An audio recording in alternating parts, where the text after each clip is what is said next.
Howdy, friends.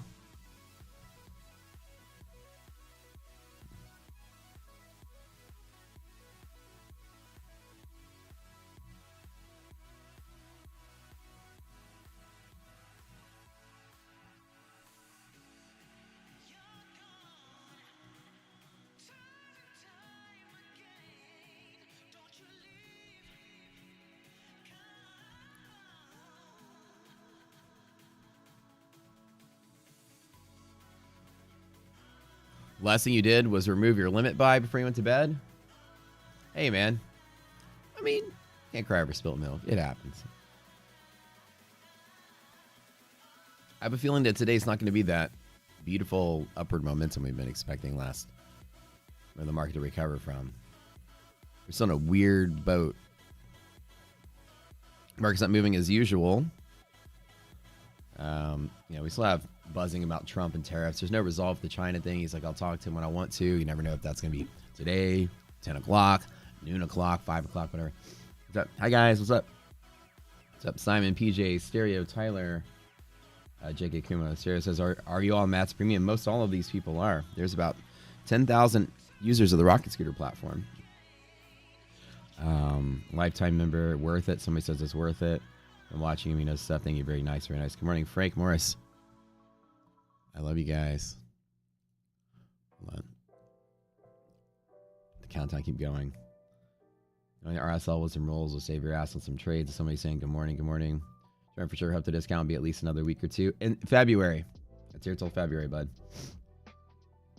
We definitely are hooking you guys up with that. The $20 course, all of that. It's usually not available, so it doesn't need. There's not even a discount. It's like after February, we're going to probably remove the course in general for a little bit. Not remove it in general, but remove it for new signups. We continue to keep going with the group we have, so or it might come back at a different price later. Who knows? But we want to make it $20 for the long haul. After Black Friday, you guys were like asking for it. And hundreds more people signed up, like within the month when we open it back up. So we're like, all right, maybe we'll keep it because it's very popular. The course is at minimum. 1 second, you guys. But yeah, all the deals are at least through February.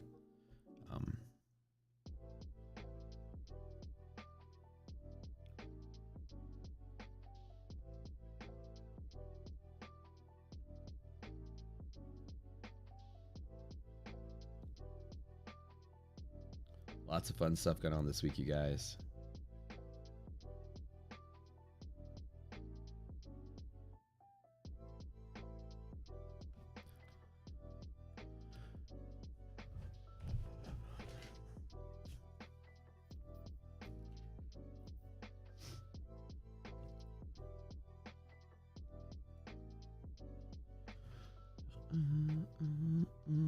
Good morning. What's up, William? What's up, Trading Lizard? What's up, Francesco, Kumo, Freddie, Ransom, Tommy? What's up, bro? Hey, what's up, Franks? Mike Lambert and on. Good morning. What's going on? Good morning. All right. What's up? What's up, you guys? All right. I didn't realize on this side of the screen you guys can see my encoder right there. So whatever is up here on this top of the screen, y'all can see. That's cool. I think it looks cool that way. Behind the scenes footage here. I went to a Chinese New Year this year, or Lunar New Year, and right here, I have I usually have like stuff, and I haven't put it all up yet, but I got a new golden rooster with a big cock in the room. Daddy's Year of the Rooster. Got myself a nice little rooster statue. It's a new thing. This is Year of the Snake this year. Oh yeah. Big week this week, I'd say in general. You guys are on my first week with Tradeify. I tell people I trade very cautiously. I don't trade a lot. I trade every day, but I'm not always chasing a move and guessing. Like, I'm very patient. I wait. I tell people I have maintained an 80% win rate, and they don't believe me. They don't believe me. They don't, because it's not possible. That's what people say. That's not possible. My friend is a professional trader. He only makes 30. Yep. It's not possible. That's what the people say. And then I'm just like, I mean, it is possible. I mean, I do. I'm one of the few people that legitimately has a gimmick in Edge. I do something special under certain conditions. It works really well. We got another data dump last night from the back test, which supports previous findings. Certain probabilities of things that we have here are like 80 to 90% probable under ideal conditions. Under non-ideal, which we got a data dump of our non-ideal, I'll let you guys know. Hedge pressure, blue hedge pressure confirmed to be around 70% all conditions, which is better than I thought, which is good. So a lot of our stuff is a really high probability setup, and I just wait for them to take them. But yeah, this is so far. This is my first week with Tradeify. I started 2 Thursdays ago, so technically first 7 days. I started like on a Thursday, Friday, 2 weeks ago, and this is day 8, I believe. So yeah, so there's 80% 40K. So this is straight to funded. So 40K profit this last week's great. It's all mine. So have we settled into the new place yet? Yeah, for the most part, we're good. We still have to figure out what we're gonna do with the upstairs. Like we have like this giant room upstairs. So we bought a new house, right? It's funny, we moved from a 4-story to a 3-story house. And it's actually like, 30% bigger. So I live in this like tall, skinny, like 4-story grand tall thing.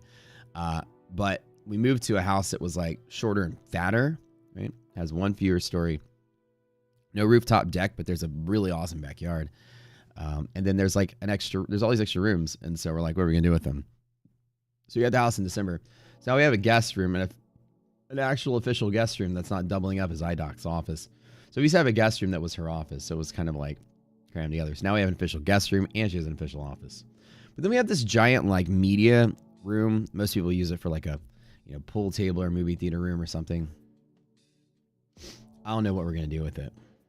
So far it's a workout room. So we're figuring that out. But other than that. So let me get Garrett to follow up. We were messaging last night. And also it's good to note that the data was over 50 iterations of this data set of hedge pressure. Oh, okay. That's what he was doing. So now that he wrote me back, so Garrett will tell you. So this was our testing of hedge pressure. So when we reformulated hedge pressure to be more rigorous on Tuesday and Thursday calculations, you guys know the history there. When they created Tuesday and Thursday 0-day options, right, to expire those days, weeklies. I just call them 0 days, but weekly options, right? People trade them, hedge them the last day. We incorporated them because they only created those a few years back, and we incorporated into our model. The problem is that we got to recreate the database, but at the time, not a lot of people use them, and I underestimated their importance. And so I wrote there's 2 ways to solve the equations that we created. There's a quick way and there's a rigorous way. And the quick way omitted some considerations for Tuesday and Thursday. So when we wrap Tuesday and Thursday into the hedge pressure calculation, the theory was that the error would be 5% with the less rigorous calculation. And it was, but the problem is when the S&P was at 3,000 when I made that decision, 5% is not that noticeable. When S&P is at 6,000, 5% is fairly noticeable. So hedge pressure is slightly off. And we noticed that the probability deteriorated from what it was close to 70 to 80% under ideal conditions down to 60. And we were like, why is it breaking so much? Well, it was in the wrong place. So I rewrote the model. We rewrote the database. We rewrote the black box to do the calculation to include the more rigorous model. And again, the rigorous model applies. This is just for SPY and QQQ, by the way, and IWM. This is just for those 3. We had to rewrite the hedge pressure model for those 3 to have more data points that it pulls in and a more rigorous model. We did a case study for a year just to do this, or to think about it, to plan it, to test it, and then to release it. It took about a year. And then Garrett came back with the first 50 days of backtest. This is, you guys know, Humble Trader. Garrett Otto in chat. One of our members, he's an engineer like myself, just comes in and does data for fun. Bless his heart. He's just like me. So he did the last 50 iterations, came up with some stats, and the stats were pretty much what we thought. The all conditions, SPY hedge pressure, open same side. 68%. which is great. All conditions. So as you guys know, something like monthly hedge pressure under ideal conditions is roughly 90%, same side, right? Under non-ideal conditions, we expect it to be roughly 70%. So when we talk about ideal, you guys went through the classes, right? So ideal conditions, and we talked about the irrational class, is going to be a qualifier up here if it does qualify, but not usually, but the alerts, right? If you have irrational anything, assume the non-ideal percent. So right now, before we get the real-time backtest, you're going to like look at both of them, right? So monthly hedge pressure was like 90% under ideal. And then like it's assumed like under this set of backtests, we even looked at December, under the non-ideal or all conditions, it came in close to 70. So Garrett got that number. SPY hedge pressure under ideal conditions was assumed to be closer to 80%. That's what my backtest said. And under all conditions, he came through and it was 68. So last 50 iterations, so last 50 days so far. And that was important because when I talked to him about it and talked to you guys about it, we needed to know what it looked like in that crappy December we had. In a very choppy, volatile, news-ridden bear market, did we get the same results? And it's about 70% all conditions on hedge pressure. S&P, QQQ was 66%. And IWM, he said, was, I'm reading it right now, same side, open, close, was 77%. So IWM is a lot stronger. So roughly the efficiency hit taken from non-ideal. This is why we teach you guys irrationals. We just went through this class. So you guys hear me quote like 90%, 80%, 88% on the bands and all that. Remember, those are assumed ideal conditions. And when you have non-ideal conditions, you just assume the probability is a little less. And that's what we're trying to show. We have another member that's putting together the dynamic stuff. So these are the probabilities of the back test. And so my win rate, right? I only trade certain pivots. That's why I kill it, baby. I wait. So y'all don't know, but I didn't make a trade on the stream, but off stream I made a $6,000 trade. I got that opportunity when Trump was talking.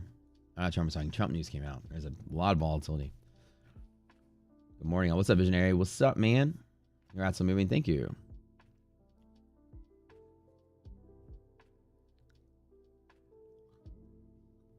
Yesterday was nothing special. Just when the news came out that Trump was like, I'm going to delay I'm going to talk to him whenever I feel like it or whatever, was a non-event. Market dipped really quick. I was in that kind of like waiting mode. And then that crap news came out that wasn't going to change the market. So you knew it was going to trade back to where it started.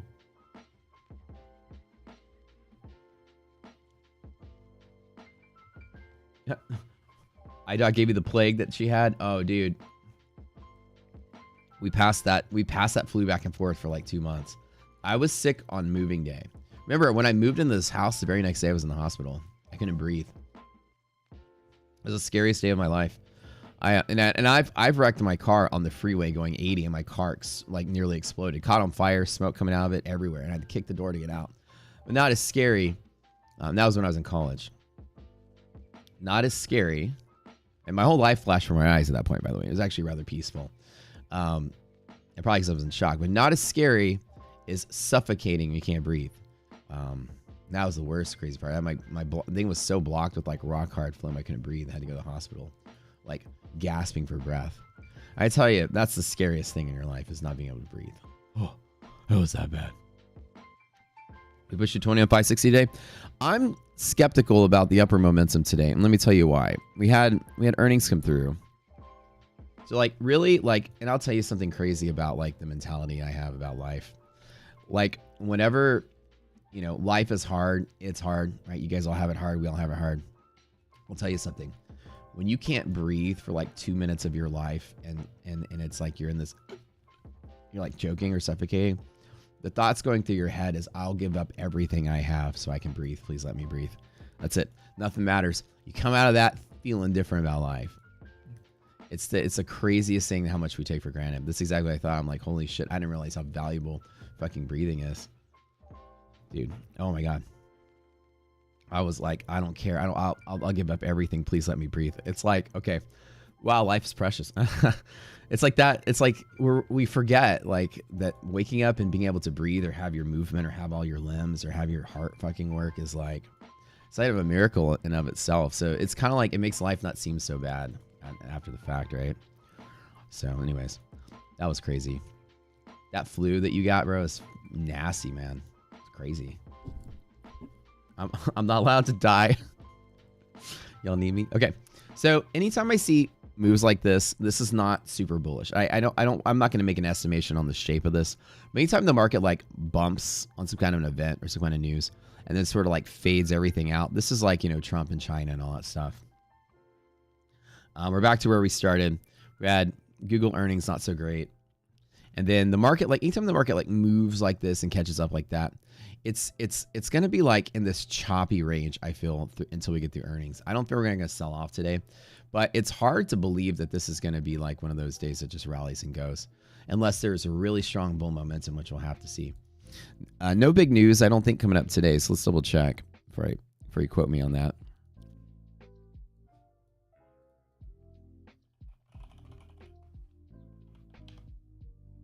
Boo, boo, boo, boo.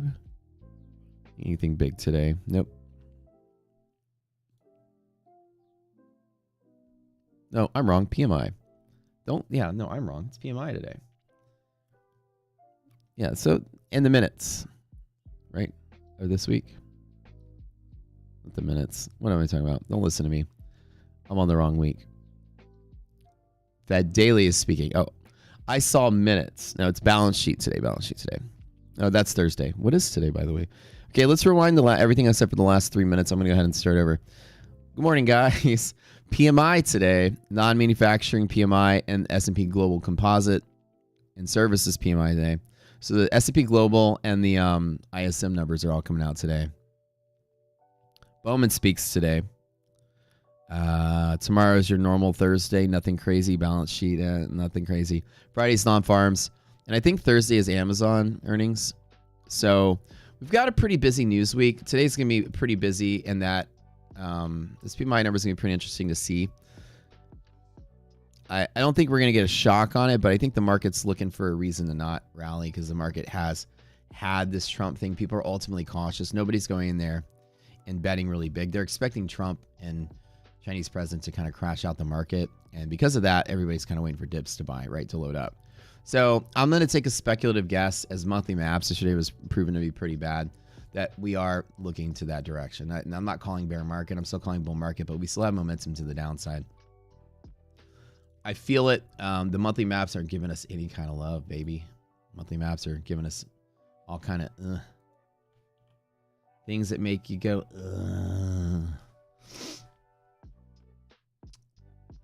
If you died, y'all are fucked. No, you're not. I've trained you guys.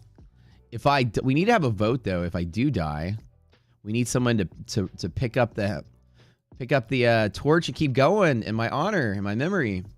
Who here shall we bestow the secrets of hedge pressure onto? Where is my Charlie? Who will take care of the Oompa Loompas when I'm gone? Charlie, you did it. You did it. You won. Had to see if you were a good boy, pure of heart, Charlie. That looks very bad. You mean all of this is mine? That's right, Charlie. It's all yours. And Grandpa too. That's news today? Oh, hell yeah. I know. I'm going to stay healthy. iDocs have been working out every day. I need a succession plan.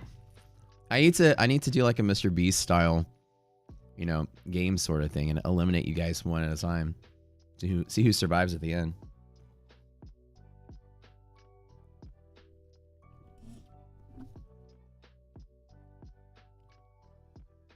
Hey man, I got 50 good years ahead of me probably.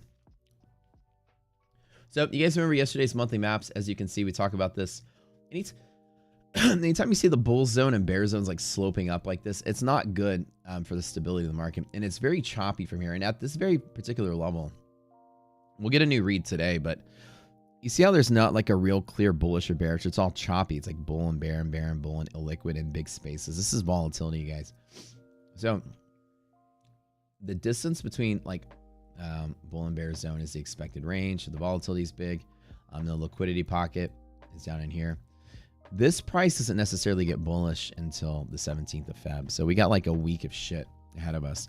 So I'm going to actually make a call today. And besides, I'm not walking in with that bias. I'm going to let the data tell me what to do. But I'm very much in the belief that we are going to be selling off a little bit probably. What the heck? This froze. There we go. Just be careful. And this is SPY. So, you know, we want to see some support under here. Now, about 2 or 3 days out, we do seem to build a little bit of support. So let's see if this like bear sludge goes away. I'm just kind of concerned that we get a flush before a rally. So I remember, this kind of reminds me of something I've seen before. My brain is just eyeballing on the patterns. Like it does this. Like I remember it's like chop, chop, chop, chop, chop, rally, rally, rally, rally, rally, and then like mosey its way down. I'm in that boat, guys. Now, again, I'm going to trade the setups I get. Probably no short setups, even though it's probably going down. I'll probably find some long scalps along the way. So not bearish enough to go in there and want to be shorting this, but we'll see. Anyways, it's good to see that back test come through. Garrett being clutch for you guys. Jeez Louise, what's going on here? With my, let me reset my pencil. Turn that off, turn that back on. Welcome, guys. Don't forget to the like button if you are just tuning in. Bottom. Let me see which way is left. I always forget. Oh, this way.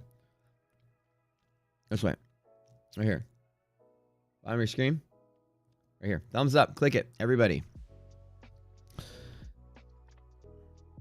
Every time you...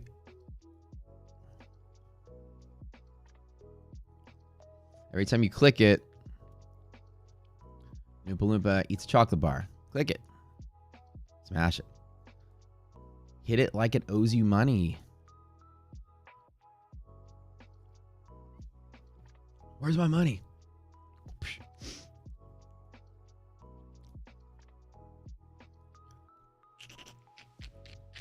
Okay, overnight.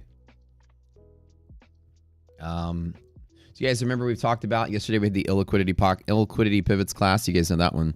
Our courses are fantastic, man. I'm super happy about it. It turned out very well, like the design of it. Like this is probably my magnum opus, this 20-day profitability mindset. Not just like the stuff we created, but the way that we present it, I think is really good. I feel like as far as a trading boot camp or any kind of boot camp goes, I'd like to see what other people do just to kind of see the quality. I don't think anybody does anything close to what we do. Not just like technique wise, but as far as like shaping you to think better as a trader. Hopefully you guys are enjoying your almond chocolate. Oh yeah, almond chocolate, man, it's so good. Almond chocolate reminds me, like, you guys remember when we were kids? I don't know if you guys did this, but in US. So William, I don't know if you guys had this where you're from, but like we do Little League baseball, and like we do like these like candy sales to raise money as like a fundraiser, and they used to have these little almond chocolates. You guys remember the baseball world's finest chocolate? You're here in the States. A little box of chocolate covered almonds. Do you guys remember those when you were kids? Oh, that was the jam. You need to rewatch it. Yes, you do. Uploading it today. I'm usually like a day behind on uploading everything because we got to edit it and make the handouts and stuff. But as you know, when you have your DD bands, as we talk about, is like one of the things where markets trade 88% between them. 88% of days, at least on the back test, ideal conditions, we're inside of there. When you have a yellow line in the middle, you bisect your trading day into pieces. So we're focused on this part of the range now. Yellow line's a perfect exit target. So like if there's upward movement, it's to there.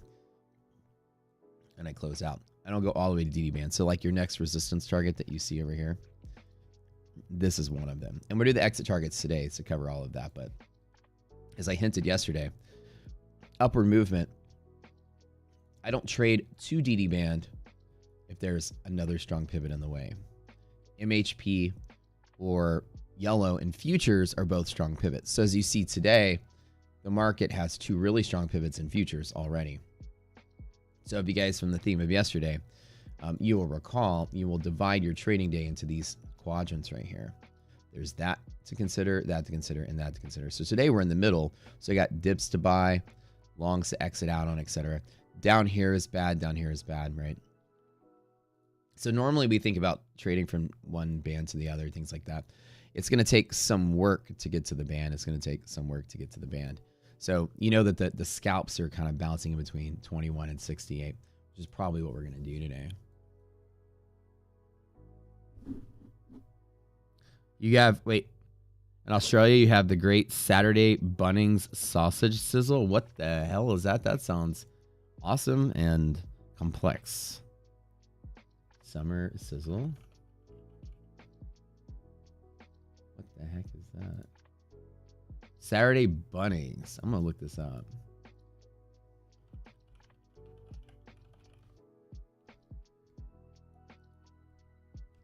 It's a community event in Australia. It's a good conserve sausages and bread. Sausage and bread?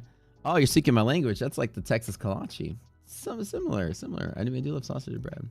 Sausage sizzles are generally held at free community events and fundraisers for charities. Ah, very nice, very nice. That's what you guys do. Called a sausage sizzle. Australia has like the coolest names for everything. We just call it barbecue. Sausage sizzle has a better ring to it, though. The snacks are the best. Guys, don't forget, hit the like button, bottom right of your screen. Let's get it to 200 real quick before we get going. I'll give you guys my levels in just a second. We're going to think about today's setup. Yellow line in the middle of the way. We talked about that yesterday. Nasdaq doesn't have anything here, so Nasdaq has a little bit more of a free path. We've already bounced up with the lower band as well today. If I were to take a guess, I think that we're staying internal. I don't think there's any mechanism to break us out unless there's a news event that comes through. I've seen, like, and I hate talking about patterns. I'm going to show you guys something. I've seen this before. I've seen this kind of move before, and I'm going to dig back, trying to jog my memory when I remember seeing that. Reminds me of 20... Ah, here it is. Kind of reminds me of the flash crash, okay? Now, mind you, there's a rule in trading, and the rule is the market never forgets a crash, okay? This reminds me of this. And the market just plunged really quick, and then it fought for a little bit, and then it made its way back up to like reclaim where it plunged from. And then it sort of chopped around for a while. And now, if our market heals, we keep going, right? If everything turns better and Trump, fixes the tariff stuff or whatever. But if not, if you guys remember the flash crash, it had a second round. And again, this may not be related. Again, shapes are stupid, so don't use this as a pattern. But it just, markets typically, like, if people flash, or got crashed out and they don't like what they see and things don't get better, I always remember just thinking markets gotta, like, there's still people trying to liquidate. So just be careful on, this may not be the month. And monthly maps show that it's likely not the month either. Yeah, here's another example. It's like you have your crash and then it inches right back up and then it tries again before it rallies. And it takes like a couple waves to move. And we're still at VIX and Contango, so the volatility is possibly still there. I know how we've kind of like moved back up to the high and consolidate. I'm worried. Now, I hope that it keeps going, and that's what we're going to bet on. I'm not betting that it happens, but I'm just always telling myself, are we still flat? And then going to like, is March going to get worse? And then come like that, right? Markets tend to do shit like that all the time. Doesn't matter because I long on the way down anyways. I always find good longs to trade, but we're going to look at the monthly maps, DD band, DD ratio, all that stuff. So today, ladies and gentlemen, do our greater market analysis. As we always do pre-market, we're going to guess. So usually when the ratio, this is the bull bear bias up here, is like 80 or 90. I take a guess that we're going to open up 80 or 90. Yesterday it was roughly 60, right? It wasn't super bullish. It was bullish, but not super bullish. It was 70. So I'm going to take a guess that when the market didn't crash out yesterday, that we're going to come in at least greater than half, because even with a little bit of a dive or like opening a little lower, we're still going to be greater than half. So I'm going to take a guess this morning, but we're going to double check when it comes back. So we're at 70. We'll probably at least be above 50 today because the market's not gapping down extraordinarily, right? All right, number 2, just gapping a little bit. SPY is going to be above MHP. Yo, what's up? Yo, IDOC has a question. Hi, guys. How many bins do you want? You're at Home Depot. What the heck? I thought you were in bed. Oh shit. Do you remember how many spaces we had in the garage? Did you look? How many slots? Hold on, wait. 1, 2, 3, 4, 5. 5 at the most. 6. 6. We can always put the extras upstairs and do something with them. When did you go to Home Depot? The hell? It's like 7. It's like 8:15 in the morning. Are they even open? Oh my god. August time. All right. Sorry, I didn't see you, Jack. All right. 6. Get 6. We can always take them back. They're like $8 a piece. Yeah. The ones with the yellow lid. All right. We finally got enough tickets that we decided to park both of our cars in the garage. We keep getting tickets because we haven't fully like organized the garage. We keep getting it like 80% of the way there and then we stop. Now, yesterday for the first time, we've squeezed both cars into the garage. You're standing outside like everyone else. Oh, that's funny. Nvidia is breaking out of yesterday's high. Plan Zero says 20 bins. He's gonna come over and help us clean. If you get her to buy 20 bins, I'm making you come here and fill them up. Okay, so SPY greater than MHP today. Because we're far enough away and we're far enough away from monthly expiration that we're probably gonna be above MHP. So I'm gonna take a guess that this is my guess, right? And so pre-market, I always try to guess. And the DD monthly maps is probably gonna be the one kind of So knowing that we have volatility and knowing that we don't have a bullish monthly map is like why I wait, and when we get those quick dips, I'll do the buy. So monthly maps is gonna be probably flat and down. 2 out of 3 greater markets bullish. I'm still bullish. Even though I feel like the market could probably be trading down. Don't matter. We're going to be looking for setups today. If you guys want to know the stats on the flashcard from our classes, we give this to you. Inside of these green bands, market stays on ideal conditions, like 88% of days we counted on our course. We counted them, and that's the number that came up with under those ideal conditions, no catalyst, whatever. So majority of days don't break out of the band. Very rare that it does. Over long periods of time, these are the stats. And so we're looking at basically trading inside of this range. Outside the band is likely not to happen without an event. We're nice and clean inside, both on NASDAQ. This is 425, 742. The numbers come from our algorithm, and it prints them for you. Down here in this table is where you get all that stuff. Or if you connect your futures data, it's all automatic. So I think we good here. We good here. Yeah, man, I'm excited. Now, I feel like today is the day that I'm going to be milking my luck if I trade. I'm like, is this the day I'm going to take a big red? I've only had one losing day in the day here. Good streak, 80% win, 40K prop P&L with Tradeify. So basically, I have to keep rolling the accounts forward to get the consistency down. So I got to make some kind of trade. Not going to force it. I'm going to try to get a good one. So we'll see.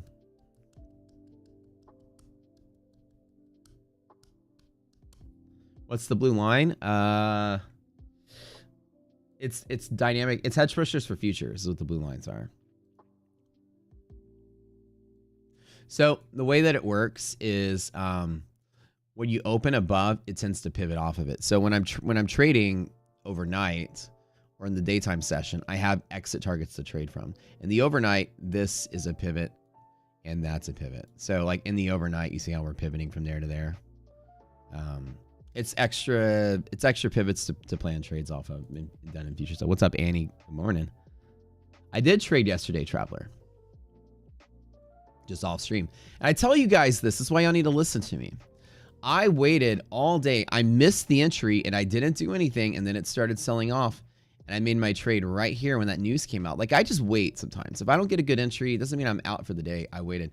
This right here was a $6,000 trade for me. And this was done right before we did the classes. So as you know. All right, guys. I'm going to do what I always do to get you guys to do something. We're going to get them likes to 150. Click, bottom right of your screen. Click the thumbs up underneath the video. Give us some love. Matt still slings some contracts around off stream. I didn't get a good entry, but whenever that event came out, woo, market dips really quick with a crazy red candle. Read the news and it says Trump goes, I'll talk to the president of China when he's ready. Market algorithms just assume that means Trump talks are off, but I know it doesn't mean anything. That's a bullshit news thing. We were going to trade right back to where we started, and we did. That was pretty easy. 6K, 8 minutes. It wasn't that bad. Not bad at all. So, guys, all right. Like I said, and on stream, I was just talking. I was like, oh, man, I missed the entry. And we didn't get a pullback either. And I was kind of like, this isn't that good. Market just... So it was one of those days where there wasn't a good entry. And you know me, I don't chase things. I need a good entry to get in on. So, BLU, here we go. Is it 27 gallon? Yes. Send me a picture. You know what there's only one size. It's the big.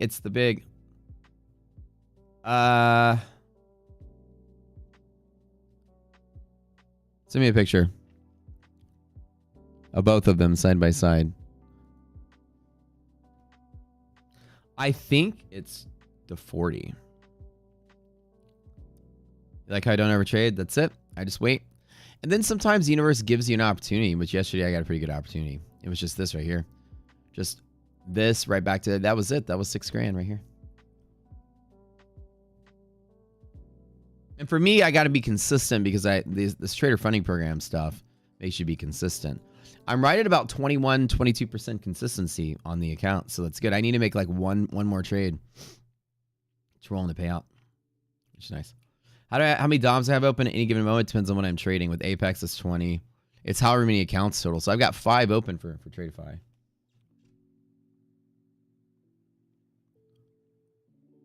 How do I analyze the strength of DD bands? Now, that's a good question. For that, the DD bands in general, because the S&P is an index and we have stocks that is trying to track, we correlate this ratio, which is looking at the stocks to the bands, which is looking at the risk and futures. So if oil and things like that won't have that because it's not a basket of anything. It's the sad part. So you just have to kind of like, as time goes by, count the probability with naked. Like that's all you have is its own probability. IDOC, send me a picture.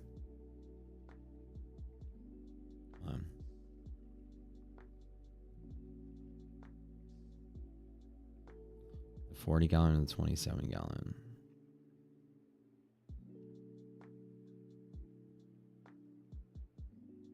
I forgot which sides they were. We're going to take a guess.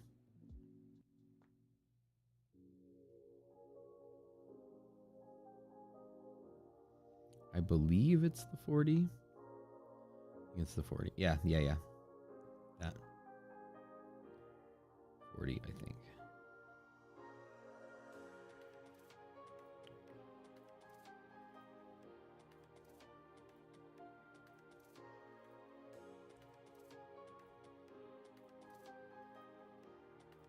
Yeah.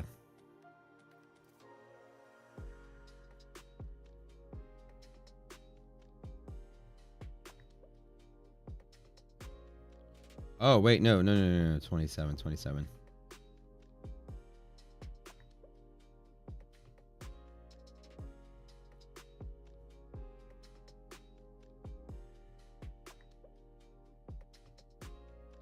Oh, shoot. I don't know. Do I have time? Let me think.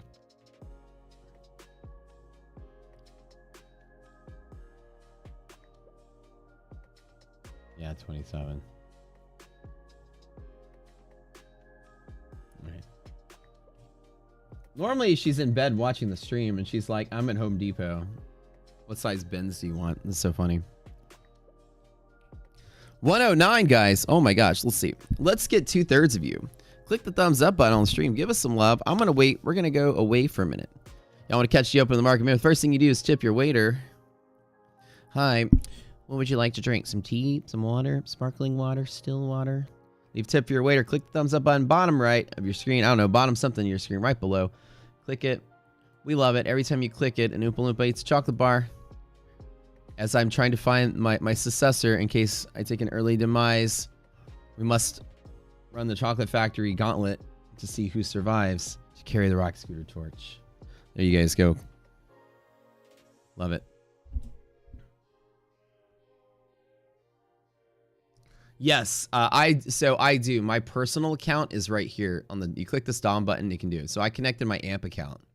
So my AMP account is connected to the platform, so I can trade right in the platform. That's correct, Michael.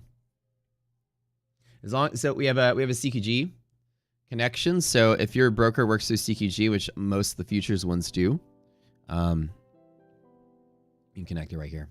You get your CQG credentials from them, and then it just automatically works with our platform. So I'm assuming today pre-market. Let's just take a look at everything. I'm assuming we're going to have a moderately bull market today, but obviously I'm going to be very careful chasing momentum on the highs. Well, I do think that we maybe pop and drop those. So I'm going to be looking for some volatility to get in on it. Of course, I'm going to trade the pivots instead of guessing. We're moving pretty quick pre-market, which is neat to see a lot of movement here. VIX is just absolutely like all over the place this month, but right now in a somewhat of a decay pattern, which is good. You want to see the VIX lower, but we're still sensitive to news as we talk about being above what we call our triple B number, which is this guy right here, 1583 VIX futures. I'll write it in chat for you guys. There's a magic thing that happens when VIX is above this magic white dash line. Market's extremely sensitive to news. Anytime VVIX above 100, market's going to be a lot more sensitive. VIX is going to be a lot more sensitive to the news. So VIX being above here, it means the S&P sensitive to news. VVIX up here means VIX is sensitive to news, which means this is exponentially more sensitive, which means any single Trump tweet makes the market go whoop, really quick. Oh, you guys can't see that. Bloop, bloop. So these are cautions to know that the market's going to dip really quick, which is why I have the safety just to wait. I mean, I'll have to chase a trade. I get my $6,000 trade was this tiny little move the other day. Like I just didn't like what I saw, and then woo, that's it. So, you know, sometimes you're not going to get a clean entry, and this just wasn't a clean day. I didn't do anything on stream and chose to sit out. Market's curving a little faster, so this is short squeezing into the open. Not necessarily picking up momentum there on any bull move. It's just shorts are covering and getting out of the way. And a lot of this is short covering. You can see there's like just curvature here. All right, market's opening 3 minutes. Inside of the daily range, I'm going to expect about 60-35. S&P is the range that we're testing. NASDAQ could be about close to that 21,500. We've been pegging that level, giggity, all month long. Get a room, NASDAQ. Let's see what we got. So interesting that there's just this much pre-market squeezing. So we're going to see what we end up getting on the open. I hope it's not another day where we just get like this massive bull move and there's no balance or anything to trade off of.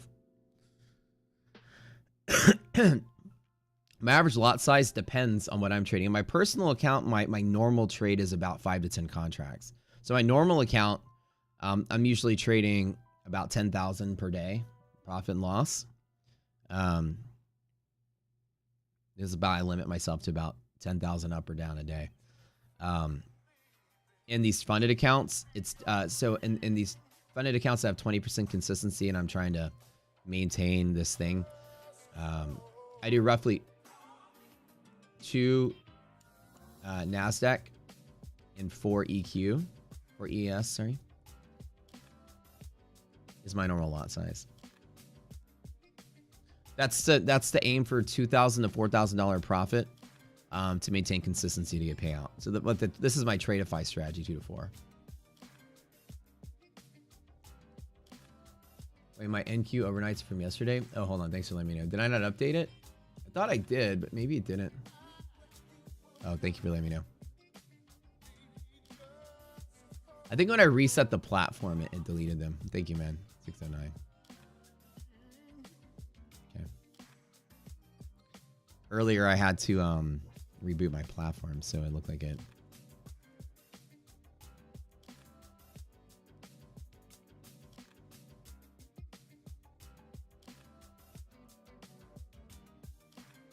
Okay, thank you.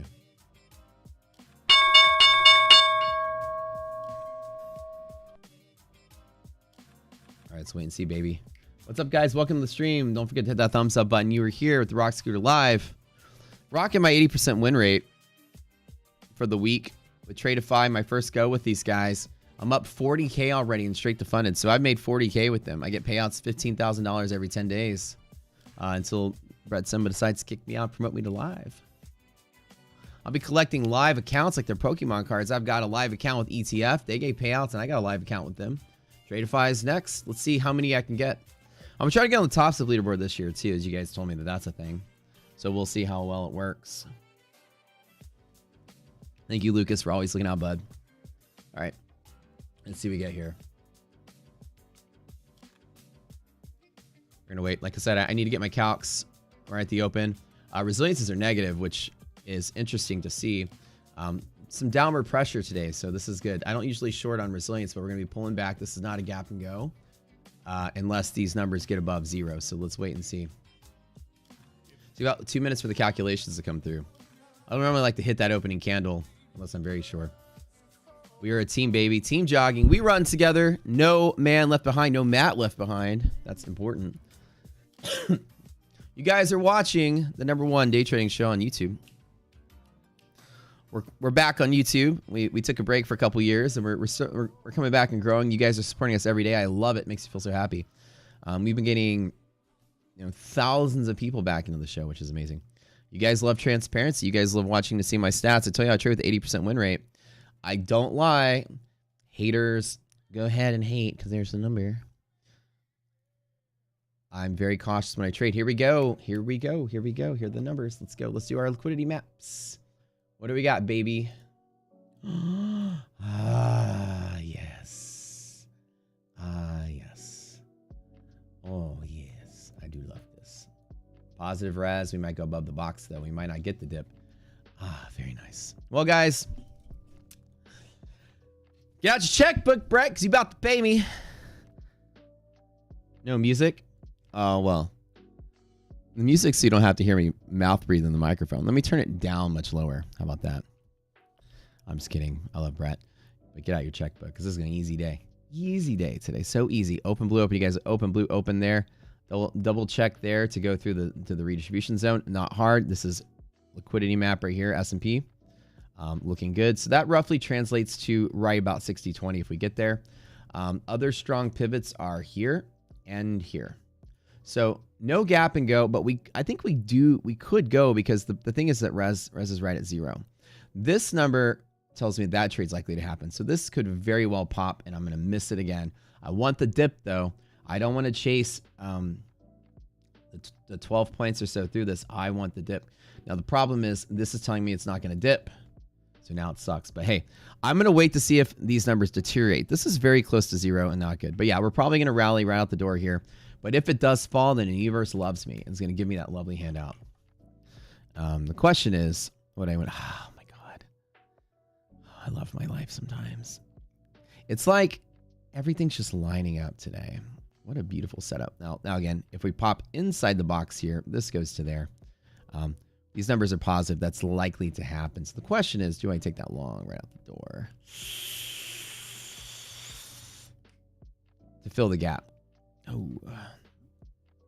So if it does push through here, there's not a good strong entry point other than the box.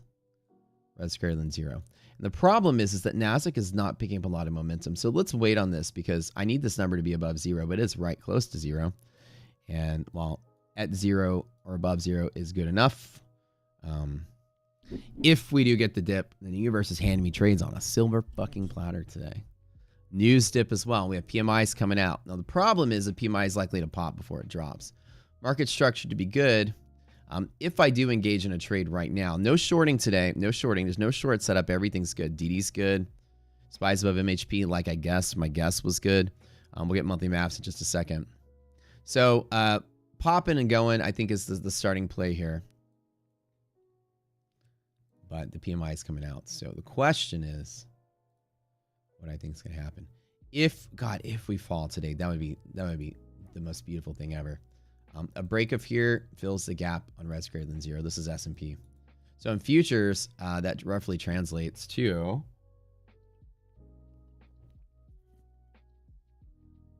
about 10 points higher. So that goes roughly to right about here. And then from there, it's very questionable what happens. What I want to see is this. I want to see this drop about, what's that, 25 points. So right about 60.25. I want to see this. This is ideal as if we get the dip. This would be lovely. Oh, come on. Come on, Raz, go negative. Please go negative. I want that white number to go negative. I want to pull back. Give me the pullback. I don't want to chase the tiny little up. 10 points up. This is the long from here. It's a break long to fill gap. The correct trade is to enter long from here. News coming out in what? 30 minutes? It'll be like another boring day.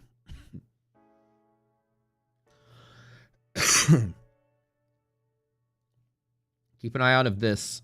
If this number is above 0, then it's going to fill the gap. If this number falls below 0, it's resistance. So it's good to fill the gap right now. We're going up. The correct trade's the long from here to there.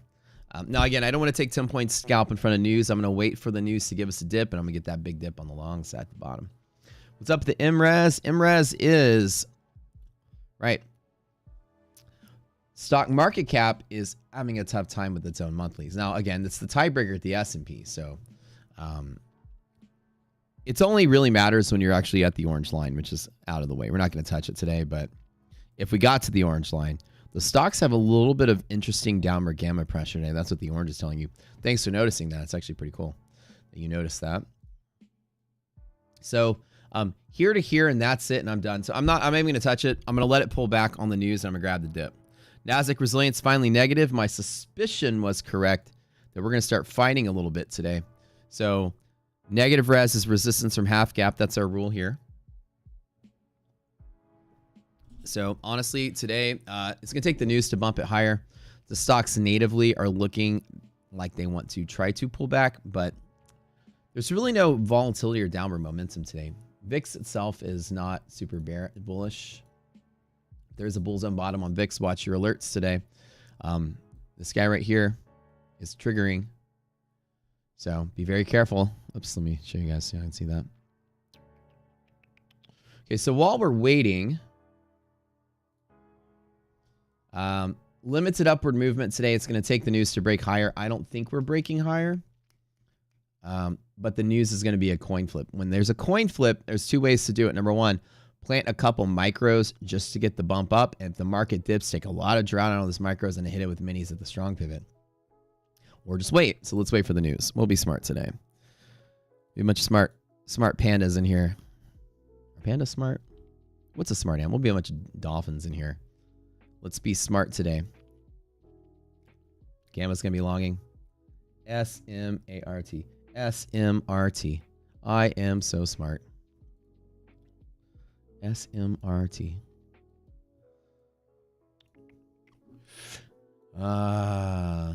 Monthly maps still have the same nonsense. Bull side, bear side, both increasing. So there's still that downward pressure in the maps today. Nasdaq resilience is negative, guys. Keep on the lookout. And Nasdaq monthly maps did not, it actually got stronger. More of a bear resistance inside of here and more choppiness. So we don't have a good, strong bullishness in Nasdaq until at least after February's expiration. So the trade today is roughly about a 10 to 15 point move S&P, roughly a 40 to 50 point move in Nasdaq.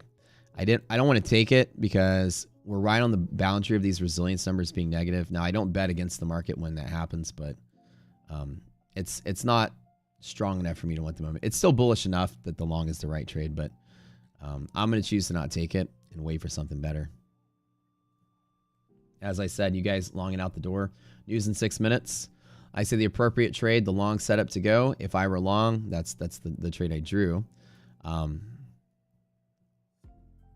I would take that scalp and walk away and just wait. So that's it for this morning. So let's let that PMI news come through. This is what we're talking about today. Let me tell you how this is important to you guys. And again, 80% win rate in making money as a trader is not about always trying to trade. You guys watch a bunch of gamblers online. I know. Y'all are guilty of that. But let me tell you something cool that you guys are going to be very thankful about. Patience is control. And the last thing you ever want to do is be stuck in a trade when Trump and Chinese presidents are talking about tariffs. The market just goes like 5 different ways against you. Act, strike, get in quick, get out quick. Look for the stuff that you want to see. Resilience is close enough to 0 that I'm probably going to pull back. That's all I'm saying. If it goes negative. It's not negative enough. Any bullishness is bullishness enough. So, watching this. If Amazon earnings tomorrow, I think. So, I'm going to look for the dip to buy. I'd like the market to sell pretty hard. I'd like to get the hedge pusher dip when it does. So, I'm right now I'm like a couple steps ahead. I want the numbers to come out. Market overreact. I can get a nice little dip to buy.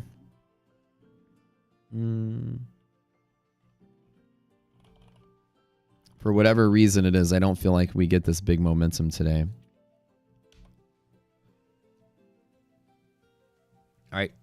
Data coming out. So today we have some aftermarket earnings. Alibaba, Qualcomm, ARM Holdings. A lot of big earnings today. Aflac, MetLife, insurance. Ford. It's a big earnings day today. It's not tech earnings, but it's big. Tomorrow's Amazon, so we get a big one. Amazon aftermarket, Eli Lilly before market. I mean, you get some big Philip Morris, Honeywell, COP. These are all Thursday, and we also have non-farms on Friday, right? So it's a big week.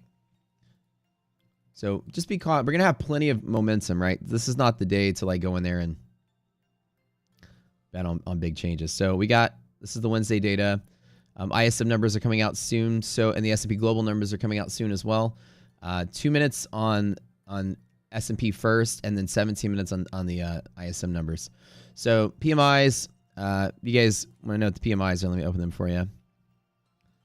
The manufacturing prices and non-manufacturing prices.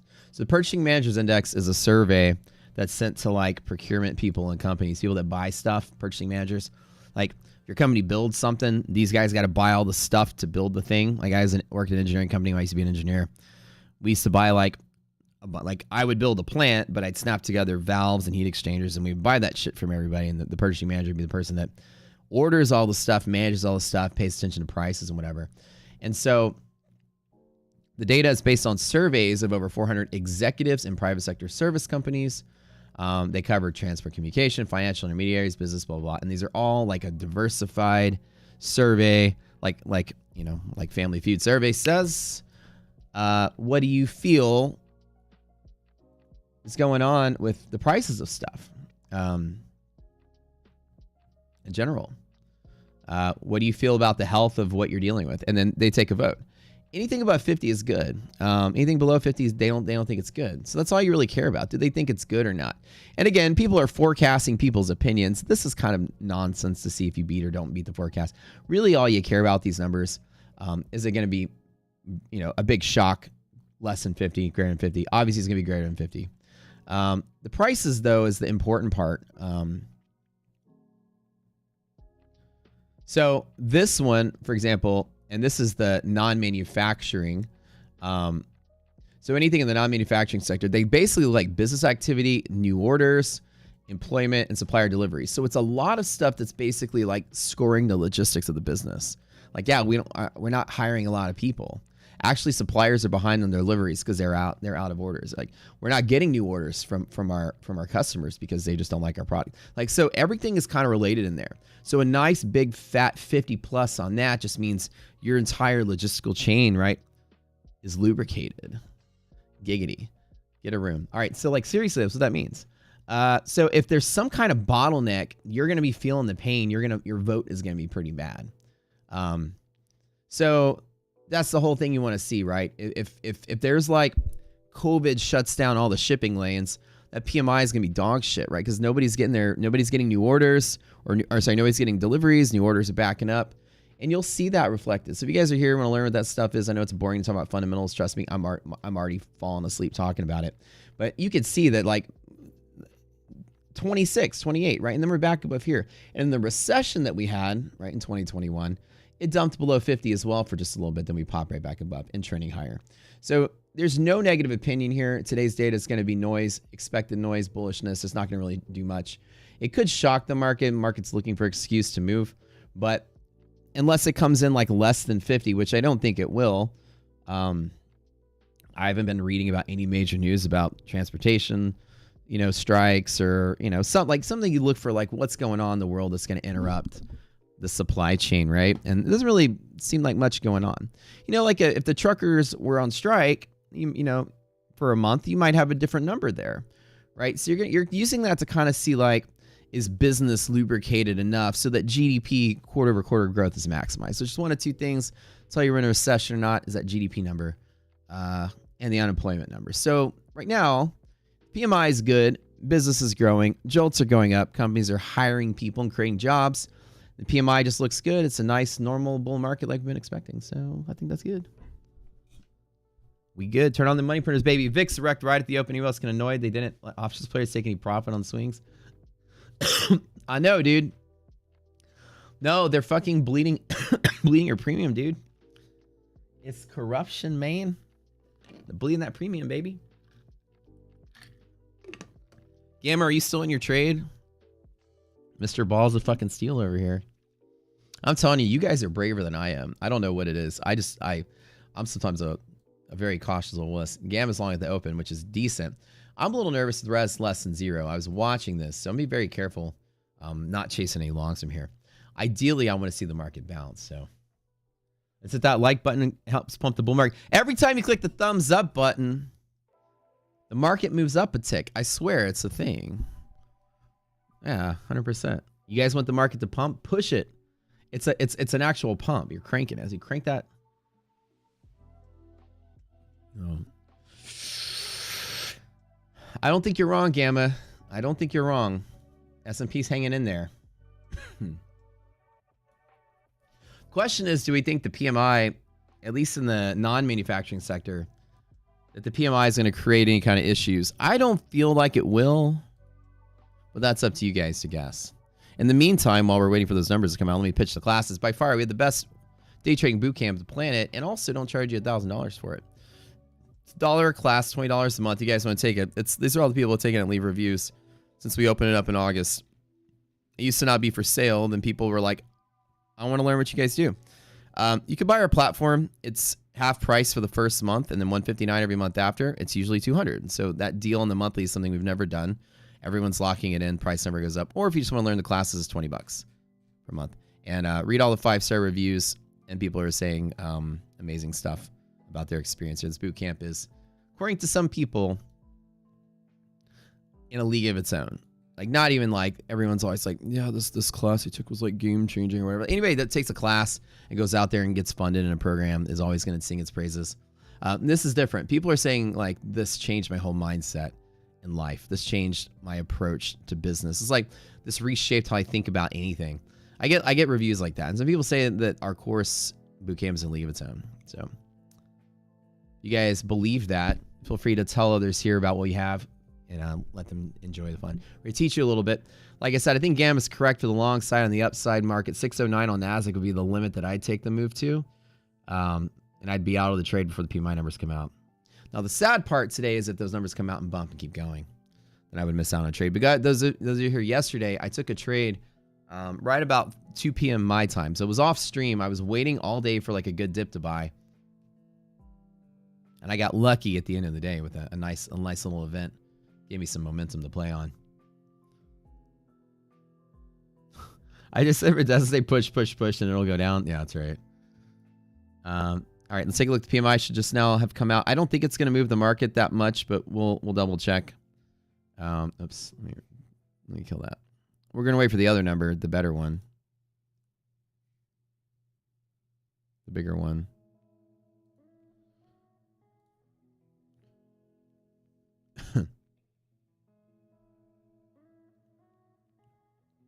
This is the S&P Globals, right? Came in at par. Like I said, 52. As I was saying before, I don't expect it to do much. We talked about events in the class earlier, guys. What do y'all remember? All right, let me chat what you remember. When we talk about an event, is the event actually matter for the day, right? So let's review just quickly. So we're gonna wait. You got another PMI coming out. Right about 45. Wait, that number came out just a little bit ago. Right. So right here.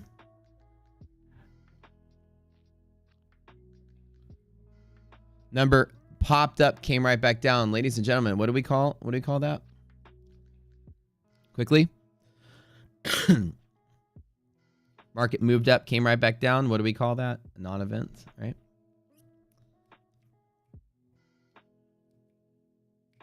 Fixed Air Moon said this is the first legitimate edge in the market you've ever found. That's really nice here. Definitely a thought-provoking class with trading themes. Andrew on point with the technical mathematical description. It's definitely themed with trading. Prop drop and lock it, non-event, nothing burger. Yeah, so there's like really nothing to take off of it, right? Moved, came back. So we're gonna wait for the other number to shock the market. Like I said, I'm gonna look for some evidence of pullback, and I want to get a nice little pullback to my zone I want. Res is now negative to the S&P. We know that whatever the case may be, people were likely waiting to see if that were to produce an upward movement, and when it didn't, when it became a nothing burger, people were losing faith in the stock. So now the S&P, as a leading indicator, this is why people say it's a fucking game changer. We're ticking up in the S&P and the stock's ticking down. We are coming down today, and we are ahead by how many minutes? It's now going on 7 minutes of our leading indicator with the downward slope. Resilience cued right there, and this ticked up. Resilience is never wrong. Resilience is never wrong. Resilience is never wrong. It's a leading indicator. Market's ticking up. Resilience ticking down. We have a whole class on that. Ooh. Ooh. Will my boot camp help you find a wife? Absolutely. Absolutely. Is it okay if she's a robot made by Tesla? No. Because I can get you one of those. Eye Doctor, are you here? Do you have any cute single friends in the eye doctor world? Got some traders over here. We should play matchmaker. RS Discord salivating for 597.5. We're all waiting for it. I know. Roberta. call the android Roberta. Give her a name. That's so funny. Okay. All right. So I am waiting for my nice little pivot to here. I want to see a trade like this. And that is a big stretch too. 25 points on the S&P. That's crazy. Let's double check QQQ and see if there's not a better opportunity there. So resilience is leading indicator. Those of you just tuning in, this is worth the platform in all of its own. Look, from this moment in time, we crossed zero, and for 2 whole minutes that ticked up. So the S&P was ticking up, and the stocks gave you the clue that they're filling their gap. As we draw resilience less than zero, is a downward pivot from there. We, ladies and gentlemen, have the first series of leading indicators you've ever seen in trading. That's why people kind of love it. This is an arbitrage indicator. It tells you the SPY is lagging behind the net flux of stocks market cap through the redistribution zone. I should take a breath before I say that. What that basically means is the stocks are moving through this box on their own. So SPY is likely to follow the case under rational markets, which we do have. As you see, all these lights are green. In rational markets, resilience is the perfect leading indicator. And as people like to say here, Res is never wrong. It's the catchphrase. Res isn't right or wrong. It's just the state of what is. There's no technical indicator about it. It's arbitrage. It's telling you that the stock's market cap are rushing to find buyers at yesterday's close. Why would the S&P rally when Res is going down? So when you look at them side by side, what you see is, as I called a bull trap in the moment of this, it's not because I'm just feeling it. It's because right there, Res was negative. Does everybody on my screen see that right there? This is the kind of stuff we have here. It's a bullshit indicator. That uptick to go to morning highs was a bullshit move. Rob says he can have your wife. Oh, that's hilarious. Y'all are hilarious. Y'all see what I'm saying there, right? As Ice Wild and other people in chat have said, Res is negative. When the market's ticking up, you get the evidence it's pulling back. So I was waiting for that because it was right on the edge. And so we're in a kind of a spot right now. So if we break here, NASDAQ gets its first bump there. My scalp is going to be on Qs, which is going to happen faster before the S&P. So from about 522 to about 19.5. Ooh, wait. That's kind of far too. 25 on Nasdaq. It's about 100 points drop on Nasdaq. So right about 45. Oh, man, that's going to have to smash through there. Let's go all the way to hedge pressure. Ooh, there to there. 45 to 505. I'm going to get a 50-point scalp if it doesn't stabilize. That's even not going to make it back to the box. Okay, that's my trade today. Here, like basically there to there. That's it.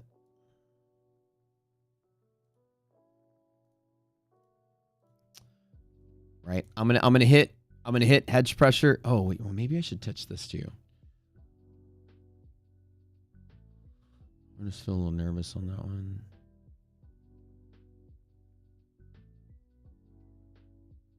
Do I tap it here or do I let it fight? If we break through MHP, it's gonna get a little choppy. So technically speaking, I should plan along there and then double down there. But I don't know if I want to hold 40 points of drawdown.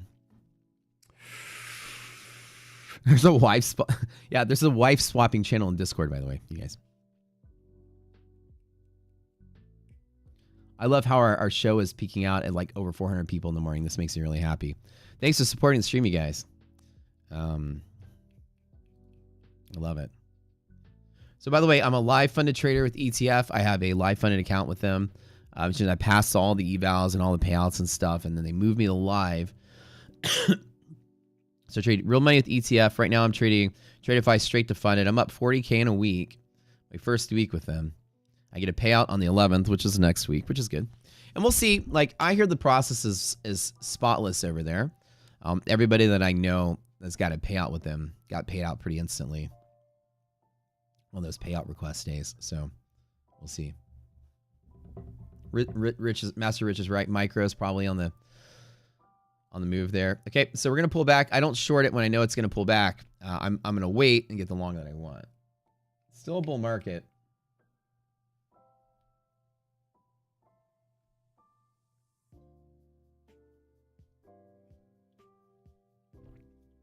Ooh, ooh, ooh, ooh, ooh, ooh. Market's pulling back, baby. Not doing so hot today. We'll let it ride. I'm gonna get the dip at the bottom.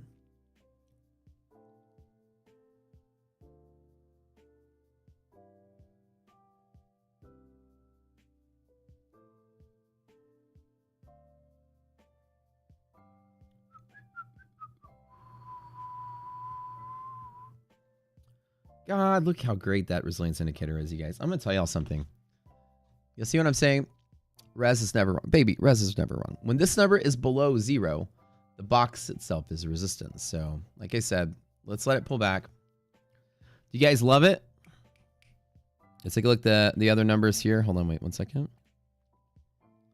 845 coming through earlier. We got the ISM numbers coming back in 1 minute. So let's watch this. We were just too close to the edge for me to chase a tiny little long hitting resistance. So today might be a pullback day. You love the course of the info. Thank you, Dave. Appreciate it. All right. So right now, 30% off of all accounts with Tradeify, the one that I'm using on screen.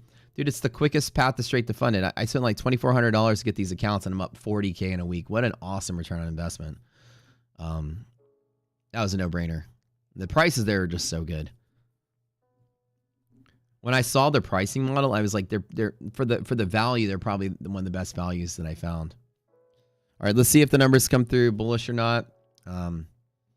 Because we did an analysis yesterday that like even buying 20 Apexes and getting them funded, even at like $20 an account, 20 times 20 is 400. Then to activate them all for 80 is another 16. So it costs you $2,000 to fund 20 Apex accounts for uncapped.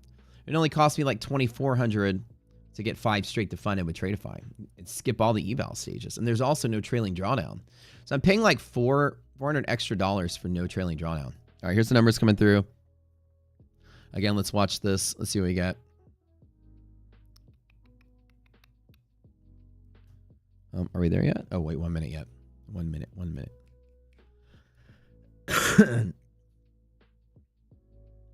So I'm watching QQQ and NASDAQ together. I'm going to trade NASDAQ today. That's the one with the better opportunity. It's got pivots closer to where we are. So I'm watching Nasdaq futures and I'm watching QQQ today. Resiliences are negative, so anything can come out. PMIs came out really good. I guess based on expectations. 60 on prices. That's actually pretty decent. Wow. Like I said, that's why you don't trade in news. It's a coin flip. So let's let it figure out what it wants to do. 64 on 57.5. All right. And the stocks haven't recovered. That pop is going to sell off. So,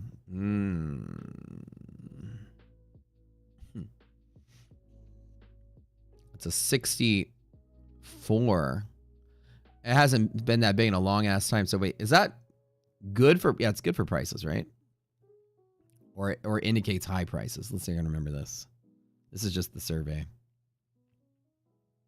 That's right. So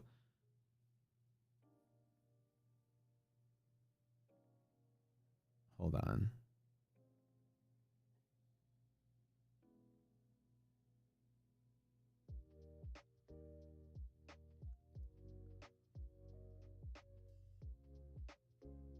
The non-manufacturing was a 64. I think it's going to pop and sell, so. That's incredibly high. And a 52 loss expectations on the non-manufacturing PMI. So that was prices, by the way. And the non-manufacturing lost against expectations. The ISM numbers. That's the bigger number, by the way. Not the S&P Global one is okay, but this is the bigger one. One that people really care about. Non-manufacturing PMI is good, relatively flat. It's not bad. So data is okay. That price's expectation beat was pretty big. 60 is huge. Can we drop now? Yeah, the stocks don't have that momentum from here. Like today, like I said, I don't trade in the news because of this nonsense. Resilience is showing me the state of the market, but an event can do anything different. Again, res is resistance from there and resistance from there. So any catalyst pop to there is probably still coming back down. I still want to see the drop to trade from. This is probably a short setup from here, but I don't take it because I don't have a short pivot to trade from. Again, I need a good pivots, baby. 80% run rate means I don't like to lose. I don't like to gamble. And we've gone a whole lot of nowhere in the last couple of minutes. Stocks are still selling. This pop is going to sell off. Probably a short setup for those of you that do chase momentum, though. It's not a breakout day today. We don't have the momentum to go. Another bull trap to about 524 QQQ, give or take about 21,620 was about that level. That's it. Nvidia, yeah, let's see if Nvidia is still selling. I think it was, or still rallying. I mean, Nvidia was like crushing today. And that's interesting to see. So Nvidia can carry.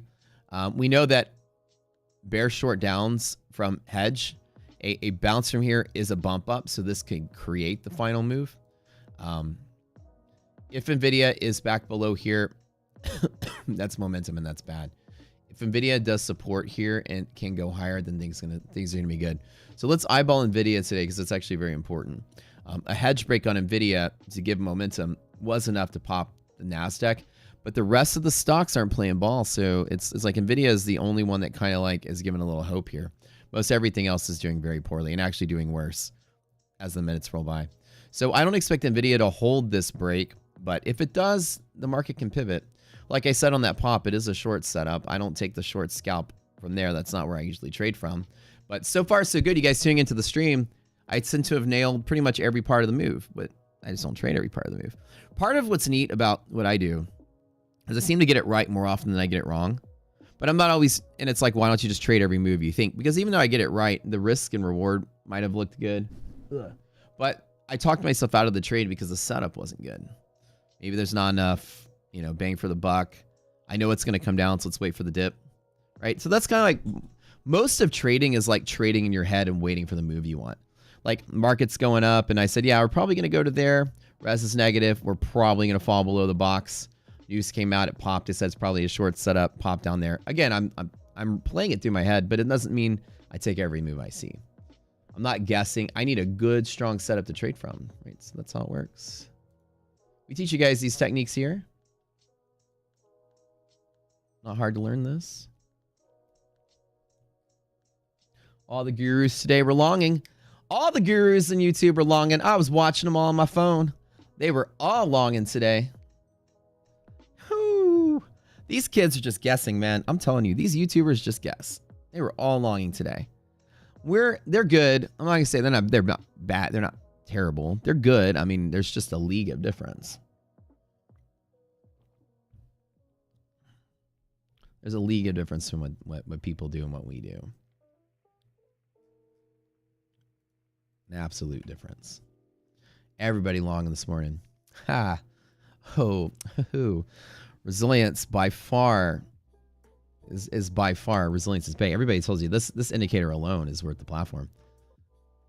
It told me it's a bull trap. That's literally what it tells me. And what it is an arbitrage indicator. What this indicator actually does is it looks at the sum of the 500 stocks. And it looks at the distance between the open and close in all the stocks. We call it the redistribution zone. And so if the stocks are, and remember, open and close as we gap down, right? Or gapped up, whatever the case may be. I think we gapped up, gapped down. If the stocks as open and close is high volume, right? So you have high volume here, high volume there. So what happens is if the stocks are inside of these two volume pivots, right? We call it the redistribution zone. S&P gap down, SPY gap down. So if the stocks are like in the middle of their gap, we call it the half gap, and all 500 stocks, we add them all up. Amazon, Tesla, Meta, all of them. If all the stocks are exactly here in the middle, this number is 0. If one of the stocks moves slightly higher, the assumption is it's seeking a move to fill its gap. So what our algorithm does is it calculates how much more it needs to move to fill the gap. And then it takes the S&P value and it adjusts it plus some factor. Like if Amazon's going to go up another 10 points or whatever, then the SPX is going to go up that relative market cap. So we calculate the new SPX from that. Call it implied. So it gives like a hypothetical value of the S&P, meaning it's going to go up. Then it compares the SPY ratio that you have to the original S&P to the value of SPX. Now, SPY trades on its own, and if in this particular case, SPY was trading up while the SPX implied was trading down, resilience is going to be below 0. And it's balanced to do that to tell you SPY is trading higher when the stocks are rushing to fill their gap to the downside. That arbitrage indicator gave us a 5-minute or 3-minute or whatever head start on this downward move, didn't it? It was a caution to exit any longs. It's a caution for me to not chase the high on that pop. And resilience by far is one of the only leading indicators that exists on Wall Street because it's not a technical indicator. It's not based on price action. It's based on the arbitrage. It's market cap flux through this redistribution zone. These are two high volume pivots. And so you guys may be like, what is this guy saying, right? I'm a mathematician, and this may be like a little math heavy for you guys. It's very simple when you look at it by here. All you do is you go to SPY if you're trading S&P futures, or QQQ if you're trading NASDAQ futures. And all you do is you go down to where this box is, down here. If this number is less than 0 for S&P or NASDAQ, you do the following. So NASDAQ is less than 0. You immediately draw an arrow from there to there. There's a trade setup from there to there. That's it. You draw res less than 0 to remind you of that. S&P, the moment it goes less than 0, right here, there's a trade setup from there to there. Second part is if you fall through the box itself is resistance to next pivot. Again, we call it mode 2. The momentum can pick up and it's getting worse. So this is likely to hit the box and pull back more than anything. So hit the box and pull back more than anything, just like I said, right? So you have two different modes working here. We basically say that the SPY and QQQ or NASDAQ futures and SP futures were trading up while the stocks are filling their gap. You have that information right here, which is the best part. So had I been long, as I said, when that news popped, I would have closed all my longs out and got out of the way. The gurus are not like us, baby. Not like us.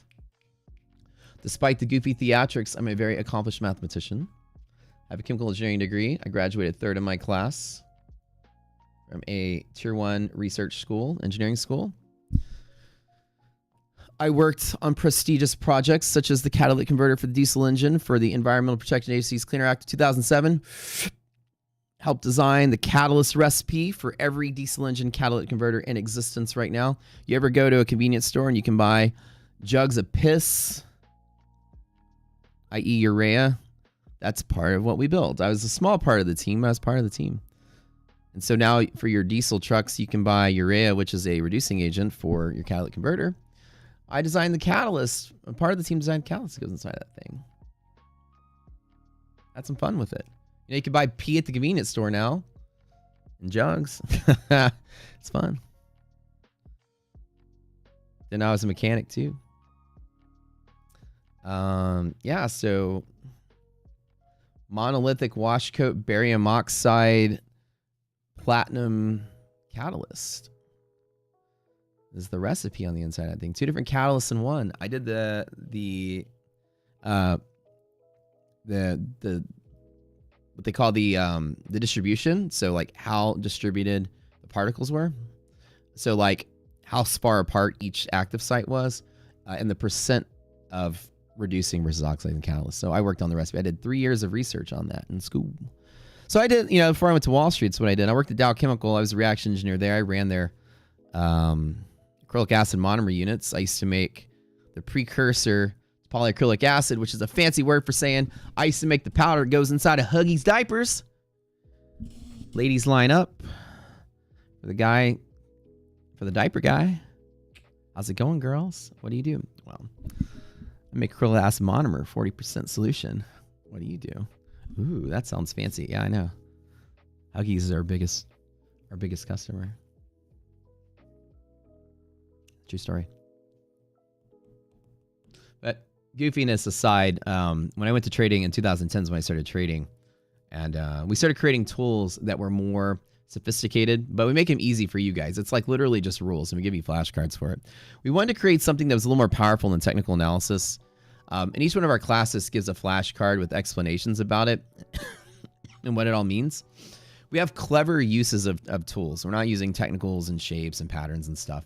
We're using essentially something to predict volume or volume flow. We're using all kind of tricks to do that. You can trust that the people here do the math, but the goal is you just learn to draw the arrows.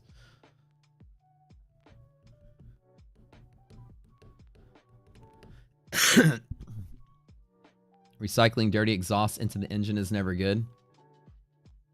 Yeah, I know.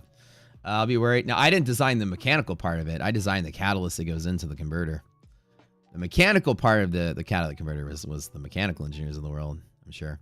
I just chose the catalyst that was the most economic for the yield. So when you're designing catalysts, which is my specialty in school as an undergrad, I studied chemical engineering, but I had a sub-focus of catalytic and reaction engineering, which very few people get invited to do that. It's kind of the weird scientific corner of chemical engineering.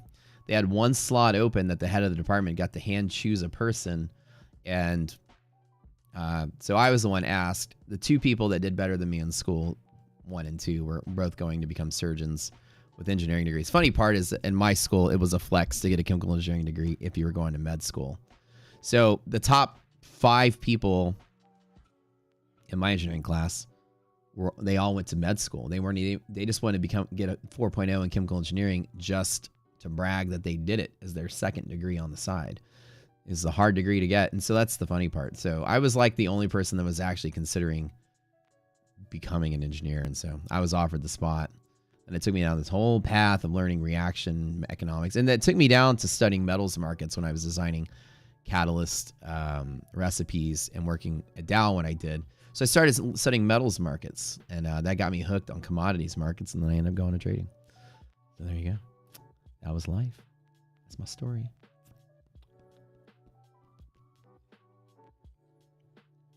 It smells like detergent after it comes out of the exhaust.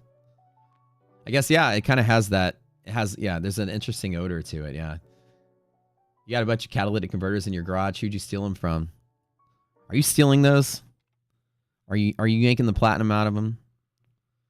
I knew it was you. Bathroom break, miss the IWM trade. I'm just waiting. I gave that bump. I need to get hedge pressure today.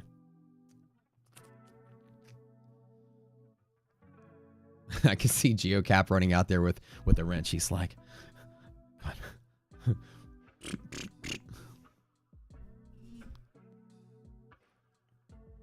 I'm just kidding. All right. So what's an AS monomer? Acid monomer. A monomer is a piece of chemical that you chain together to make a polymer. Let me find some polymers sitting around here. Probably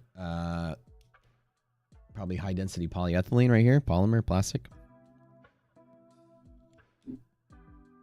You make it with the monomer is like the chemical that you. It's like a monomer is like a Lego. And then you stack them together to make the polymer. And polymer is like the plastic, whatever it is. We made super absorbent polymers, which is basically a powder that you put into water and it turns into a gel. Like it absorbs it so much, it changes size like hundreds of times, and just is so porous and sucks up so much water. So you ever like when they have like oil spills and stuff, and they pour that shit in the ocean, and then it turns like this curdled goop, and they just scoop it out with shovels and nets. That's what we. So I worked in super absorbent polymers. We made stuff like that. But the monomer part, I worked at the front end. So what we did was we'd mix the chemicals into a reactor, and then we would create this kind of like Gatorade colored liquid. That was my product. And the Gatorade colored liquid went to the next plant, like one plant over, and then they would boil out the water and it would turn into like a black, thicker kind of more concentrated version of it. And then they'd send it to the other plant, which would turn it into, it would create the polymer reaction, then dry it, then pulverize it into powder. And then they take the powder and then they sew that powder inside of the cloth layers of a diaper. And then when a baby like pisses in that diaper, you know, you hold a wet diaper, it's like a squishy jello in a way. Y'all, did y'all come into the stream learn about diapers today? Did you? So there you go. We had a good time. My unit was cool. I get to run around in the reactor, drive a golf cart, wear a hard hat. In my 20s, it was great. It was a powerful job. It's cool in a kid in your 20s to like walk around with a clipboard and drive around. You got all the people at the plant walking up to you, calling you sir. It's like I used to say like, don't call me sir, just call me Matt. I'd be like, hey, can you help me with this? Yeah, yes sir, yes sir. I'm like, no. Like, I'm just because I'm an engineer. Like, it was a prestigious title, I think, and so everybody kind of answered to some of the things you asked. But like, I was all. It was such a culture shock to be in my late 20s and people twice my age were you know, calling me sir and things like that. And so obviously it was a prestigious job, I guess. It was fun. Learning about monomers, a class within a class. Is this free? How is this free? You guys want to learn how to make diapers? Oh, I tell the ladies. So, hey, what are you doing? Well, I make diapers. What's up? What's up, girlfriend? Actually, didn't even make the diapers. And I had some pretty crazy near misses in the plane. So today, basically, guys are waiting while I'm telling you stories to entertain. Everybody, just hang tight. I'm working right here. Don't forget, I think ETF has a 65% off sale for their fast tracks and 30% off all Tradeifys. Apex is still having an 80% off sale as well. All of the bots posting all the codes that we have. All purchases of those things go to support the trading platform. So if you guys treat it like a money back on your card, if you buy trading platform, if you buy prop firms, use our code. If you use anyone else's code, you're just paying their apartment and Lambo and Rolex payments for them, that they can brag about it to you, that they have it and show you, and you don't have anything back from it. But if you use our code, well, the money we get from our cut goes right back to the platform development. So you can imagine that if you use our code, it just returns and does something for you in return. So maybe use our code instead of everyone else's code. It helps. My wiggle room is so tight. So yeah, DD tolerance is always better in regular brokerage accounts. Prop firms are different dynamics. They are. That's the only reason I can't chase the trade.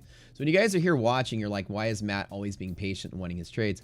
It's how I manage my drawdown, right? So as I talk about these, you know, how am I up $40,000 with an 80% win rate and navigating perfectly? Every one of my trades in these accounts is tailored to be between 1,000 and 4,000.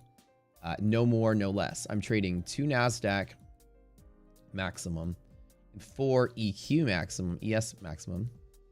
To maintain 20% consistency, making 20K per account, which is my target before payout, which means I have to get 2 trades at 4,000 and 8 trades at roughly 2,000 to hit a 20K basis. If you do the math there, that equals $20,000 of profit per account times 5 is 100K. So every 100K I make, I must maintain this ratio. As you see, the largest trade of 4,000, I'm sorry, this is 24. 4K divided by 24 is equal to 16%. So I need to get roughly less than 20%. This is the ratio. Whatever most of my trades are, I can only afford 2 days of doubling the size of the win. So I have to be consistent. So to get the best consistency, I maintain the least amount of drawdown, which means I miss a lot of moves, but I hit my exact target every single time. Because when you're trading trader funding programs, you can't just make money. You have to make a certain amount of money every day and prevent losing a certain amount of money every day. If you don't walk your account up little by little by little, you don't get the payout. So I trade with so much control. I'm even managing how much I'm going to make every day. And so in the Tradeify thing, it's really nice. Let me show you guys the whole, let me just open up the stats here. Let me pull it up. So for me, I need the best reward to risk setup here. I can find this really quick. Let's open the journal. So if you guys are doing trader funding programs, this is what I specialize in teaching. It's to show you guys how to walk your account up a certain distance. Hold on, let me get it loaded up here. So this was me in January. Like I literally had just started with them.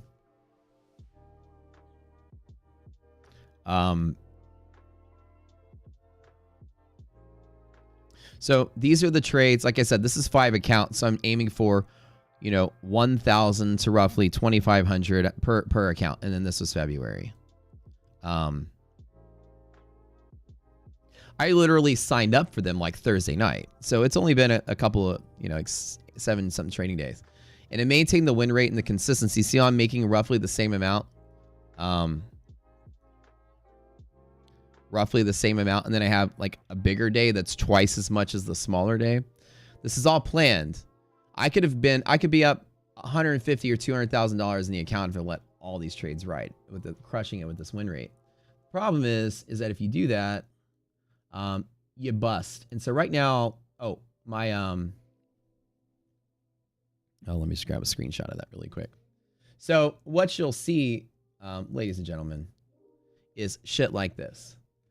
It's planning. Like I'm an expert at planning.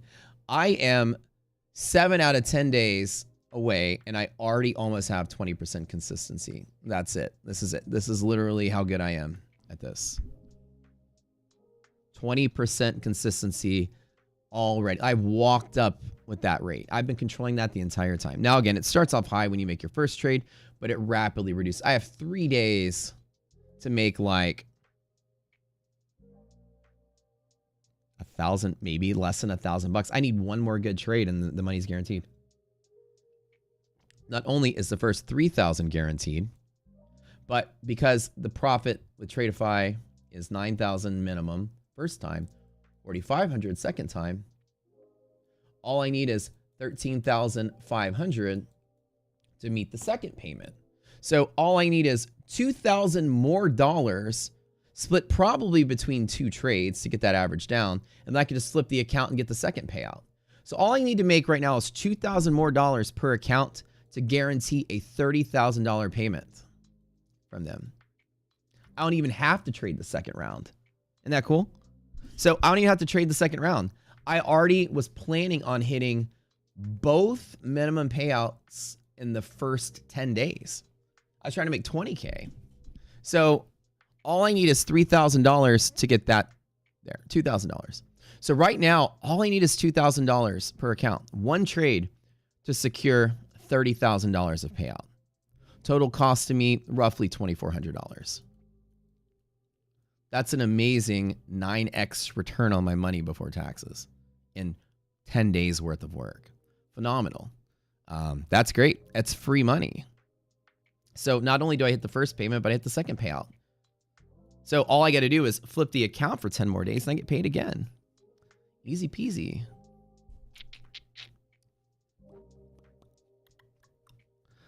PJ secured 9K in payouts across 3 accounts of Tradeify. Your consistency was out of whack for a bit. That's the hardest part. in that kind of world, is to have your consistency be high enough. All right. So today, Res is starting to heal itself. Probably Nvidia is doing the work. I would love to see a trade from here to here. I don't want to chase through that. There's not enough volatility for the market to die because we're not in any kind of a volatile spot. Apple's bouncing, yeah. Nvidia bouncing too. Still doing all right. Well, not as much, but it was kind of bouncing earlier. All right, so while we're waiting for my setup, Q&A time. What do you guys want to know?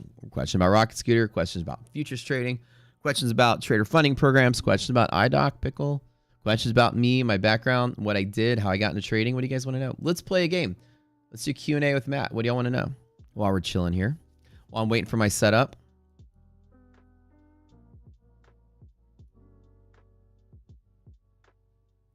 What would you guys like to know?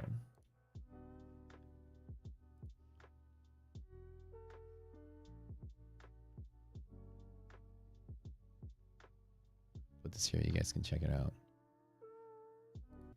Question time.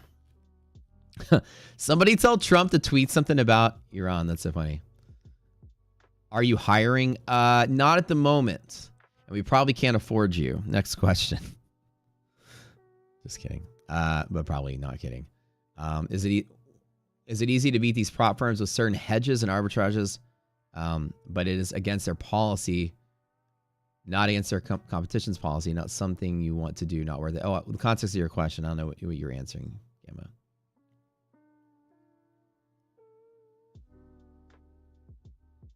I didn't know. Okay, I got to read up to see what you're talking about.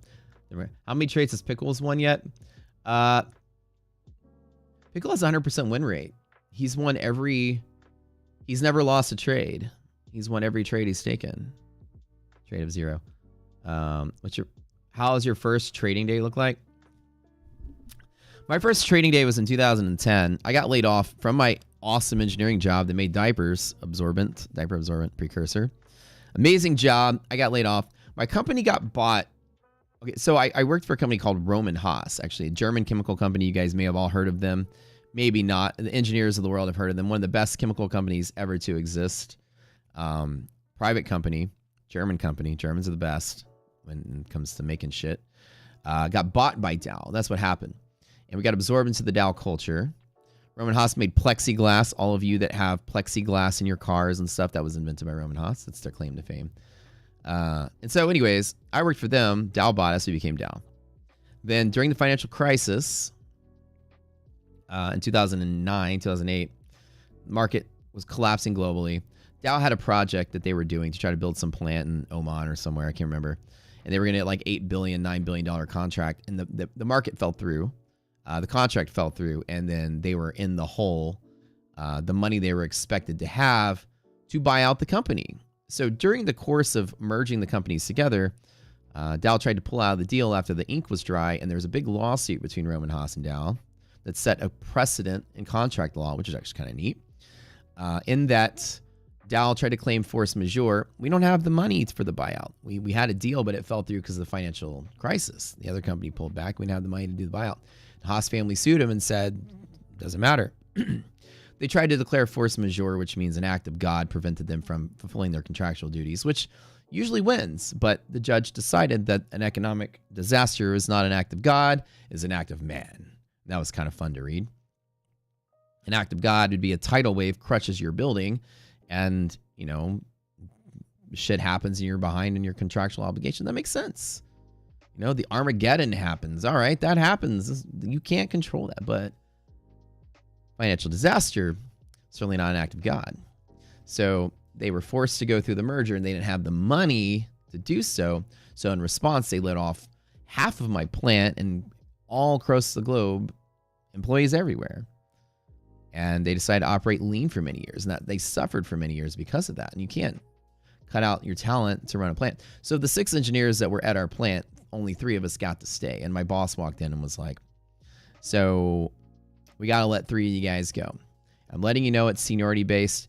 We can't make a decision. We couldn't make a decision. So ultimately, management decided seniority based, and it's the only way to make it fair. And then of the 6 people, everyone turned and looked at me because I was the newest guy there, and I was like, oh, what do we got? What's Trump saying? Hold up. So I got laid off, but I was already like interested in commodities markets, and I had a buddy that was day trading, penny stocks at the time, got me into trading. My first trading day was actually really fun.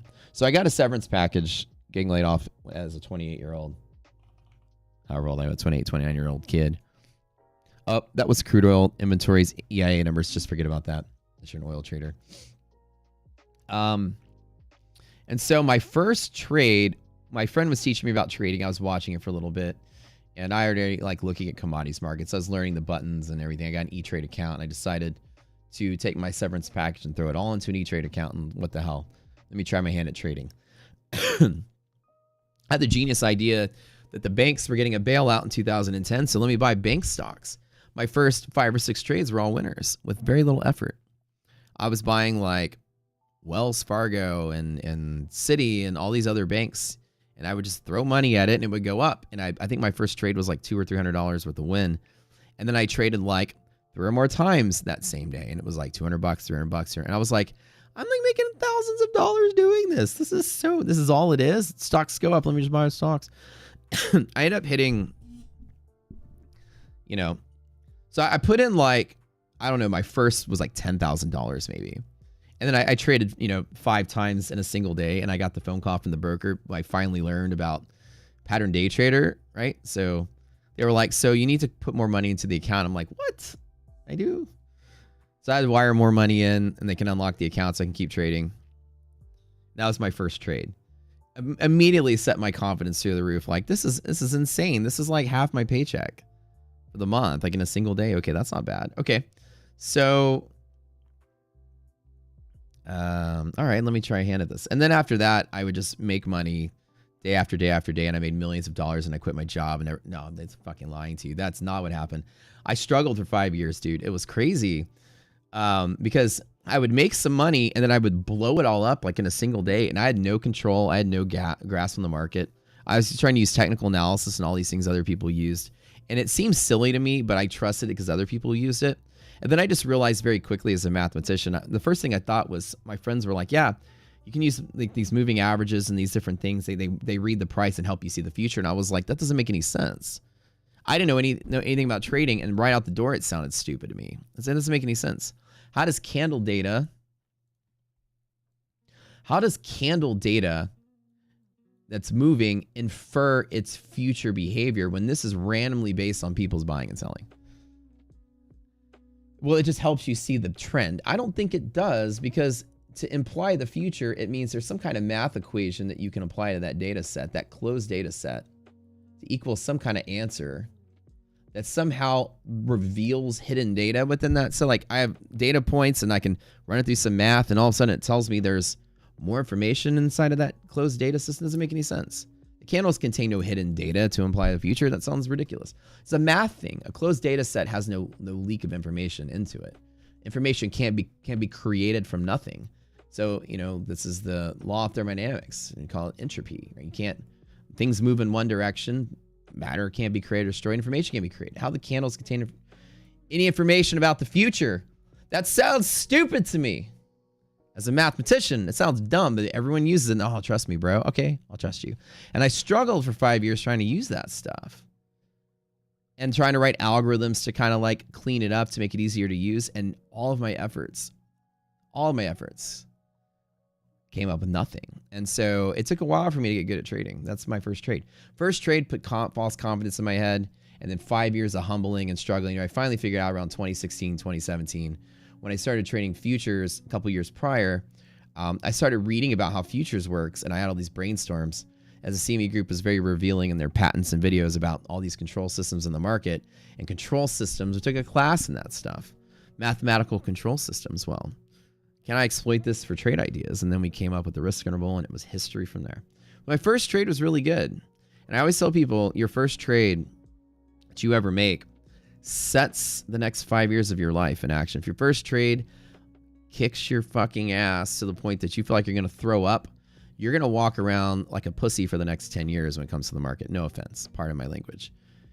You're going to feel like so scared to do anything. If your first trade is easy money, then you've got an ego to work with for the next 5 years. You got to unwind. Your first trade literally sets the next 5 years of your behaviors, right? That's literally what my first trade was. Oh, this is easy. And then every time I tried something, I was like, I'm only one step away from getting there because it was easy when I first started. And I realized that the hurdles of becoming, successful at trading had nothing to do with indicators or tools or shit you put on your charts. It has everything to do with managing your bets. The patience I'm exhibiting right now is part of my success in trading. It's waiting for the setup I want and not taking what I don't want. Not trying to guess which way the market's going, because it in fact is random. And all of that came through like years of struggling. And I kind of had to put together something that worked under the premise of the market is random. Why try to guess where the price is going to go? Instead, we can use math to forecast where volume will be. And then that was my big brainstorm. And that's where we are today. Good question. Long answer. So what else you guys want to know? What's the best way to buy the monthly sub? Allow me to give you guys information here. This is at the Rocket Scooter website. You will click this link right here. The monthly sub is now half price for the first month. I'm going to post it in chat for you. So more questions.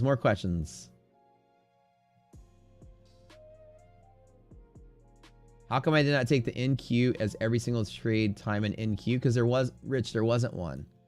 That's not every single, not bear zone to bull zone. It's the other way around. This is not EST. Illiquidity pockets go from zone bottom to zone top. Liquidity pockets go like this. So this isn't one. But good eye. They're inverted. So I don't trade at bull zone tops. It's not entry. It's interesting to see that your biggest day followed your losing day. I tend to not have psychological, I call it psychological hysteresis, where you carry shit into the next day that you deal with. I have a big losing day. I wipe it. I start over. I move forward. So I don't tend to like deteriorate with bad performance. Like my bad performance doesn't create more bad performance. Every day is a fresh new day, and my win rate carries more than anything because I try not to let my emotions change how I behave.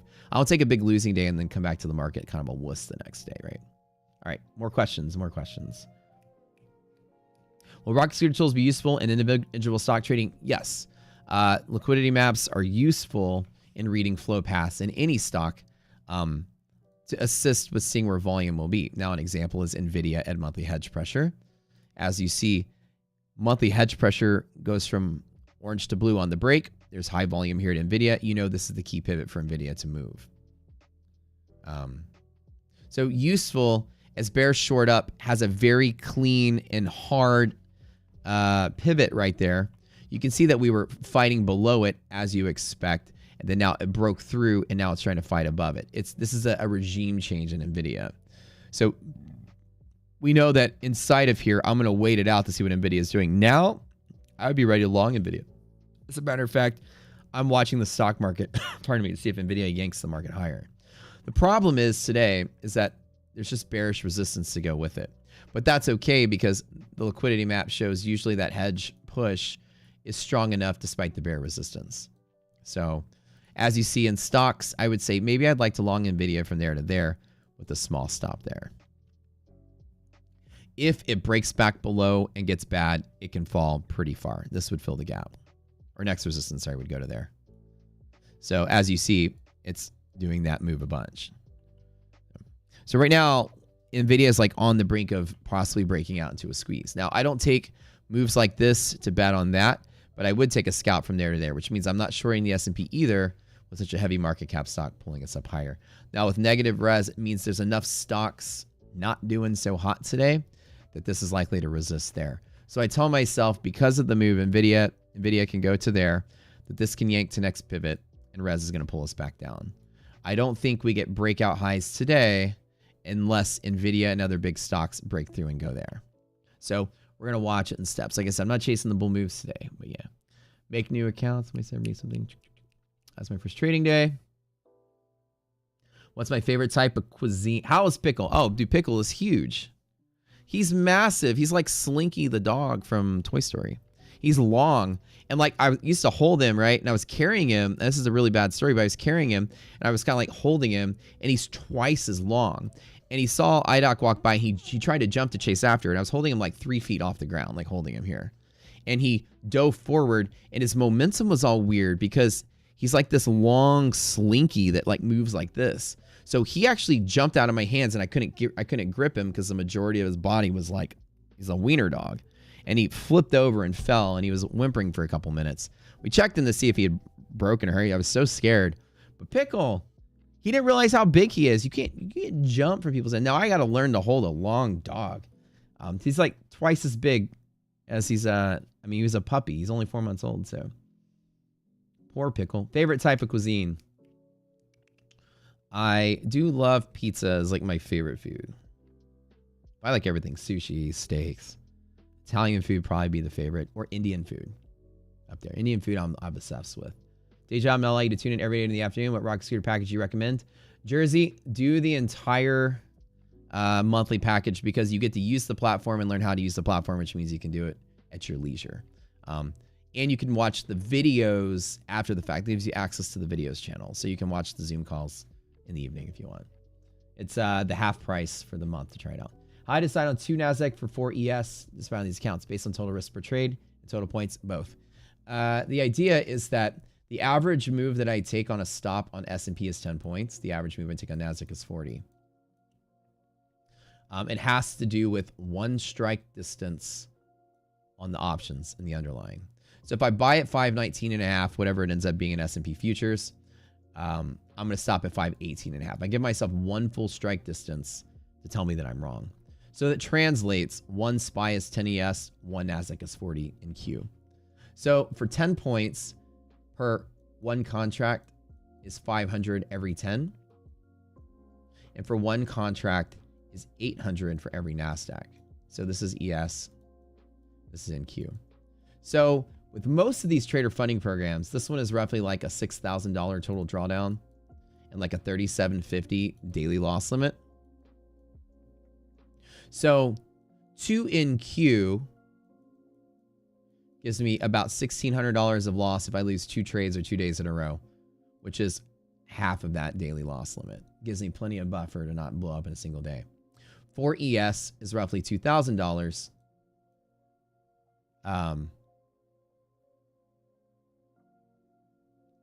So, hold on, wait. This is 800 times 2. So, $1,600 per trade. 1 trade is half. $2,000, which is 4 ES, my maximum that I do, again, is roughly half of my daily loss limit as well. Does that make sense?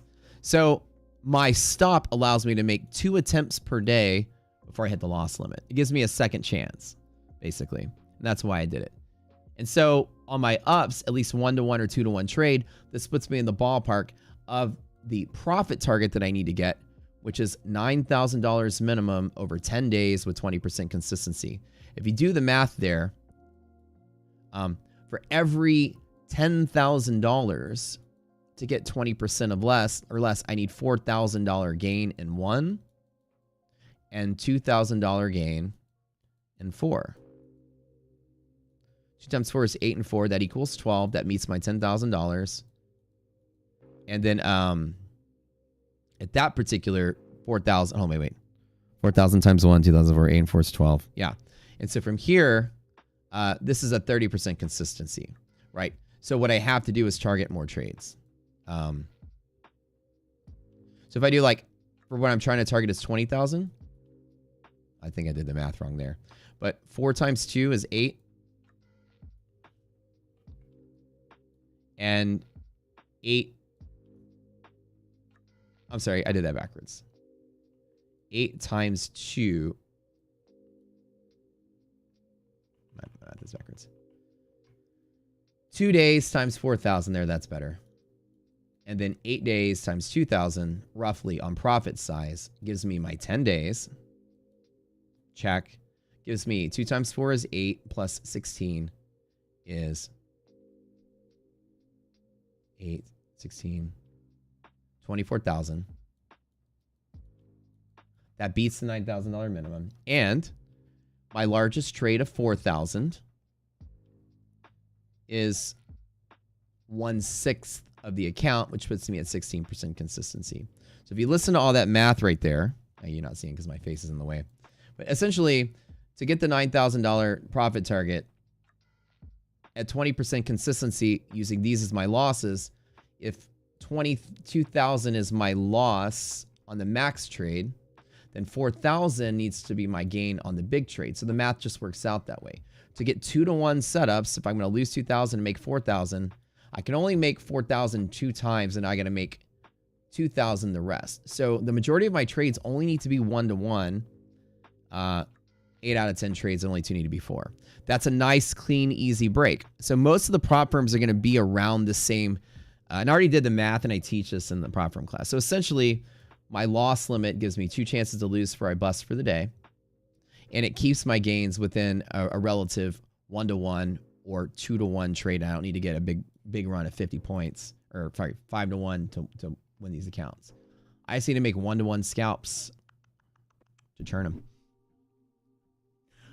Okay, so answering my question, House Pickle. Somebody says, what strategy they take for the RS methodology?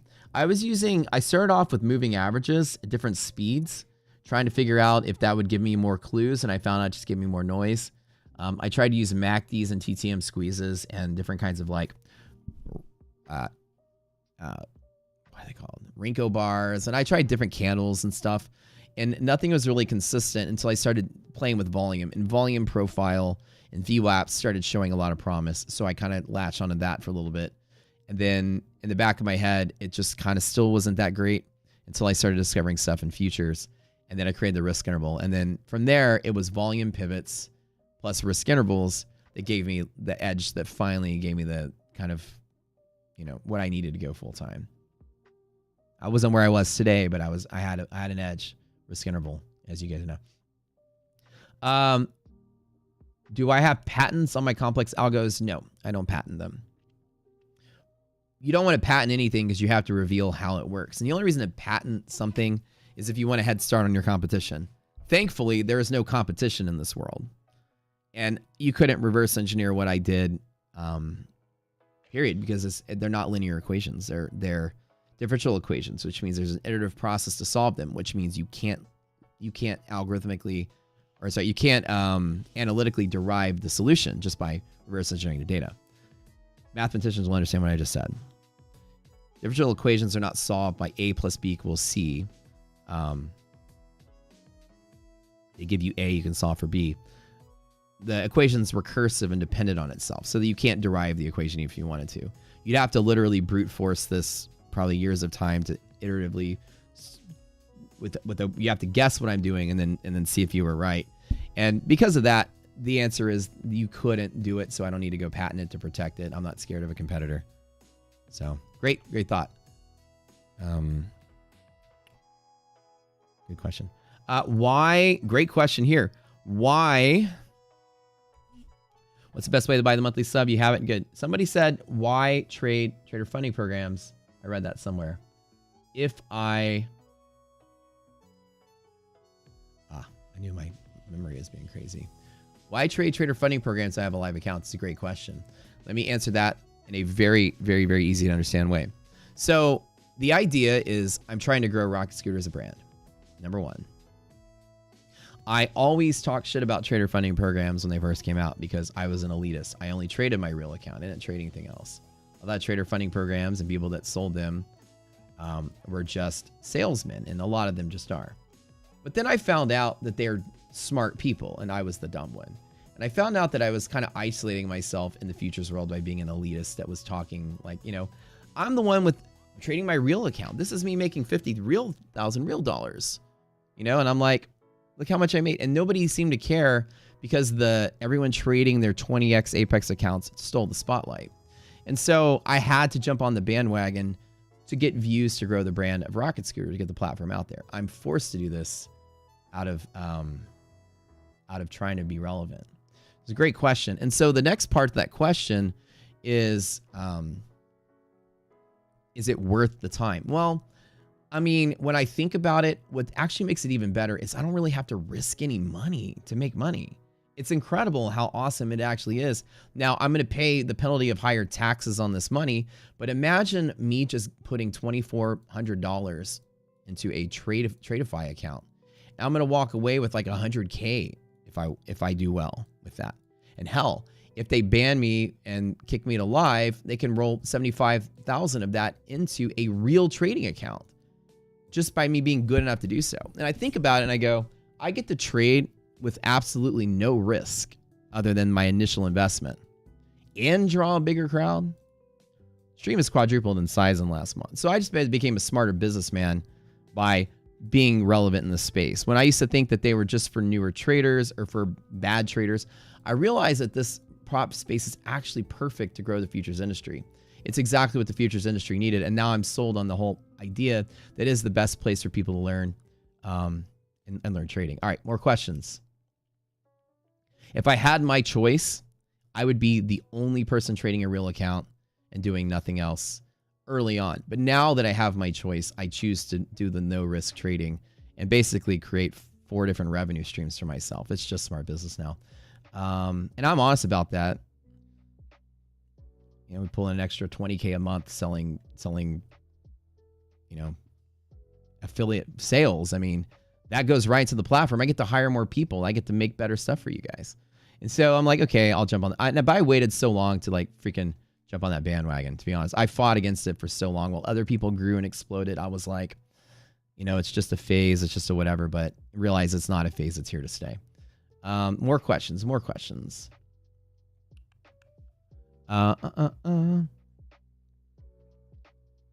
Steve Rich, great question. And so, but in reality, what you guys should aspire to do, since I have to trade for your entertainment, I should lower my risk at all possible. If you're trying to trade to make a living, you don't want to do this full time.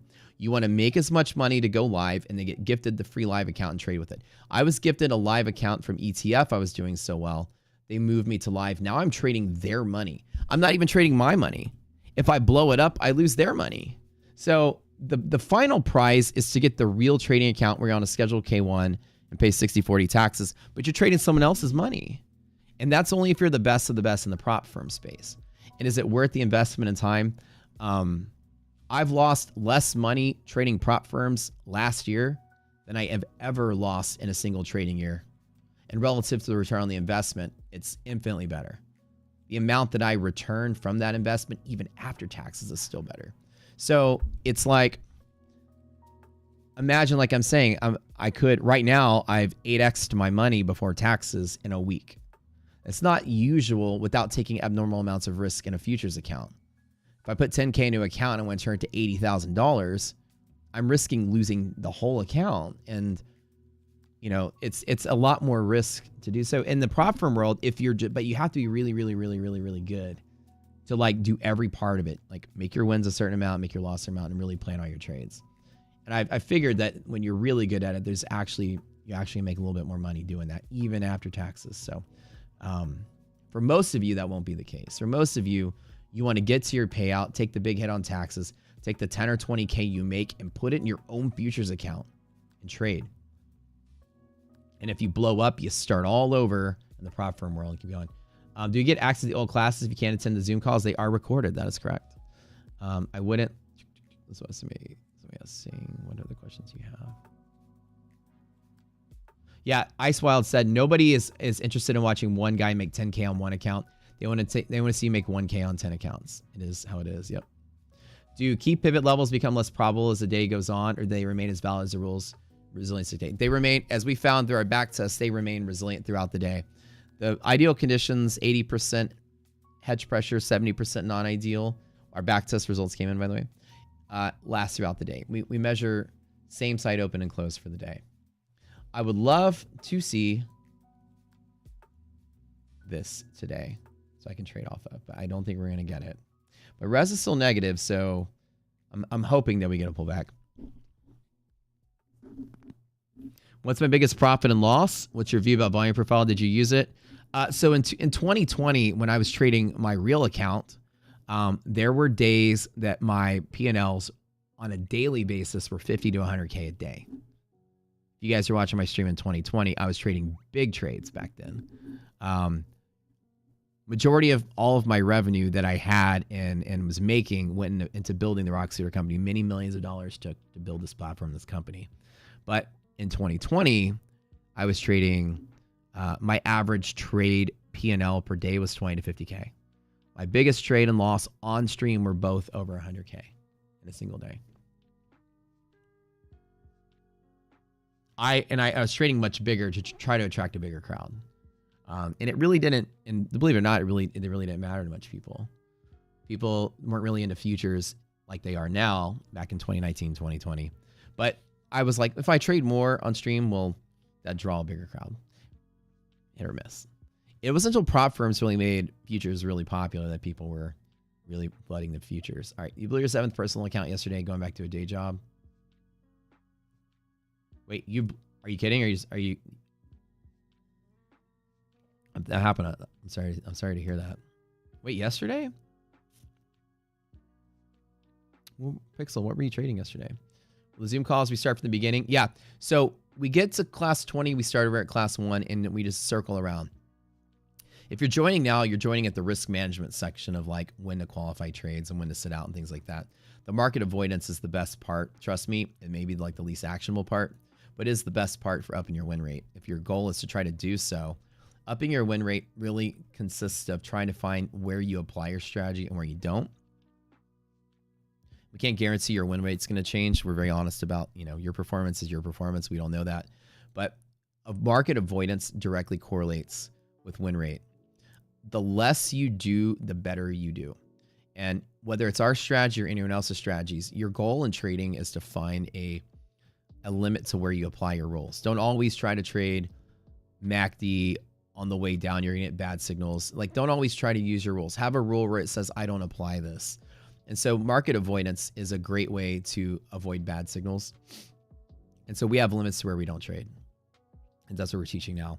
And then we get back to course 1. We start all over from the beginning. And it's a progressive thing. So each class kind of builds on its own. Footprint is good to use. It builds candles, but candles not. Yeah, order flow helps as well. Yep. Trading View also has glitches and stuff.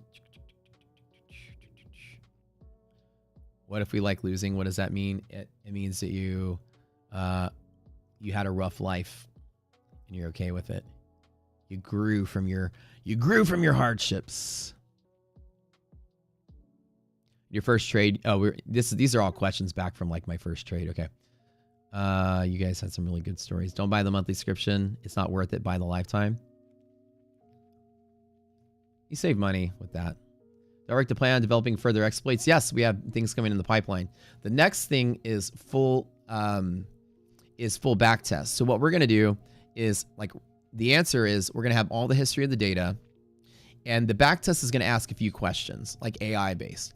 Under these combination of lights over all data that we have that are BLUs, what is the probability that if we gapped up, we stayed above blue?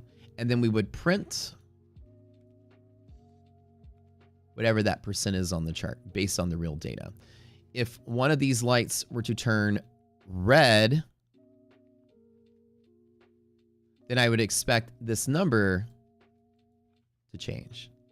And with enough data, it becomes very, very, very accurate as to what the actual percentages were under the conditions. Conditions change, what's the probability? And so the idea going with that is that could you actually have additional flags as a trader you can click? Like you can click, I want to look at all days where DD is greater than half. I just want to correlate the two. Okay, I click this box, and then looking at those conditions and DD greater than half, it might say 79. I say, aha, I want to make a decision on DD. How does that affect the difference? Ah, it's about 5% better. Okay. And so, like, that's the next thing that we want to build this year is an adjustable data entry widget so you can set your conditions to make better, more probabilistic choices. Like, as we tell you, like 80%, 90% were from static bat tests we did. Clearly doesn't apply in all conditions. What if you're in a really crazy bear market? What if you broke hedge pressure? What is the probability change because MHP is broken? Let me say MHP is broken. Click the button. Oh, that goes from 75 to 62. All right, let me trade it smaller. That's the idea for this year. That's the next big thing we want to make. Somebody said, when I enter a trade, how am I determining my stop loss? As C. Madden said, it's the same in every single position. So since I base my high volume pivots off of option strikes, 596, 595, I'll buy the equivalent futures there. I allow myself one full strike distance, which is usually 1 point at this level. And so it allows me to set my maximum stop 10 points ES, 40 points in NASDAQ. And that's usually what I do.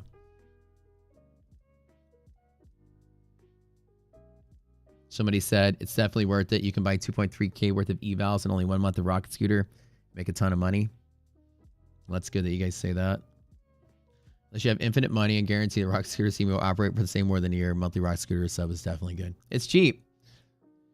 I like the way you show your patience and wait for the trade. How much do I pay for the monthly sub? It's $99, Usman, for the first month, and then every month after it's $200. But we have a discount for like this grandfathered thing that we did since we started doing our courses. After Black Friday, we made it $159. So everybody in our group is rushing to change the $200 to $159 to lock it in forever, and that will stay that way forever as like a loyalty thing for our V2 Rocket Scooter release, which was in August. So you click this link here. If you guys are trying, I know I'm so far behind on the questions, but this guy right here that I typed in, that's the link to get to the half price for the first month. It comes with all the courses and stuff. Slinky is long. You must have taught him well. Super long, dude. Oh, you're talking about when I dropped Pickle? Yeah, I know. It scared him, man, and he was like whimpering. It just basically scared him. But I feel bad because small dogs like that with, you know, they get hip dysplasia pretty easily, so you gotta be careful when they like land on their foot. Favorite sport to watch? Oh my god. I played football when I was a kid. I love football. My brother was a professional baseball player, so I love baseball. He is a pitcher in the Giants organization. So we watch baseball. I travel to go watch and play all the time. I do love watching anything with continuous action. So I love hockey. I love soccer. I love basketball. It's hard to say. My favorite to watch, though, I'd have to say is probably American football and probably college football. I'm a Cowboys fan in the pro world. Don't hate me. And I do love college football. So I root for like Texas teams. My quant is quiet today. Donald Trump needs to tweet something, man. Reviews about Bookmap and Total View by NASDAQ. I've never used Bookmap, but what I know about it is that it's an aggregate of activity like buys against the bid and buys against the ask. It depends on how much faith you have in the level 2. I don't trust level 2 data as having a lot of integrity, but people utilize that to see if there's buffering to the order flow. And it's actually useful information if you're like a tape reader. It's again, micro scalping can help you. Maybe it can help you make a bigger decision like, okay, my support is building support here. To couple with Rocket Scooter, any other tool that helps you guess the strength of a pivot is always good. So if you're an example, as we fell to 595 or whatever, and you go here and you go, I want a long there. And then you use another tool like Bookmap to see like, oh, there's a lot of order flow. I think it like makes bubbles really big when it's accumulating volume at a tick price. And then you can say, you know, it's fighting off that resistance pretty good. Let me have more confluence in myself. By itself is absolutely not useful, but it's confluence to something else it is. Order flow is not a useful tool. It only tells you by itself. It only tells you something's happening. It's hard to plan around that. You can only react. So if you want to get ahead to plan and use something like a Bookmap to enhance your planning, side by side dynamite. Yeah, you need something to help you plan and then something to help you confirm. You need confluence. It's a great confluence tool, but by itself, you'll only be reacting, and that's hard to do. How can I start a funded futures training? Go through our program because we train you on how to do trader funding programs. That's what we do. Do I recommend only trading micros or 50K account? Ross, I can't tell you what to do with your trading account, but I live by this rule. You take your net lick of your account and you divide it by this equation, 1.1 times this number. And let me give you this number. You're going to type in CME margins in Google. You're going to click this button right here. We should probably just print the margin requirements for you guys. You're going to assume that you're trading equities. You're going to click the button that says span 2. Just rewind the stream if you want to get it. You're going to go down here. Let's say you're trading NASDAQ as an example. Let's click CME. What type of asset class? This is an equity index. And products, you're going to go down to NASDAQ. And you're going to get a number called maintenance long and maintenance short. Choose the bigger of the two, which is usually the long, but depends. Choose the bigger of the two, and that's the number in that equation. 23,144.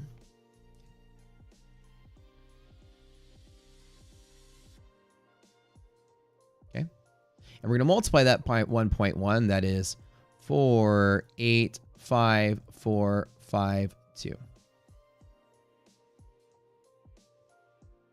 Oh, wait, sorry. 485,452. Okay. So your net lick of your account. On an example of a net lick of 50, as you asked, the rule I have is that is my max position size. These are the margin requirements to set that. This relatively puts that is exactly 2 NASDAQ contracts for the most part. So right now, per 25K, I'm going to be trading 1 E-mini. It might seem low, but listen to this. Ready? It's a risk management trick. 2 NQ contracts is $1,600 of loss per 40, which is my stop loss. Okay. On a 50K account, every losing trade is 3.2% of the account. It's relatively tolerable, and it makes your account like the cash equivalent of a non-margin stock account where you buy the S&P and it moves up and down 1 to 3% a day. So this keeps your futures account relatively along the path of a stock account. You can over-lever as much as you want, but this rule of thumb is what I teach in our classes. It's your net lick divided by 1.1 times maintenance on the CME site, and it will always balance your account to where your trades are roughly at maximum 3% loss a day. It is a great starting point that I teach people here, futures traders, to manage. Most people with 50K, you can go in there and buy $500 contracts and lever up and buy like 30, 40, 50 contracts and bust your account in a single day. 3% is going to be very manageable in an educational sense to allow you to stay in the game longer. Not investment advice. I don't have a license to teach anybody anything relative to their own trading or investments. So take it with a grain of salt. I'm a random dude on the internet, but there's the math of that. And this equation I invented to figure out how to demargin your account to set it equivalently so that you're trading between 1 and 3% loss a day, which is how much NVIDIA and Apple and SPY itself moves up or down per day. It's great. It's a great way to do it. And that equation is perfect for that. It keeps you in the ballpark of not blowing up your account in a single trade. 10 points stop on S&P, same thing. For S&P, roughly is going to be, let's just double check the math there. It's a great tool, dude. It's like super great equation. S&P margin is about 15. 15 times 1.1 is 16, so that's about 3 S&P contracts. 50 divided by 16 is roughly 3. So every 10 points is $1,500 on my S&P stop. $1,500 for 50,000 is 3%. It's beautiful how it works out, and it works out every time. Always keeps it around 3%. Pretty cool, right? We're the experts of CME margining here. All of our stuff is based on that. I know why they choose that margin requirements, because they're trying to fix the loss of those that are making the market here. There's not as much loss per movement. They throttle the price of the contract to do that. It's a whole underlying thing of it here. You still recommending to get funded accounts from Apex? I am not recommending Apex as hard as I used to, because they're very strict on their payouts, and they have like they have risk management rules that aren't necessarily stated. They're subjective, and I don't like subjective firms.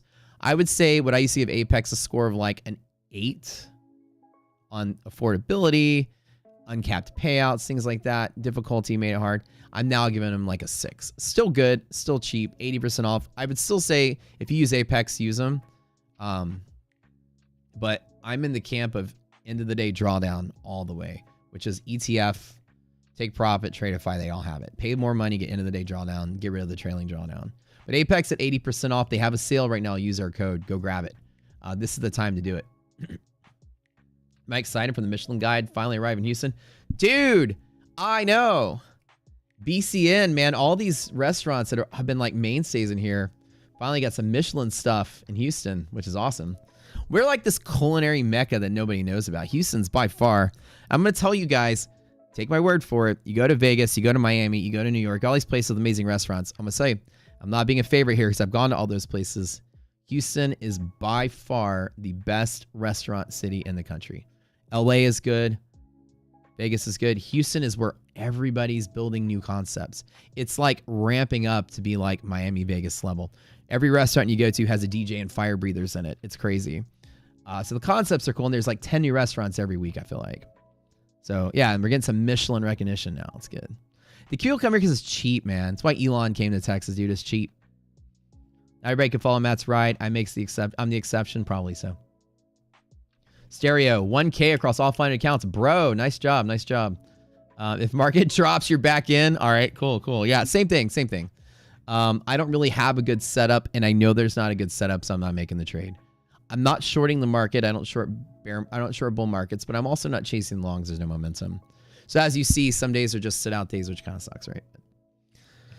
See anyone here making like 6 figures annually, not paying income tax? Got some tips? I don't know. I'm not the tax expert, but if anybody here has, please share the tips. Looking for half gap bump and retest? Probably so. Do I use volume profile? I don't. I use Rocket Scooter, which predicts volume profile. High volume nodes are here. Let me show you something very cool. Watch this. We predict volume profile a day in advance. We get ahead of a volume profile. A liquidity map is designed to forecast a volume profile. Let me show you something cool. I don't remember what the days were yesterday. Maybe somebody... Gal, tell me what MHP was yesterday and hedge pressure was. I'm going to do my fun trick. Everyone loves this trick. Let's add a volume profile on SPY. Let's change this bad boy right here to do 1 day. Tick size. Okay.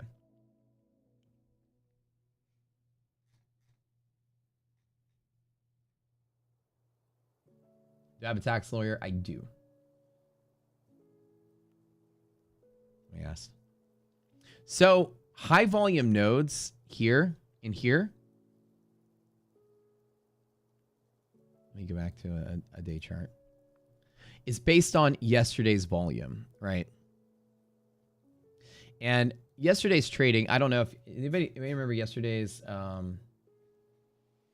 stuff. I wish I remember what it was. Let me go back to here. That's about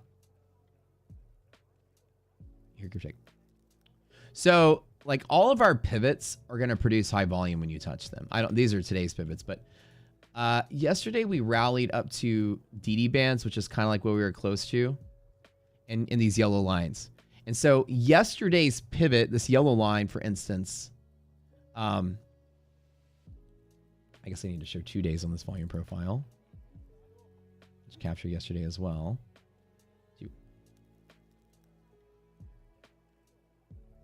I'm gonna make it 3. That's weird. It's not capturing the extra data. Let me do chart instead of day. Show all of it. Okay, there we go. There we go. All right. So yesterday's yellow line pivot, which was there, remember, yellow line is what we sold off from, is like basically the point of control on this. It's the highest volume. I don't know why this red line is here, but the point of control is here. The pivots we give you yesterday are today's high volume nodes. We actually predict a volume profile before it happens. This is exactly like the eureka moment people have when they come here. Today's volume profile is yesterday's pivots. But this guy right here, the 602 level in SPY, is exactly where our resistance target was. We have this number calculated weeks ago, but this was the interacting pivot of the day. It happens to be the point of control on the chart. So our pivots, that when you touch them, is guaranteed high volume. That's the way the options work. If this were to fall to here, the volume would just magically like get really high, and then tomorrow's volume profile would have a high volume node there. Every time I draw volume profile files, people say it looks like I'm drawing dicks. So I'm going to erase that. But essentially what we do here is we use volume profile and day in advance so much better. So here you're like, there's a high volume pivot here and a high volume pivot there and a high volume pivot there. Well, let's look at this, right? We knew that yesterday. Yesterday, right? I don't know where our DD bands were yesterday, but we were at lower DD bands at the start of the day. So those are the high volume pivots that we show you beforehand.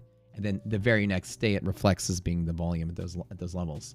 So the best part about what we do is we're using options to get one day ahead of volume profile. So do I use volume profile? No, I actually can know what it is before it is. And now if you pass through the level, it will be high volume. It will be tomorrow's high volume node. Today is an illiquidity pocket right here. This will be tomorrow's low volume node. There's no volume here. As you see in this illiquidity pocket, there's practically no volume. So I'm predicting high volume nodes and low volume nodes all day long. Illiquidity means no liquidity. So that's pretty cool, right? So I don't use volume profile anymore. We get one day ahead of it.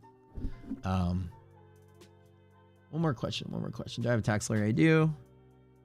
Have I ever read a complete guide to volume price analysis by Anna Cooling? I have not. I don't read a lot of trading books, to be honest.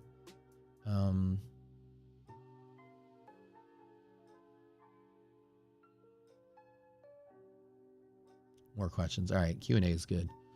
Trading until the setup is presented is one of the hardest things to learn, as Mike has said. Mike Hawksmill is 100% right. Waiting for your setup is the trick to making money as a trader. And that's it. Not taking losses, not feeling like you're missing out, just waiting for something that works. And if it doesn't work, just sit out. Like you're like, aren't you missing out? What did I miss out on? 10 points up and down in QQQ or 40 points up and down. I'm not missing out on jack shit. Like the market is going absolutely nowhere and I know it. So like, why am I chasing the low, chasing the high and getting squeezed, right? Let me let the market shake out. As a matter of fact, as Trump is president, I like to sit back and Trump is my quantitative. Him on his Twitter does all the research I need to know about the market. When something is said and we hear the alarm, woo, and it jumps to here, then I just long it back up. I got my bull market. Things are looking great. Resilience is now taking a second nosedive. As you guys see, resilience is as low as it's been in the session.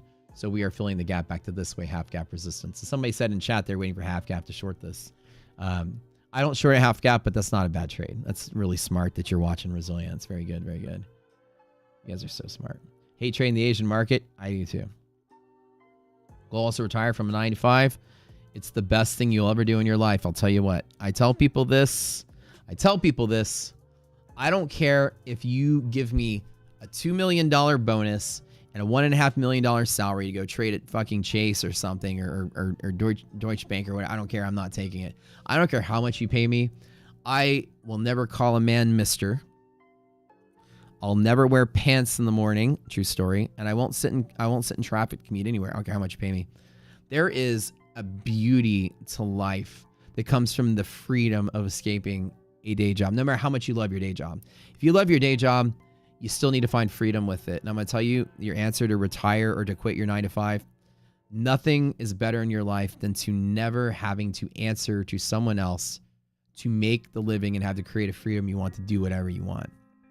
By far the favorite thing I've ever done in my life. I don't care if I was poor. If I made less money, I would still do it. If somebody paid me, you'll never be able to bribe me to go back to an office to work for someone else. I don't matter what I do. People always ask, why don't you go become a trader at a firm? I'm be calling some man mister every day. Yes, sir. No, sir. Fuck that. Wearing pants, sitting in my car. If you can find freedom in your life, find it. Even if it's at a salary cut. If you lower your standard of living financially to do it, do it. You'll never think that's a bad decision. Especially if you have a life partner or a spouse who has the same feeling. The freedom that you feel is priceless. I sit here and build cool shit in my office for a living. If it didn't make me any money, which it didn't for the longest time, Rocket Scooter cost money, millions of dollars. It is draining my net worth to build this. I loved every minute of it. What am I doing for Super Bowl Sunday? I actually don't have plans yet. We've been talking about meeting up with some friends, but I don't have any plans. We just got our house partially furnished, and we were like, maybe we should watch Super Bowl here and have some people come over. But we don't have chairs at our table yet, so we're probably gonna have people. Sure, whatever. Cowboys fans, let's go. Drax Turtle, what's up, man? I love it. So I've always been an Oilers fan because I'm a Houstonian, but the Texans have just never been a team I pulled for. I've just never latched onto it. So always been with the Cowboys. Cowboys fan unsubscribed. LOL. Hey, let's be real though. I'm not super pro sport enthusiast as much as I am college.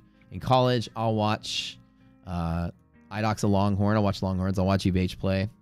Those are the teams I like. I'll even root for A&M. Texas teams are just a different breed, man. It's fun to watch Texas football in college and go to some bar that's like that team. So we go to Aggie bar and watch an Aggie game. We're going to have a great time. Go to Longhorn bar, watch Longhorn game. We're going to have a great time. It's a whole different crowd. Cowboys are positioning themselves to draft Archie Manning next year. You heard it here first. There we go. Challenging day. Gamma, I think you lucked out on that trade. Very good. Yeah, that was a tough day. Christian Korean, as I see that just resilience is price respected. Can you see what's different? Like 685, 700 NASDAQ, Wednesday 30 resistance, and yesterday just went up, probably volume node there. Probably so. So resilience is a flux of the stocks through their redistribution zone, as I told you guys. When this number is negative, all you do is you go up to the respective white box and you draw a line from there to there. That's it.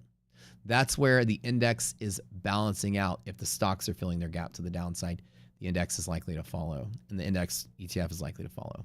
So like today, as we popped to half gap, res was never not above zero the entire time. So that's why it rejected. Resilience is an amazing leading indicator whenever the market's rational. We talked about rational yesterday. When all these lights are yellow and green, resilience is going to lead the herd. This is the second time it showed a bull trap, isn't it? So this is why I'm sitting on the sideline, because res is negative. It's by far an indicator that by itself makes Rocket Scooter worth having on my screen at all times. So yeah, you're a big fan of Euler's high pass filter and higher ranges where cosine is used in the inputs along with options data generated from very short zero. This sounds right up my alley. It sounds Gamma, whatever that is. I'd like to read it. I love reading about stuff like that. Cosine is used in the inputs. High pass filter. We're talking about filters like Fourier transforms. Well, these are math transforms. You're talking about like cyclic filters. Are we talking about fast Fourier transforms in my stream? Smoothing out data.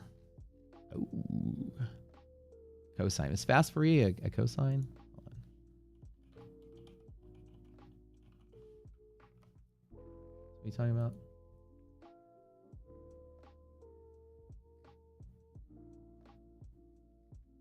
I always forget.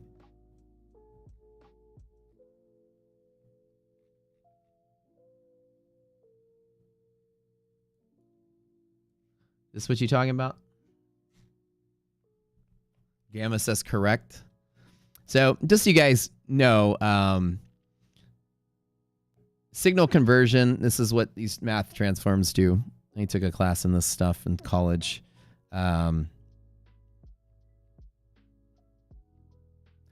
It's fancy words for like your stereo EQ. There's like a wave, and then you take one of the knobs and you turn the frequency knobs up or down, and the wave like changes form. It's kind of like this. You're applying like a math transform, which is like basically like a patch.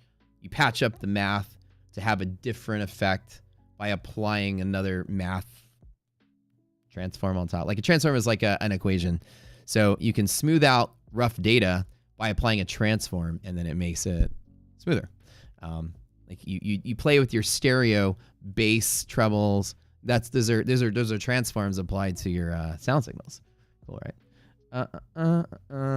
So smoothing out oscillatory noise data is why you would use transforms in the stock market. Is there oscillatory behavior that sine and cosine waves can smooth this out and give you some fast acting, like, a moving average is very slow to act because the noise is built into the data. So you use transforms as like noise reduction, right? So that your data set can change into something like a little more like that. And it can be faster acting if you remove a lot of the noise, as the noise is removed. Now, you smooth out the data a little bit, you get like, different effects. But again, that kind of math is used to smooth out data. Fancy way of saying that.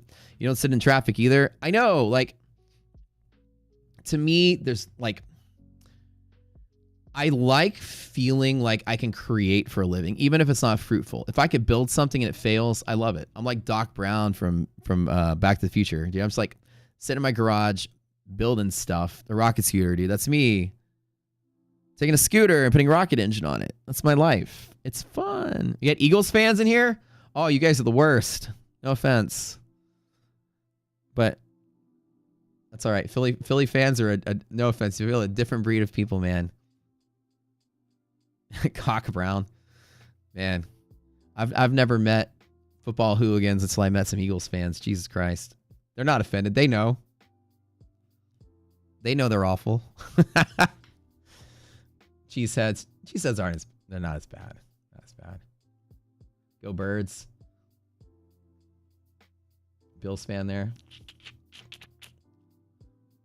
I'm not sure how they would if I were in Philly and I was wearing a Cowboys shirt. I don't know if I would walk out of that stadium without with not being soaked in beers that were poured on me. I don't know. I don't think they hate Texas that much.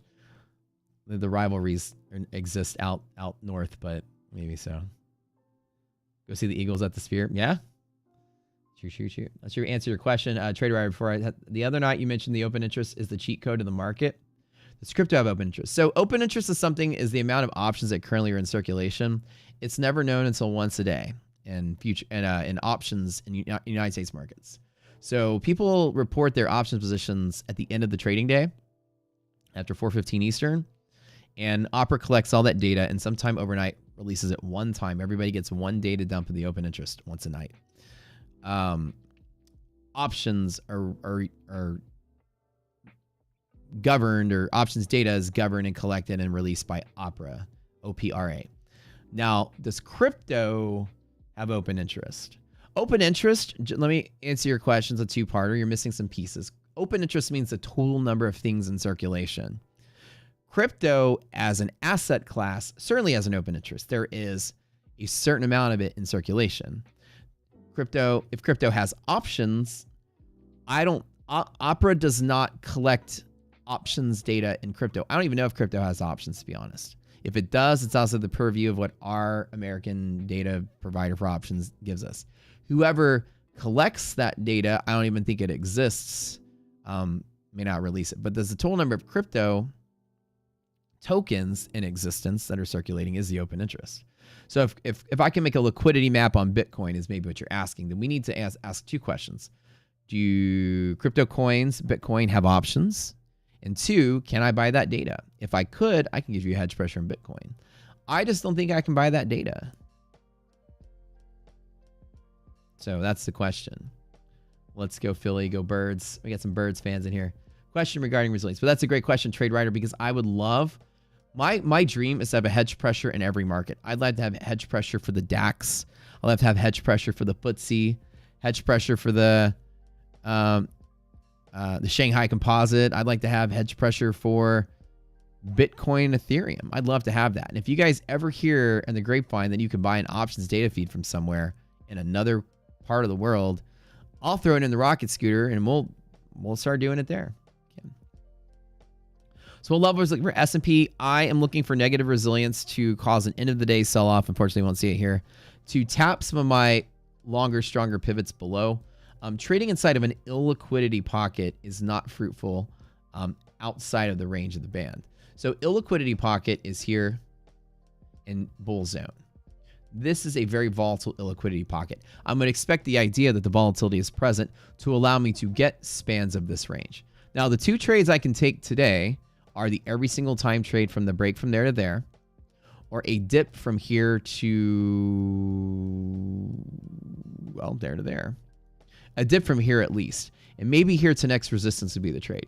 So I've got some really good setups here, but diddling in the middle is kind of a silly thing to do with negative res. So I'm sitting out waiting for it.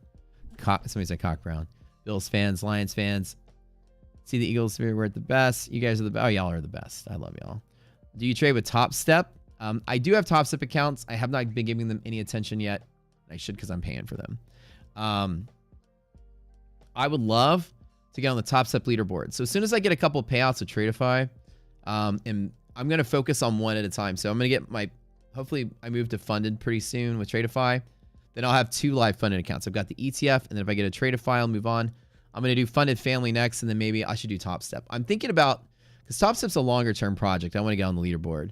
So what I'm going to do is make that computer over here have my Top Step stuff, and I might like go back and forth. And what I'm going to do is like install maybe some other cameras up here so you guys can see like different angles of the room while I'm trading. But I definitely would do Top Step.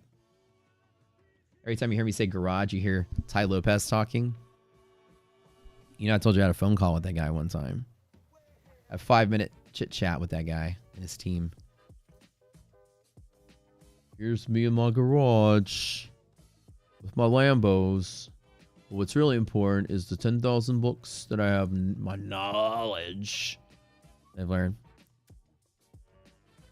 This guy's a marketing genius.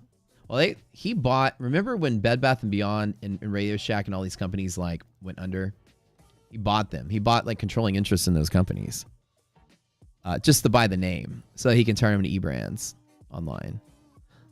You gotta have respect for him as a trader. It's not a terrible idea. I don't know how strong that is in the e-commerce world though. Like if you're gonna buy something online, do you care that it's from Bed Bath & Beyond's online shop on Amazon? I don't know. But not a terrible, like, you know, that's understanding of the world that we live in. But I don't think that trade turned out very well. I think he lost money on that because I don't think he's able to flip it for anything good. But in a trading sense, that was actually a smart risk to take. It's not a bad idea. Anybody but KC, you hate Chiefs? I can't say I hate. I'm neutral. I like the Chiefs because Ashton's a KC guy. He's a Chiefs fan. So Ashton had a field day the last 3 years, hasn't he? He's been hooting and hollering about his team. If I couldn't be a day trader, what career would I have gone into instead? I would still be an engineer or a teacher. I love the idea of being a professor. I taught at University of Houston for a while. I loved it. I love teaching, clearly. I'd want to be at least... I thought about doing research for a while, but then I realized it's a lonely job. I like people. So be a professor would be cool. A long time ago, I wanted to be a pediatric neurosurgeon when I was a kid. I was going to go to med school and do that. I lost kind of like love for medicine in college. I was going to do the same thing everyone else is doing. Get a double major, biology and chemical engineering, and use Chemie as a flex. Let me get a 4.0 in Chemie just to show how smart I am so that med schools would look at you better. That was my original goal. And then I stuck with Chemie because I liked it. Kind of lost interest in medicine because I didn't like it. And now I look back and I'm glad I never became a doctor. No offense. It's like I love people enough to not want to be a research scientist and stuck in a lab, but I hate people enough to not want to be a doctor. It's a weird dichotomy, right? And that sounds kind of funny. I like you guys, but I don't like y'all that much. I need my friends around. But I don't want to babysit a bunch of people and their problems either. I'll babysit a bunch of people's problems in trading though. It's a little easier to work with. But my friends that are doctors have a very stressful life. All of my friends are doctors actually, and they spend a lot of their time like. A person comes in, you know, my leg hurts and my stomach's failing, and he's like, yeah, you need to lose 200 pounds and stop smoking and stop drinking. Yeah, I know, I probably should quit it sometime. Yeah, you're killing yourself. Like half of their job is like babysitting people's vices, and they choose to poison themselves. And they're always just like so stressed out because the person's like, can I just get some meds for this? And they're like, no, I'll pay your class pass for you. Go work out, you know, better your diet. And so a lot of times my doctor friends are just always like, so, you know, it's got to be stressful to fight a losing battle where the person you're trying to help doesn't want to help themselves. And I was like, man, that'd be stressful, right? In trading, we can overcome that hurdle, hopefully. It's kind of the same boat, but a lot of you catch on very quickly. It's not like your health is failing. Thank God you still have it. But when you're losing money, you tend to shape up really. Humans are so weird. Like when you're losing money, you tend to shape up very quickly. Like, okay, something needs to change. But when you're starting to get diabetes because you're 300 pounds overweight, you're not really seeing you need to change. People don't care about their own health. There's a study that somebody did actually. The risk to one's safety is actually perceived as very low at all times. People are scared of flying, but not scared of driving. When the chance of dying in a plane crash is like 100,000, if not millions of times lower than a car crash. People did a study a long time ago that there was a crosswalk in the middle of the street. Here's a stoplight. Here's a crosswalk. And somebody sat there and watched what people do. They measured, because it was an intersection that had like a high fatality rate. People were jaywalking across the street all the time. And I don't know all the boundaries of what they set up, but this was the study they did. And they basically measured people like walking and jaywalking across the street versus the amount of people that walked to the intersection and then crossed when the light was green for them. And they had this thing that basically said like your chance of dying this far away from the crosswalk goes up like 100-fold or 1,000. It was a huge number, like a 100x chance of dying to save like 3 seconds of walking time here and a minute of waiting. And they said that people are willing to risk their lives infinitely so for a mild convenience bonus to their life. It's so crazy how people don't care about, they have no perception of their own physical well-being or safety when it comes to just a mild convenience. Or a mild inconvenience like overeating and being overweight is not seen as a very, very, very crazy risk to your life. This 3 seconds is a crazy risk to your life just crossing the middle of the street. But they said people have no perception of self-safety or like self-preservation when it comes to convenience. People will risk their lives for the dumbest shit. Oh God, I got to get this text out. And I know I'm guilty of this. Hold on. Oh my God, LOL. Yeah, that show I watched was really funny. Oh. Like, we're kind of like fucking idiots when it comes down to it. But when it comes to money, people shape up very quick. People are very quick to like, unless you're just a gambling addiction, a whole different story. But most traders, when they lose money, they're like, oh, I got to change something. And that's good. But you probably don't change your diet until your kidneys have failed and you get your first transplant. And that may not even fix, or your liver has failed, or you don't stop drinking until something bad really, really happens to you. So people are very much latched onto their financial well-being more than their physical well-being. You guys all know that because you'll work until you kill yourself from exhaustion just to make a little bit more money. So it's easier to coach people financially, I think, than it is to coach people medically. So if I would have done something else, I would have liked to have been a professor at a university.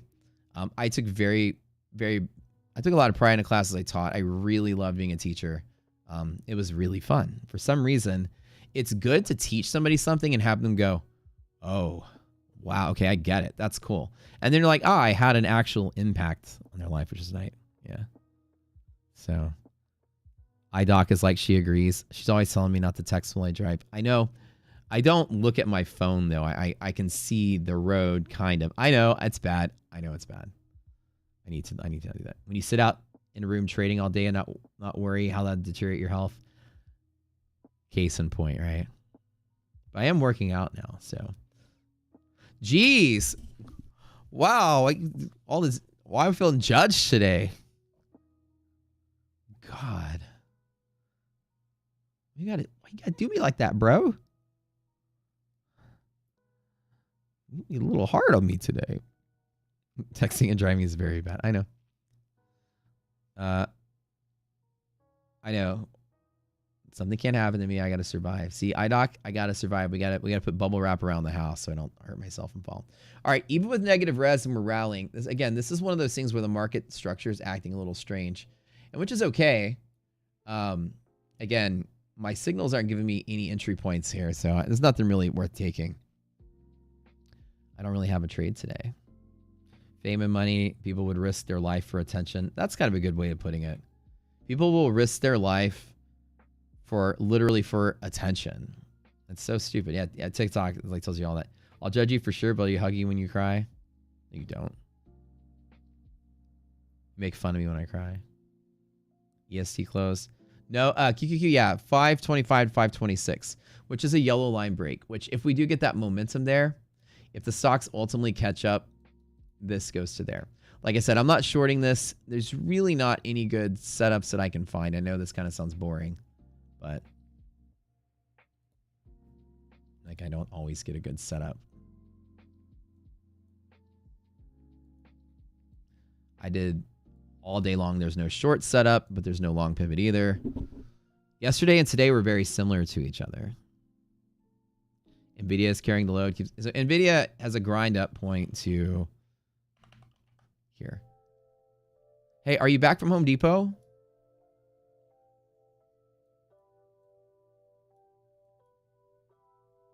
Did we get the boxes? Boring just means they're being wise. NVIDIA definitely carrying today. Like I said, I don't see any downside to this. The resilience was a little scary today, but NVIDIA, it really doesn't take much to move the market. The question is, do we break out and keep going? How do y'all feel? It's not bad. It's not bad today. Definitely not bad. I don't think we're selling off. I just like to have seen a better dip. Greater market, 2 of 3 signals are bullish. Everything's decent. But just not having a pivot to trade off of an S&P is just kind of silly. But we do know it's likely, you know, the market's likely to pull back and then rally. But if it just squeezes up here because NVIDIA takes a bump up, it's going to do that. And you can't predict this, which is why in this area I don't really trade. You're waiting for me to pay for your nails with your trade? Well, I've made $0 today. So what can you get for $0? Hopefully a lot. You don't think it breaks? 60, 68 will reverse down. Do we get like a third rejection? A mad nose, that yellow line. Do we get a third rejection of that? 60, 68's been such a brutal pivot the last 2 days. I'd want to say if it touches it a third time, I don't even know what's going to happen. Like it's random, but if it goes there a third time, do we break and keep going? There is bullish momentum if QQQ achieves that. So there is a setup here or if it breaks to take it to there. And that is the every single time trade. Roughly 10 points of scalp in S&P. But again, I don't know if I want to take it. The stocks aren't really agreeing with the trade. I'm doing your nails. If love don't cost a thing. So wait, if I don't make any money, I'm doing your nails. Oh, I'm going to make you look so pretty. I hope you don't like straight lines because my hand's shaky. I'm gonna fucking make you look good. You got a hangnail if I want to play it? Ugh, no. If you like straight lines, you're fucked.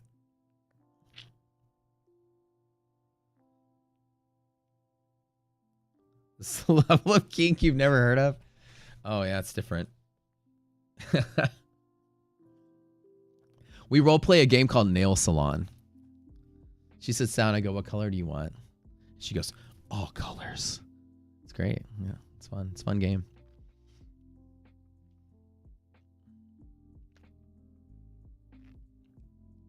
Do you like red?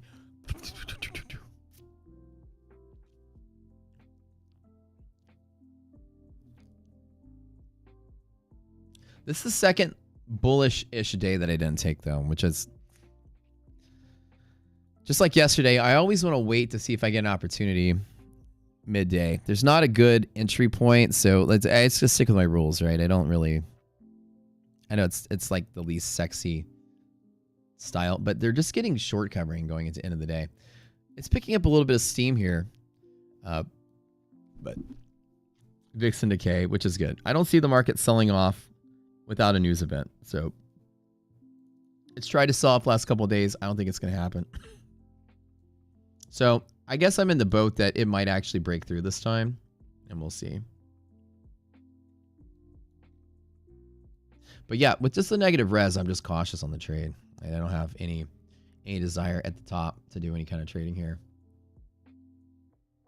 Feels like the market's just waiting for a tweet or news to flash drop. Yeah, that's what I'm waiting for too. That's what I did yesterday. Yep, 100K on each account, bruh. Just buy a micro here, buy one there, sell them off randomly. This is how this market is playing out. I don't disagree with that. Buy a micro, market dips, buy like 5 more, cash out the high. Again, this is short squeezing, just like yesterday. It's the same exact move we had yesterday. No real momentum, no real. Look at this curvature here. It's just like neat to see. Yeah, I'm not bearish this market. I'm still bullish.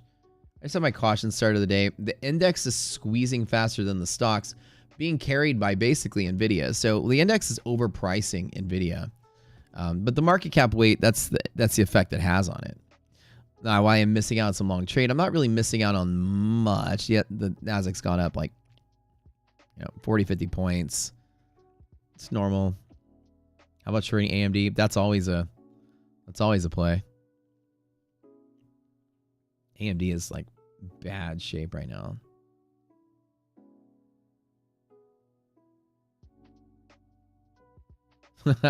Master Rich, I love your charts. It's like Jackson Pollock drew a bunch of lines.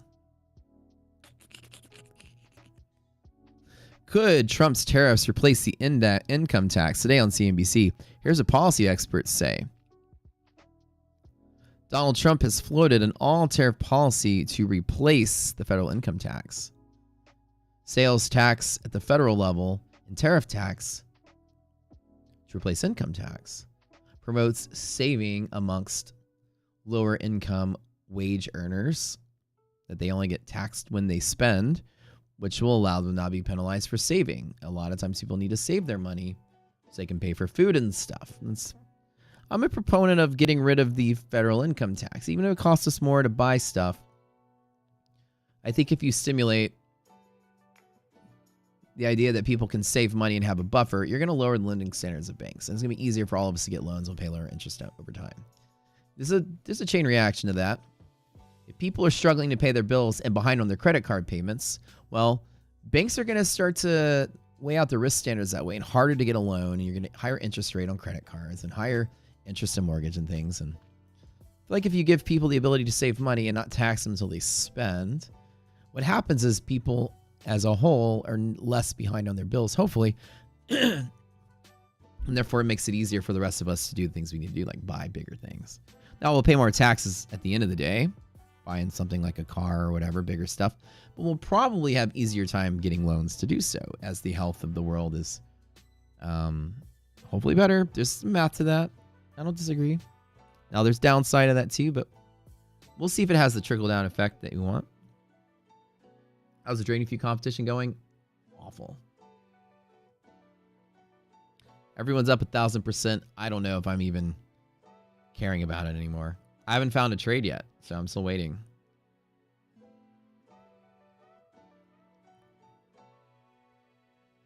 It's going to hurt for a while, but it needs to be done. I think so. There's a referendum to get rid of property taxes in Texas. What? Hey, iDoc, you hearing this? Thank God. Yo, we pay like 25 grand a year in property taxes. Please, get rid of that. YOLO on MBT. There you go.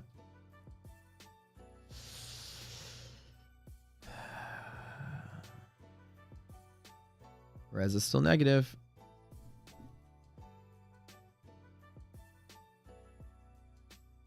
I wouldn't bet on Lightning striking 4 times in a row. 3 times in a row. If this is going here, it's probably trying to break through. I don't know. I feel it today. I feel like it's going to break through. I got nothing on the table yet. 25K, years about 400. What? 400 a year in property taxes? You kidding? Yeah, ours is like 25K a year. It's crazy. Better and longer when you eat our veggies and fix this corrupt system. I agree. Arizona, baby, 1 acre. iDoc, pack your bags. You like the desert? We're moving.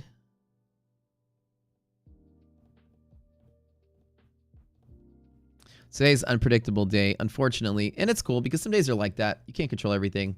But it'll be a day that I didn't make a trade, which is good. I don't see any entry point, period, anywhere across the board except for the every single time trade on Qs. And again, resilience is just not doing it for us today. I don't see anything here. It just is not doing it for me. So the question is there resistance there? And that's the thing.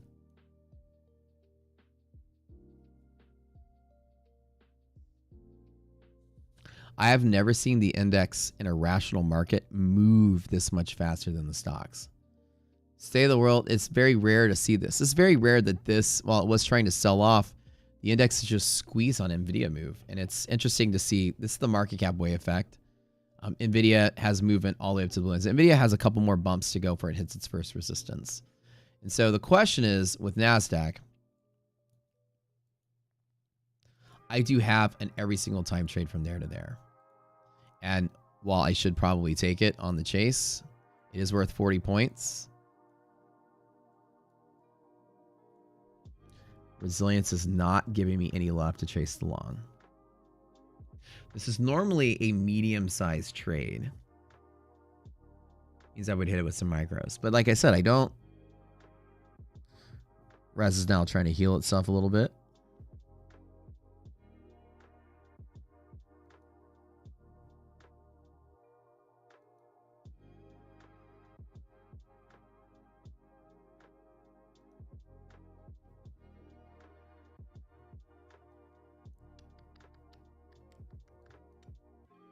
So do I chase that? Does I do it with a couple?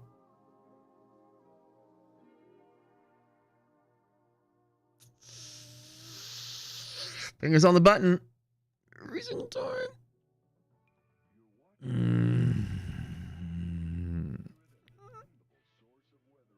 I hate longing on green candles like this.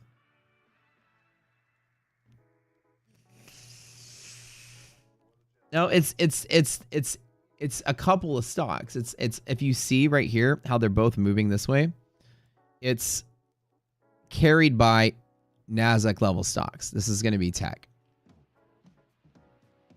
Come on, give me some red, give me some bounce. One more time. God, I like my fingers on the button, and I know I should probably be doing something, but this is just outrageous. Lovely move. And again, it's going to go straight up to the bear zone, bull zone. Which is like a quick 40-point zap. And there it was. That's it. Since I started talking, that's it. That was the trade. All right. To 700, and that's it. I didn't touch it. Oops.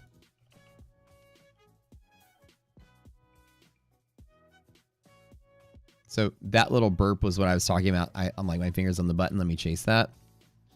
Yeah, I talked myself out of it. I didn't do it.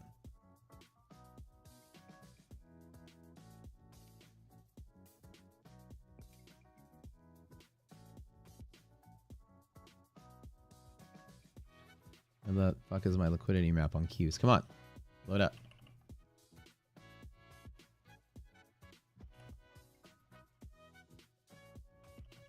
That's why we don't short in bull markets either.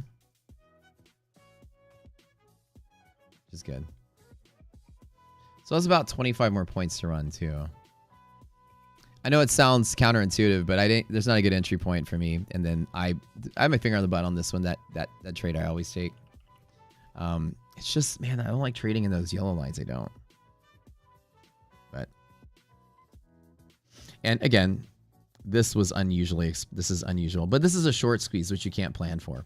One thing I'll teach you guys is that when markets curve like this, you can't plan for short squeezes. So curving upward is a faster moving thing, with squeezes are like pushing people out. That squeeze like that. You can't exactly predict that. So while the market was like kind of resistant today, this is unpredictable, and it's okay to miss out on it, but I didn't short the market. Thank God, like I only have certain places I short from. So when I think it's going to come down, I just wait for my target. But today, that's the target. From here to here is always a trade. And yeah. Blah. You short at 60.67, betting on a reversal. We'll see. He's shorting a yellow line, which has been reversal as of lately. So Res is still super negative. It's NVIDIA that was carrying. So the market doesn't really have any liquidity or momentum, but anything that's moving that's a high market cap is going to carry the stock. There's not a lot of reason for the other companies to be moving. Everything else is relatively mild today. You can see it in the data.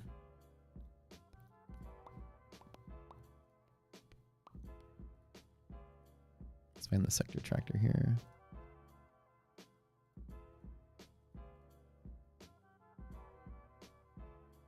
Like, look, see, nothing's not like, it's kind of like, something's doing really bad. Something's doing pretty okay. Everything else relatively like muted, right? Everything's pretty much flat, not moving, with the exception of bigger NASDAQ stocks, technology moving pretty heavy.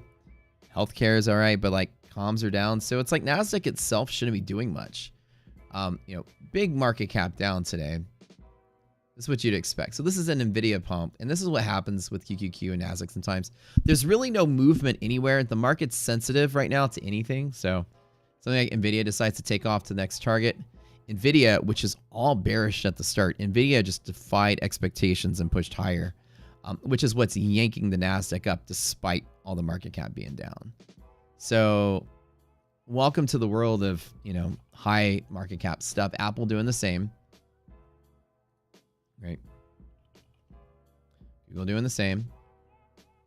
And that's pretty much what's creating the moves here. But the rest of the market's down. Communication in general, way down as a sector. It itself is doing fairly poor, despite, Apple and other companies doing very well. Did Google retrace some of their downside move? And look at this. Res just popped up late. Res being a great leading indicator, today was not a leading indicator of an upward move. So the index got squeezed first, and how incredible is that, right? It's okay to miss out on a trade, but it's also good not to be on the short side of the trade. There's no short setup here today. We didn't say short the market. Would you like a bear zone? Sorts pullback? Yes. Yeah, if it does this, and if it does this, I'll get back in. Like, remember, I don't like to chase. I need to let the market confirm certain things. So SPY is setting up today for a very good setup now. If RES stays positive, then I'm longing all through here if I can get it. So, like, let it do its thing. Again, I've got entry points here. I got entry points here. And possible, yeah.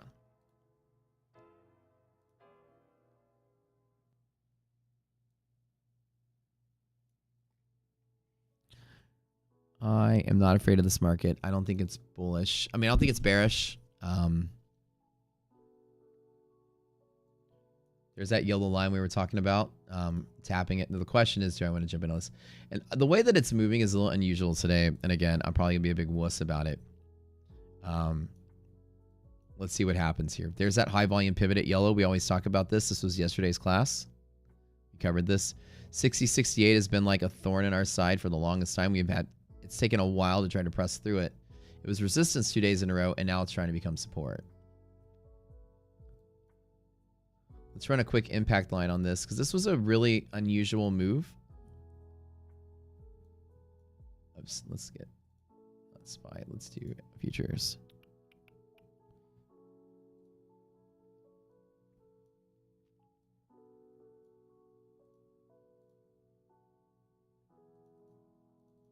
And as you see here, like, even though we get the direction right, I'm cautious on the long side. I don't say it's crashing or selling off. I'm not trying to fade it. This is not every trade is a trade you can take. This market is definitely moving in a very weird sort of way. Here's that biggest V, as you see. Like, there's small, medium, bigger V, smaller Vs. So there's your anchor point. There's your impact. We talked about this in yesterday's class. We'll roll it up this way. Follow the run link on the way up. And now we have pivots on the way down. This will create a yellow line, all that other stuff. So we'll watch on the side. This is that every single time setup that I usually always take, but for some reason today, we're by all these resistances. I didn't want to touch it. I know. Did you take it? Clockstone, you guys took it? Cool. I know. Y'all got bigger balls than I do. The only reason I can't is because I got to protect the consistency rule in this Tradeify. I have to be a little... Unless I can guarantee like an 80% or 90% setup with a 2-to-1 is what I need to get, or a 1-to-1, I'll do it. This is pretty good now that res is positive, but boy, oh boy. The trade came in way too late, so I didn't do it. You took it because it's named every single time? Yeah, you guys are smarter than I am. I'm one trade away from payout. That's the thing. So my thought is, in my real account, I'd be jumping in on it. I'm one trade away from payout. That's it. I need to make one more trade to get consistency down, which means I need a guaranteed banger. So anything that has kind of like on it, I got to be careful, which kind of sucks. I got one trade left. That's it.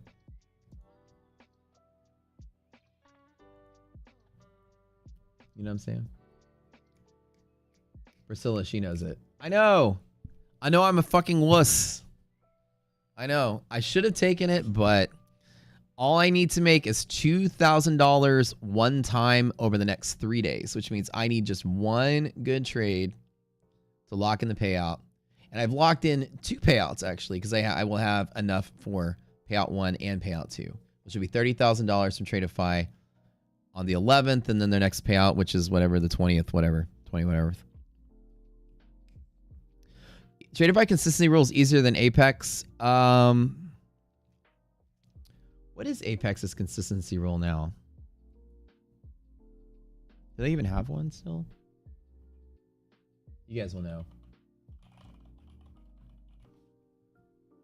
I have so many numbers running around in my head. Unless I'm actively trading it, I forget. Consistency rules. As explained below. What are they? Maybe you guys just tell me really quick.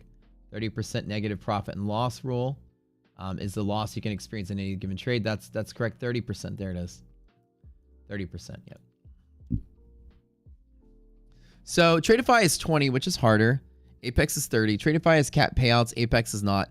Tradeify comes in a little cheaper when you do tit for tat. Remember, at 80% off your $20 100K Apex account, it's $20. And 80 to activate. If you pass it in the first time, it's $100. Times 20 is $2,000. But with Rocket Scooter's code, I can go 5 straight to funded accounts for roughly $2,400, whatever it ends up being. So I skipped that entire step, and I also get end of the day drawdown with Tradeify. But the downside is there's cap payouts, and the consistency is 20 rather than 30. So it makes you trade a little tighter, and payouts are restricted. But you skip the eval stage, and ultimately it's cheaper. If you are trading Apex, you have trailing drawdown, which is fucking cancer. And if you fail one time, it's $400. You can only fail all your evals one time, and then it costs more to use Apex. So, Priscilla, she said, try take profit and $200 loss to your account. That sucks. I hate that shit. I hate it. It's part of the game. You went up $5,000 and then you went down $4,000 and you're up $1,000 for the day, but you blew the account. It's the worst. ETF is a consistency rule as well. They all have them. They're all different. ETFs is a different take on their consistency rule, though. The bigger your trade is, they make it to where your minimum trade to count as a day goes up, which is kind of nice. Means you can have big winning trades, but one big winner means all your other trades have to be slightly bigger to count. It forces you to scale up if you accidentally blow up pretty big. Why don't I trade top stuff? I do. I don't. So on the stream, I'm just actively trading one thing and focusing on one thing and get to that level, then do the next one, So I'm trying to give some visibility to Tradeify, just straight up. And right now I'm going to set up my computers over here so that I can do, I need to set up like multiple DOMs and everything on this side. So as of today, I'm now thinking I need to do my top steps over here. My ETF is here. My Tradeify is here. My Apex is on pause right now. It's like a lot to manage. And I'm going to move from one to the next. I think it's weird that some people trade like 50 different prop firms at once and show you the winner in one prop firm. I usually just stick to one at a time and give it some room. But yeah, there's no reason not to trade Top Step. I was doing it for a little bit until Minx and I started a podcast to talk about futures. and we started interviewing all the CEOs and stuff. And I was like, okay, I'll give Tradeify a little bit of a go. After that, I'm gonna do Fun and Family for a couple weeks and see what that does. Then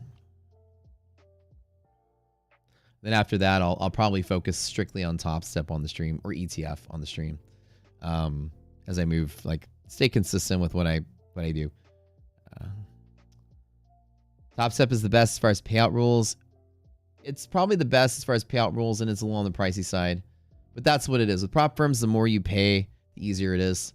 So that's kind of all the models. Every prop firm is exactly the same. Exactly the same. For you, it feels slightly different, but to them, it's exactly the same. There's a risk. The more rules, the less risk. The less risk, the cheaper it can. The less risk, the more expensive they have to make it. The more risk, the cheaper it can be. The harder the rules, though. So, more expensive, easier rules, less expensive, harder rules, and that's up to you to decide if you're willing. You're basically paying. It's like, you ever play games on your phone or whatever, where you're like, you pay to win? So in prop firms, you can pay for advantages, and that's kind of the rule. Up front, if you pay more for some of these firms, you get some of the rules taken off. What I like about ETF is they have options for different accounts. You can try, like, if you want the end of the day drawdown, it costs a little more money. Worth every penny. Trailing drawdown is fucking cancer. Fucking cancer. It's stupid. It is the dumbest thing that exists, which is why Apex is such a successful company. Because the trailing drawdown and baiting you into $100 accounts that really cost you $20 on the front. If you pass them, the $80 activation fee makes them $100 a piece. And you blow them up because of the trailing drawdown every time. It's never the loss limit usually for you. It's usually the trailing drawdown. It's cancer. Absolute cancer. So if you could pay to eliminate that rule, do it. ETF has an end of the day drawdown. Tradeify has end of the day drawdown. Take profit as end of the day drawdown. We got codes for all of them.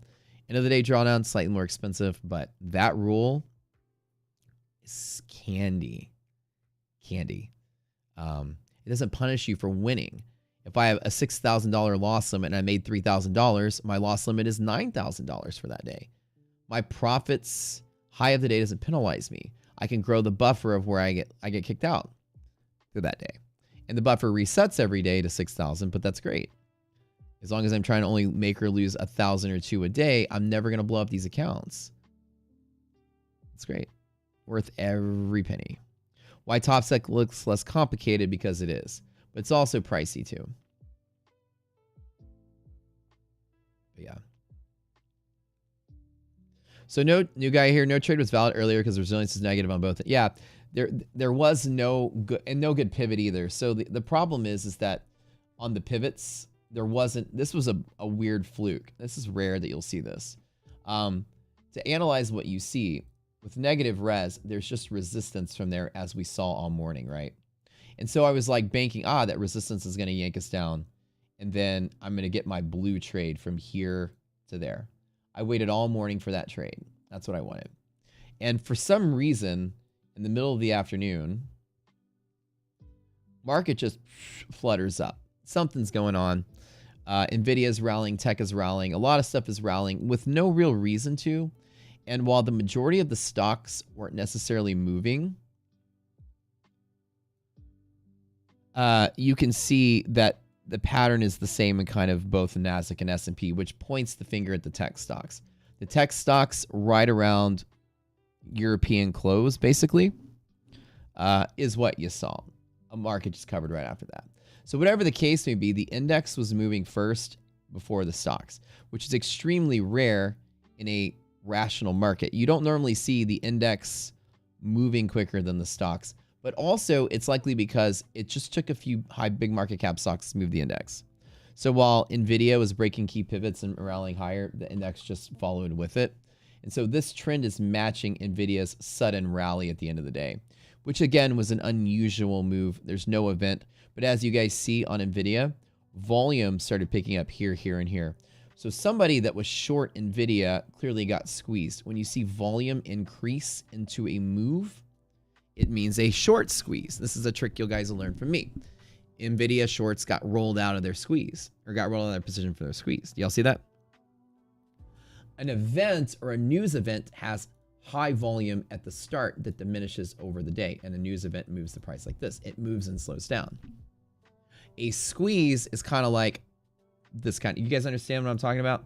A squeeze is like a bunch of people are on a rickety bridge, and one person starts to fall on the bridge, like,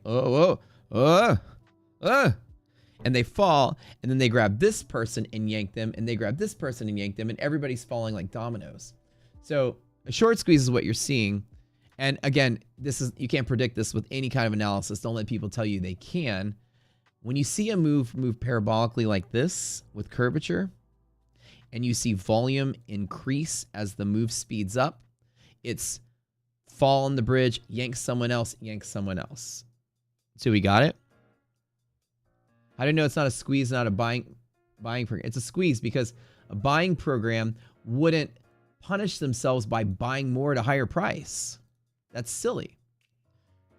If it were a buying program, the volume would be accumulated at the lower price. If there's an intention to buy, they wouldn't be buying more as price went up unless it's hedging exposure to calls. Whatever the case may be, even if it's exposing exposure to calls, it's the added movement that forces them in. When you see increased volume into an increased move with no event, it means the traders are forced in, whether by math or whether by squeeze. Does this make sense? You guys understand that? Yeah. Does everybody understand the high volume? If this was an intended buy, why would they buy here instead of here? The intention would be here, right? So when volume increases into the move, it's forced. So either people are covering shorts, or people that sold 123 calls or 124 calls got pushed in the money, and they're forced to hedge with the delta and the gamma.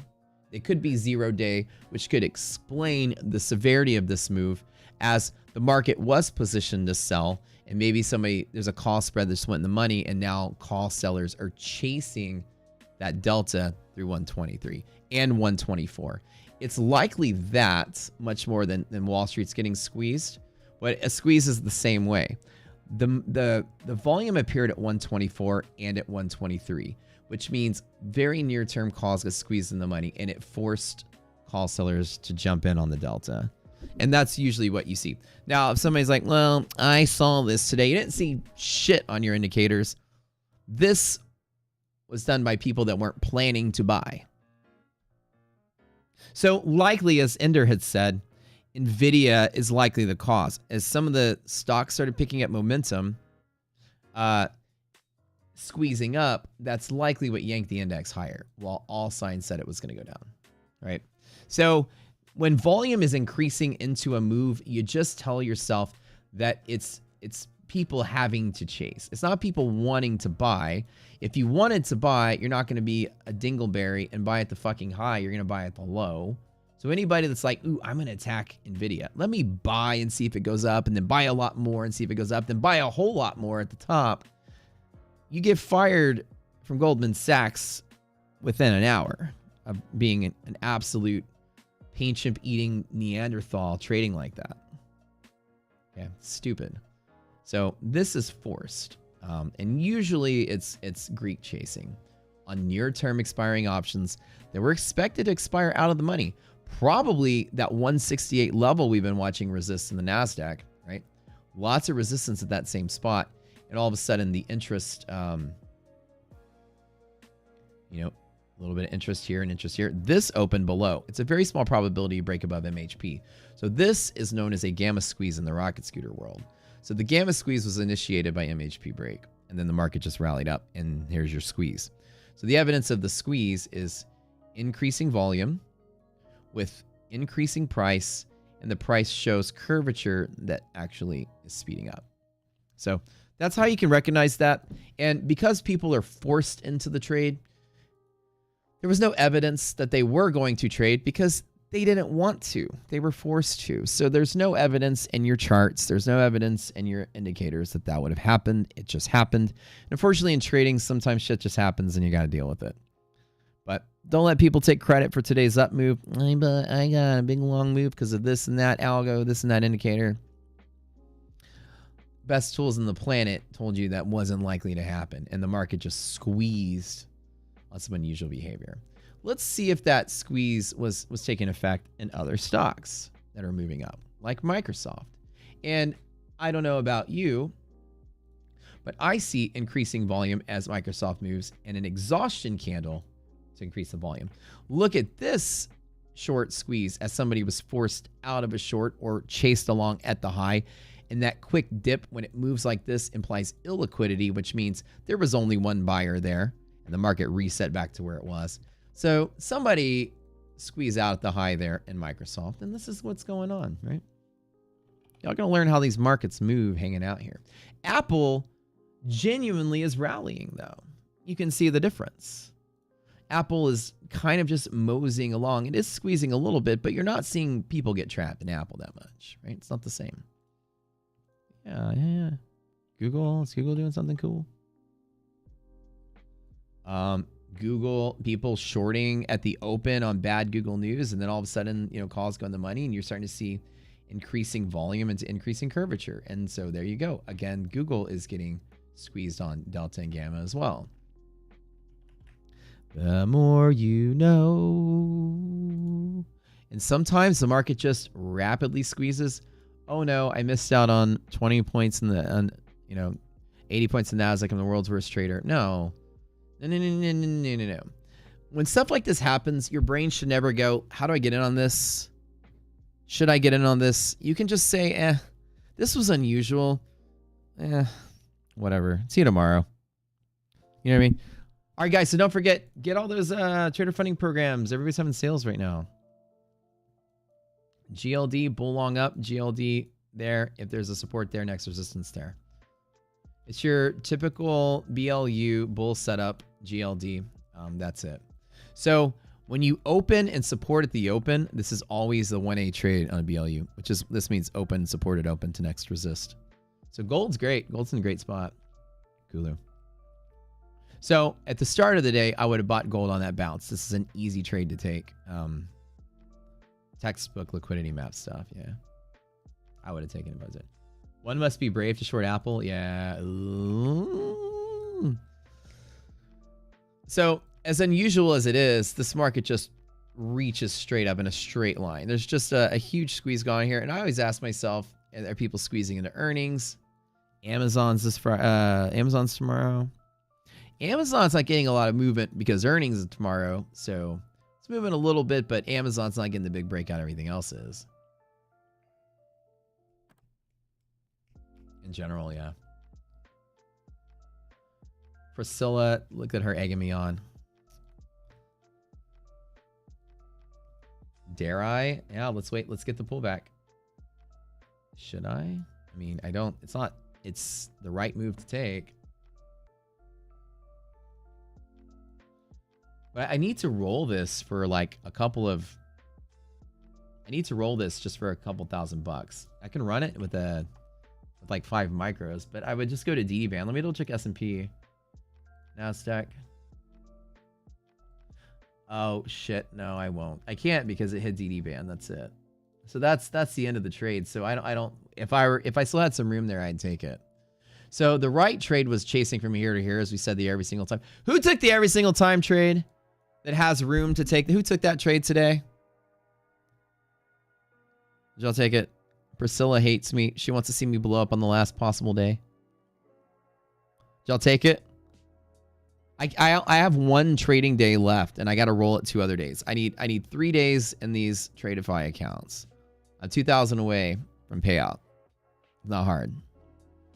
So I got to get a good R&R on this. EST very small, but took it. Holla, you chased. Use the Top Step account. Yeah, I should. Well, I got to set everything up over there. I have a whole nother desk that I'm not even utilizing, and I need to figure out how to do it. I'm going to do it today. Took it. You guys took it. You had to, though, because Rhythmic messed up your open trade. Oh, nice. Sorry that Rhythmic screwed up your trade. All right. Now, the question is from here. This is the end of the day. Had you got lucky, had you taken the trade, got to the DD band, congratulations. Here's Rocket Scooter's DD band. These are calculated at 5:30 the previous night and printed on your chart. As I said before, there's just a little bit of magic to what it is we do here. That number is algorithmically printed on the chart at 5:30 yesterday. It is one risk interval, which is an exploit of CME span, above or below yesterday's close. It is the perfect exit target to end the day. This was very rewarding for anybody that was in the long side of the band. That was a lovely trade.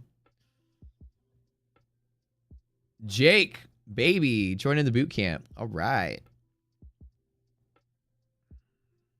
How would you use volume time entries? I know you don't use it, but how would you if you did? I like to use our pivots to predict where volume will be before it happens. I would use volume to confirm entry at a pivot. I want to see volume appear and then go away. An example is as follows. If the market were dipping because there's selling illiquidity and no buyers, and it falls to a liquid spot, which we will prove there would be high volume if it gets there.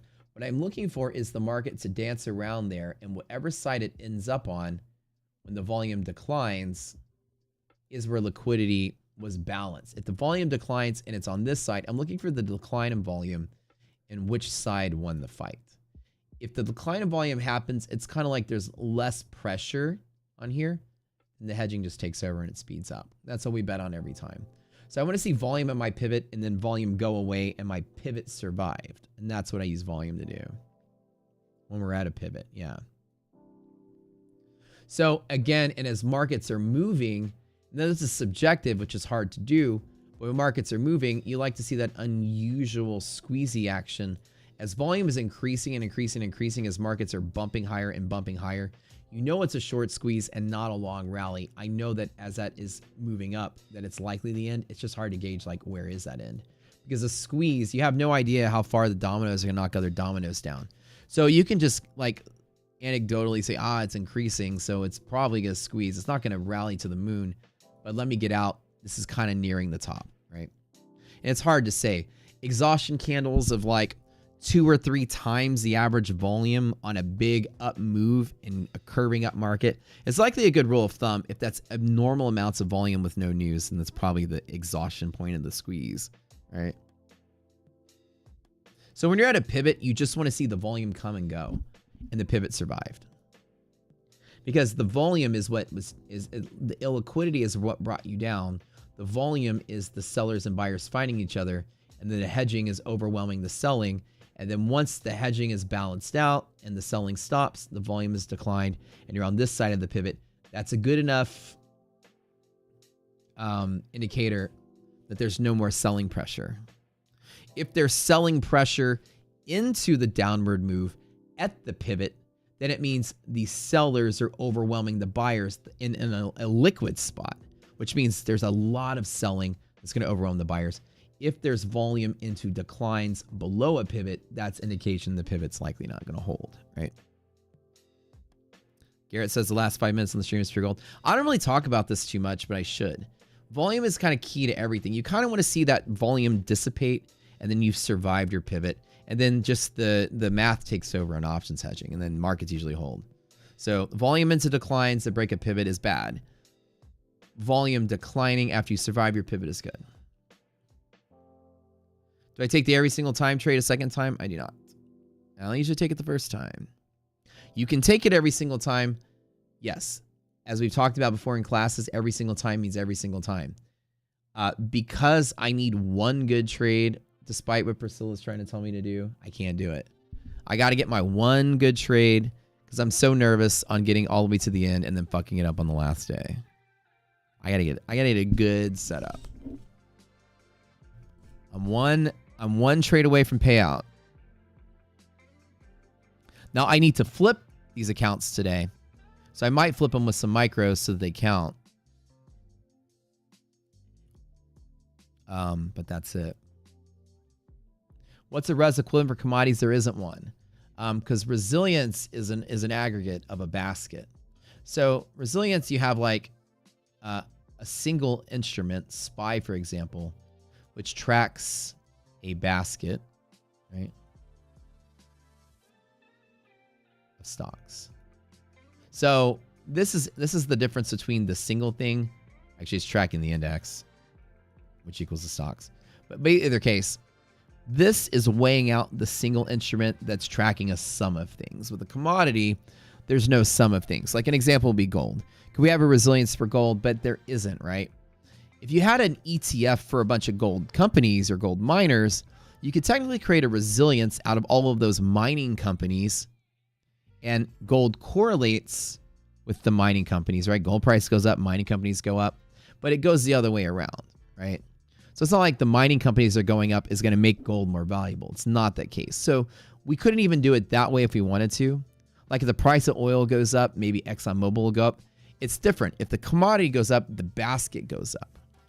The price of ConocoPhillips doesn't affect the price of oil. Commodity moves on its own. So the problem with commodities is that you can't use them because they don't represent a basket of something. But there's a basket of something that is highly affected by the price of the commodity. But then it doesn't make any sense to create a resilience. You're just watching the price of gold if you're trading that basket of gold miners or whatever, right? So in all honesty, commodities work one way, is that the stocks that surround them and rely on their value go up when the commodity goes up. But since you don't have a basket of stuff, you can't use a resilience, Kulo. It's a great question. Resilience is designed for arbitrage, to see if there's a one instrument that's supposed to track a bunch of stuff, and the bunch of stuff is doing something else, and there's a split between them, and that's useful for that. So you technically can create a resilience out of anything you want that's a basket. You want to create a resilience out of the top 7 tech companies, you could. What are they all doing together?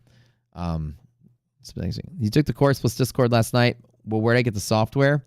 Is there a link? Yeah. So you got to subscribe to the software if you want it separately. And it includes the course. If you just got the course, buddy, you can I can refund it to you. This link gets you the platform plus the course plus the Discord. I just posted it in chat. You sign up. If you sign up for that, I'll refund your courses for you. This will come with it, and that's the software link.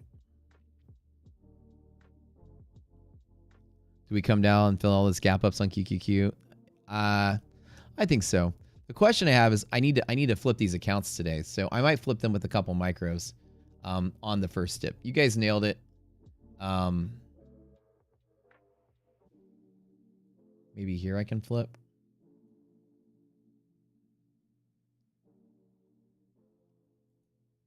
I can't lose a lot or else I need to make a lot more. So I'm going to put some micros on this. I probably should have thought of that today. When I say flip them, I need to count as a trading day. So it doesn't count as a trading day unless you make a trade. So I need to get in a small trade and make a little bit so that it counts the timer one more day.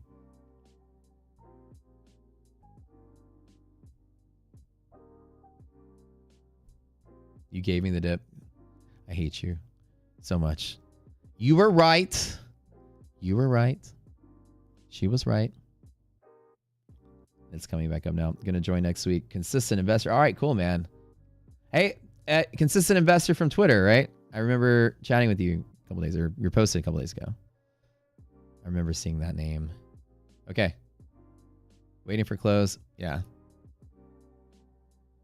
I think so. I think so. I think a Tesla there would be a valuable spot. Try one more time. Cool. Yeah, this is the first time we're breaking through 68 with some steam.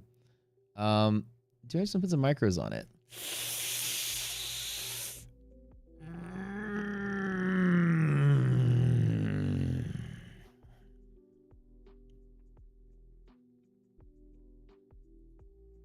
Okay. One. That's it. Just one.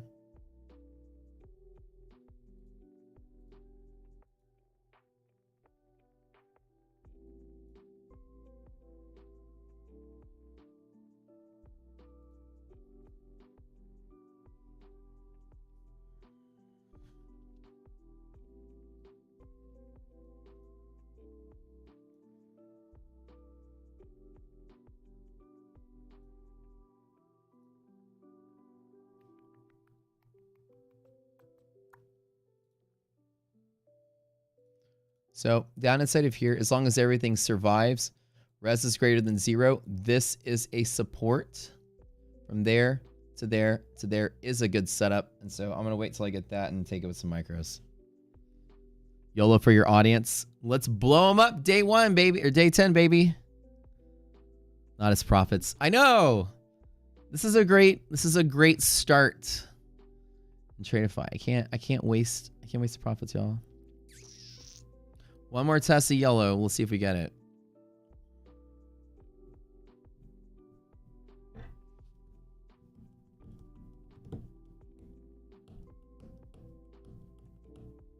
Top Step is a lot simpler, but Top Step doesn't have straight to funded. That's the difference. Tradeify, there's no eval. I'm funded from day 1, which is great. It's a time saver. Come on, baby. Come on. Come on. Come on.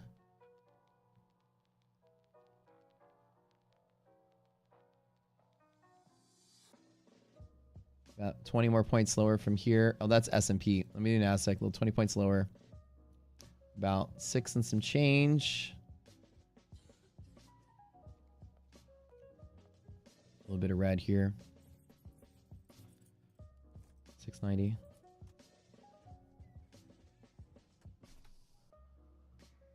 You feel like you've been patient? You see how patient I am and it makes you feel like a degen? I'm gonna be honest with you guys. I'm being triple patient right now because I am a little nervous. This is the last trade, and I just have it. It's getting stuck in my head. I don't normally get a little nervous. I'm a little nervous right now because it's the last. Nothing's guaranteed until I get one more trade in. I got one more day. Or I need $2,000, so it's basically one more good day. Should I even flip it? Just wait for the good day. Maybe I should just wait for the good day. I need two solid days to run the timer. Good vibes. Stay. Go, baby. Yeah, Tradeify, again, it's just because you can go straight to funded. And it's, to me, Top Step is easier, but there's an extra step. But it's not hard because you can pass Top Steps in 2 days. It's designed that you need 50% consistency in their eval process, in their combine. So you just need to win 2 days in a row. You need to have 18K in each account. I know. I want to get 20K in each account for the payouts. That's what I wanted to be at.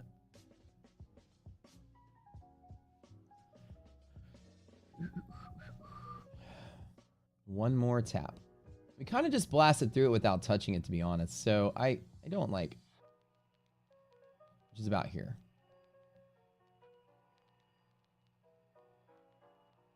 $20 points lower, about 680 is about the target.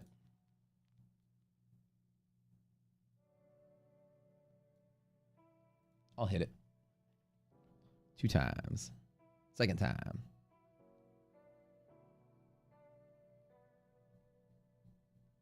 We now have a code for 50% off a take profit.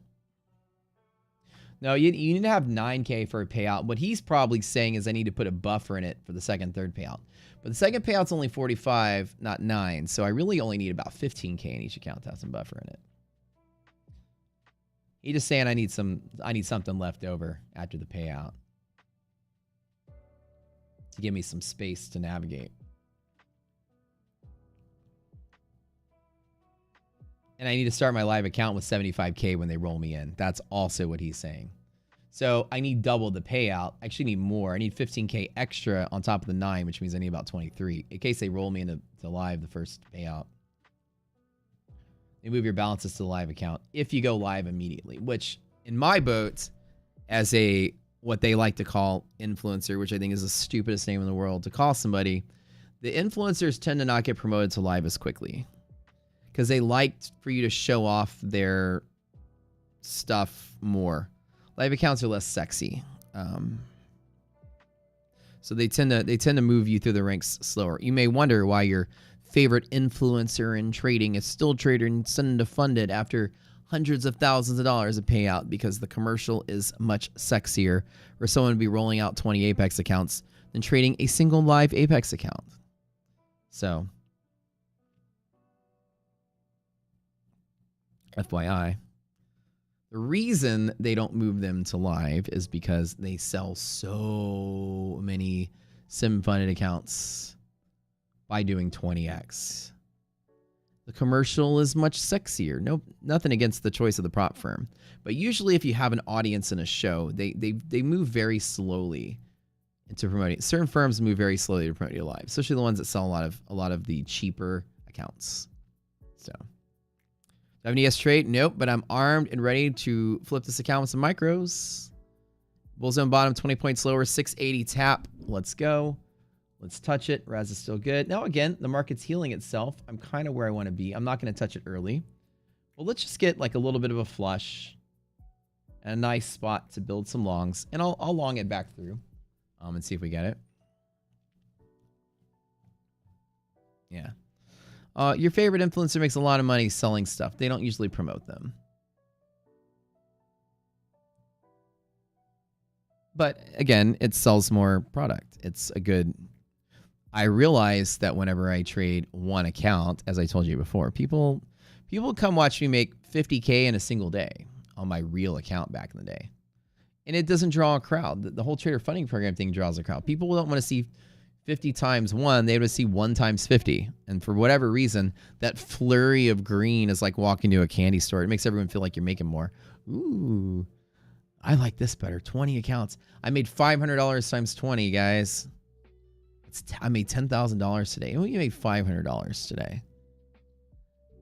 It's impressive to make a $10,000 trade levered up, but you're just making a bunch of $500 trades. But it looks bigger, it looks cooler, and people are more into it. So, chance of me getting rolled into a live account quickly at Tradeify. I don't know their marketing strategy, but in general, the trend is you don't really promote people that quick if they've got an audience. But you hedge your bets. If they're drawing hundreds of thousands of profit from you, you probably move them. But if they're just getting like a $15,000 payout once every month or two, you're going to keep them right there. So just remember, kids, if your favorite influencer is not getting promoted to live and they're not really someone selling a lot, it's because they're not making a lot of money. If they don't go to live and they're selling a lot, it's because they're selling a lot. And they probably make a lot of money too.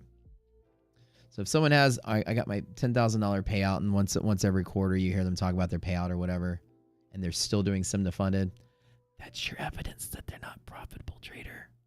And they probably spend more on the evals than they do on the payout. So question that trade room that you're in. Don't tell anybody I said this. Everyone makes a payout at some point. Also, K-Spec is caught on to the marketing gimmick. It seems realistic for you to be able to say, you can do the same thing. It is. That could be me. I can do that. Let me buy 20 of these accounts instead of 1.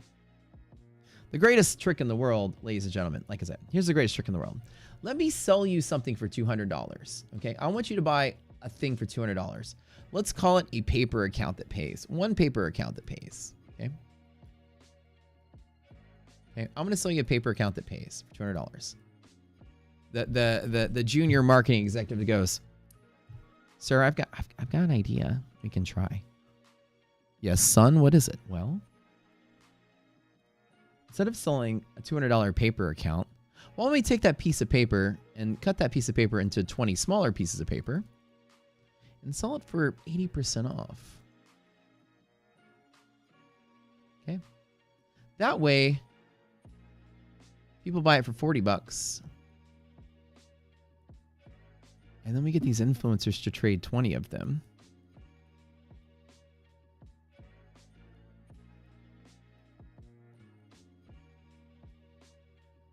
And we took this piece of paper that's fake, and then we sold it to them again at 4 times the price.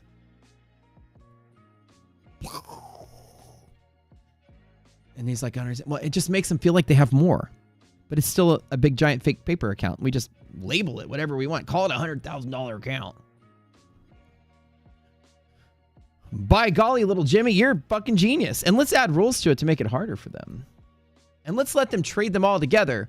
Let's let them pay $800 for the $200 fake thing. And let's give them a roll of tape so they can tape them all together and trade them all like it's one big account again.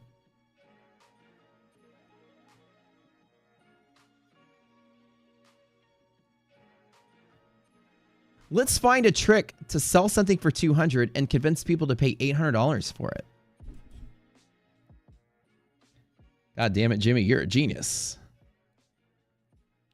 Let them chop it up into pieces, then let them tether those pieces together like it's one big account again. 20% off and you buy 20 of them. You've just quadrupled their sales with a fake trading account that pays money. Whether it's 20 or 1 or whatever, it's all one fake account. It's a brilliant marketing tactic. Brilliant. Hey guys, let me sell you a month of Rocket Scooter for 100. Wait, let me sell you 80% off and you can pay weekly. And then you got to buy 4. And it's like, you know what I mean? It's like you're selling the thing, cutting it off, and then, but you got to get more of it. And then it's smart.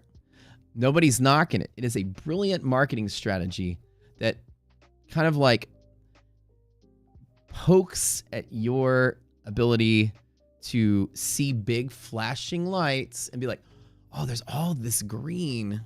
That's even better. It's the Vegas thing. You walk in, it's like, you walk into Vegas and it's like, you know, there's like lights and sounds and whatever, and it just feels bigger. Oh my God, it's like so much bigger. Right? So when you think about it, just think of it like this, guys. Like 680. All right, I'm going to do this for you guys, and I know it's a terrible idea, but I'm going to do it. I need to roll this account forward a little bit. Res is negative, going close to 0 again. So let's take a quick dip and maybe I'll play it. Back up to here. There is a pretty decent spread on it. I should probably attempt at bottom zone right here. Double checking S&P. S&P's good.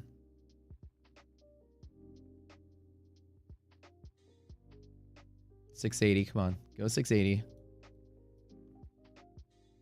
That's roughly here. This is about 10 points lower from here. So actually closer to 686 now.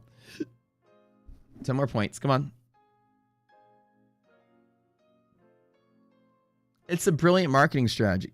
And the neat thing is it's supported by Tradeovate because they take money every small account you make. So like they usually take $5 or something per account. Come on. One more red. One more red. Come on. Every single time. We need here. We need here.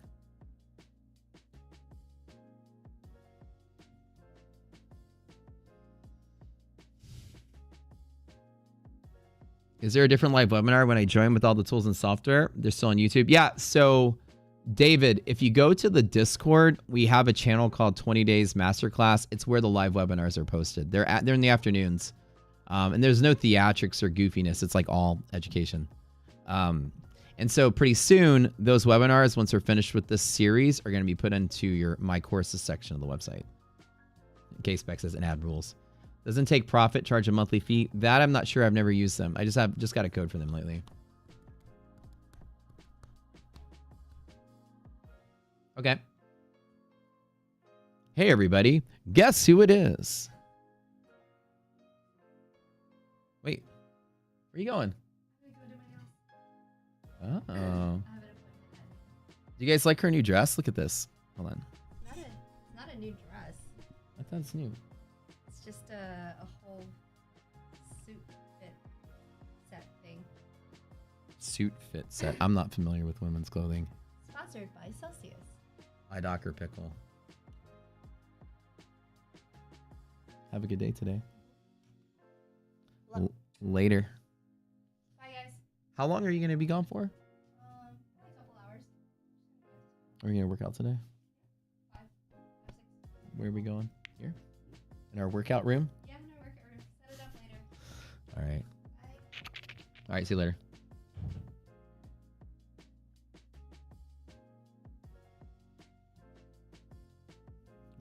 I need one dippy candle. Just one.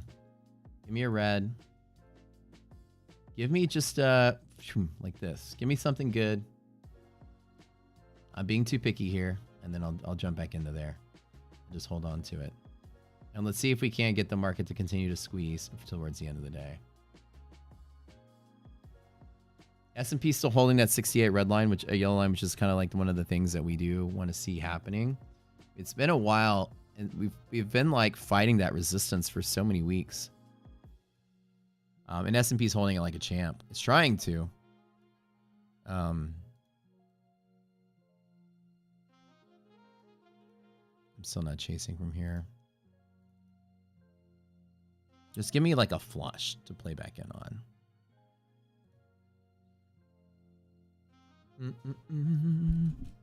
You should go to Home Depot more. It reminds me of like the Instagram influencers that are always like walk around Home Depot and they're like they're sitting there like trying to get the box off the shelf with their ass sticking out. And they're like, "Can you help me, sir?" And then the guy walks up. It's like, you know what I mean? They're decked out to the nines, dressed up. My favorite exploit to buy. My favorite indicators are the indicators you have here.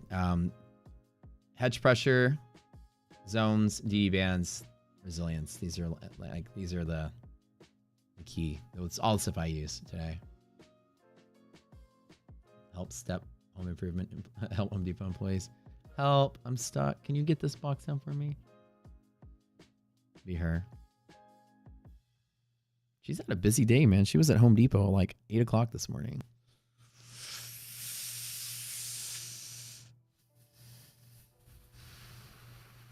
All right, so 2:30 Central, 3:30 Eastern, we'll do our classes. They're about an hour a piece. We go through each different material. Each class is a different subject. It's so cool.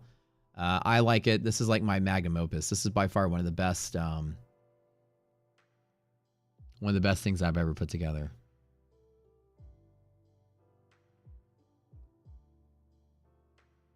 I'm going to be picky. Come on, give me that red, baby. Give me that red. 680, let's go. Come on. 680, it's a go. And if I don't get this pivot either, it's just going to be kind of lame.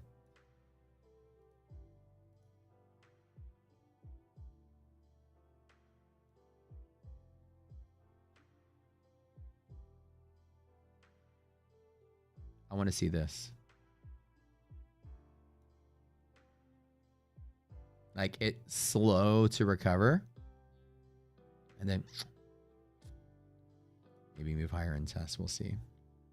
Well, at least Bulls on Bears be way to go. Yeah, Jake, dude, I'm glad to have you. How did we meet? We met on Grindr before the operation. Before she clipped it off, you know. No, we actually met on Hinge, an actual dating app. We're like a dating app success story of all things. She's still listening. I'm just testing if she was listening. Before the operation. We met on Hinge, dude. We're like a classic millennial love story. We didn't like bump hands at the like grabbing the last can of yogurt at Kroger. And our eyes locked, you know. Oh, do you want the fruit by the foot? No, you take it. Oh, you take it. Okay. No, it wasn't. We had your traditional awkward first date. Where she came over to my house the first date. Look at that Riz I got, baby. I got that Riz there. Wait, what?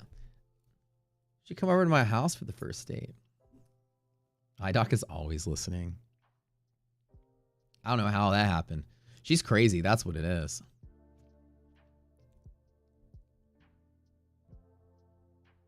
I'll be like, yeah, we can meet at my house and I'll drive us to dinner. And she's just like, okay. Over your couch is company? Oh, yeah. Super comfy. Technically speaking, we talked for a long time before we met, though. So,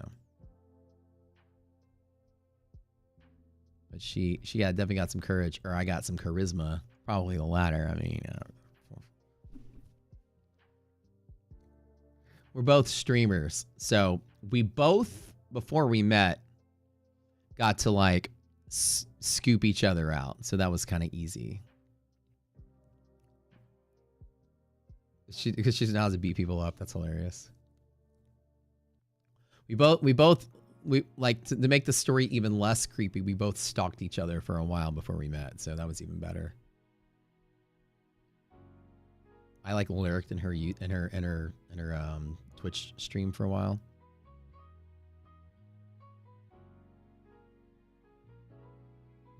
the Rizzler. I haven't used Take Profit yet, Motivation, but I want to try them all just so I can give you guys like a vetted review. Like if I used it and it made me some money, I will let you guys know. I want to make sure that, you know, I can report accurately. So far, like ETF has paid out. My next step to see is does Tradeify pay out, and was the hassle good? ETF and the live accounts daily payout, no hassle. I requested payout, it lands within an hour. I mean, it's nice. I got her with the Barry White voice. Hey, baby. Why don't you come over to my house? Oh, it's raining? Why don't we get out of the rain, go upstairs and take off our wet clothes and slip into a dry martini? I got it, man. Y'all like that? Get out of your wet clothes and slip into a dry martini. Ooh. I don't got that many lines, so that one works all the time. That's smooth, right? Super smooth. Hey, girl. How you doing? So, by the way, there was a guy when I went to UH. Again, I'm waiting for my pullback. For their parking garages, you had to park like a mile away from the school, and you had to walk to class. And I didn't have any money, so I had to buy the cheapest parking pass, the economy, which meant I had to park at the dirt lots way out in the boonies, really far away. And so they had these little shuttle buses that would pick you up and take you to the school. And there's this guy who loved his job, and he was like the highlight of my freshman and sophomore year. He had like a Barry White voice, and he called his bus the 38 Special. He go, all right, welcome aboard 38 Special. Why don't you stand up, gentlemen? Let the ladies sit down. Let the ladies have all the love on my bus. And it was so funny, dude. He would just milk it. He had that Barry White voice, and he would just always be like, all aboard the 38 Special, the bus of love. And it was just hilarious, dude. Like the whole time, we're like, and it was like everyone's favorite moment of going to school. It was so funny. And if there was somebody new, when a guy would get on the bus and sit down and there was a girl standing up, he would make a thing about it. He's like, you don't let that lady stand up. Oh, come here, sweetheart. You get up and let her sit down. So it was so funny. But the 38 Special, and everyone would say, like, you know, like I take the 38 Special to school. You know, it was kind of fun. I wouldn't have got her like that. No. What time is the macro for the PM session? Wait. What do you mean? The courses or... Oh! Whoa! There we go.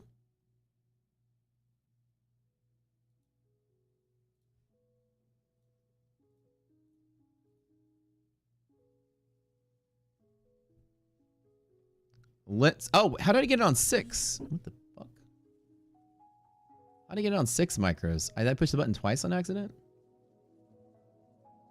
Oh, geez Louise. Jeez Louise. Jesus Louises.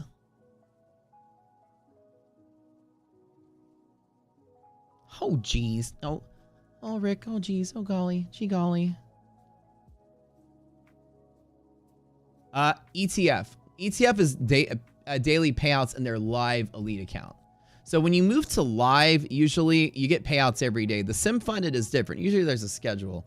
But in the live account with ETF, I can take a payout every day. Easy as that. Oh, geez. Oh, golly. Oh, geez. Oh, geez. 40 points. Let's go.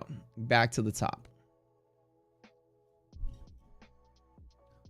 Oh, geez, Rick. Hey, no, did I draw it on the screen or what? Now, again, keep your fingers crossed, because this is like, I got to roll it forward. It's going to play. That's the yellow line loss in S&P. Let's pull it up really quick. I'm not in the clear yet. So let's watch it. Let's make sure we're good. That's the pivot we need to hold in the S&P. Again, my breath is being held for my 6 baby micros to trade right at 40 on this. This is about right up to the low 882. Probably 722 is the pivot. Back to here. I drew it. I do it. That's it. I want to get that. It's a small trade. It's just micros. I didn't really care too much.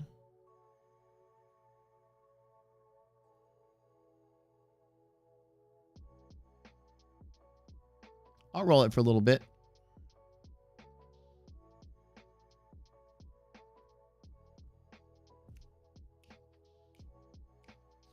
Every single time. In the afternoon, it's really not like volatility starts to pick up closer towards the end of the day. As options are expiring, but like I wouldn't put too much like what's the word I'm gonna say? I wouldn't put too much dependency on the timing.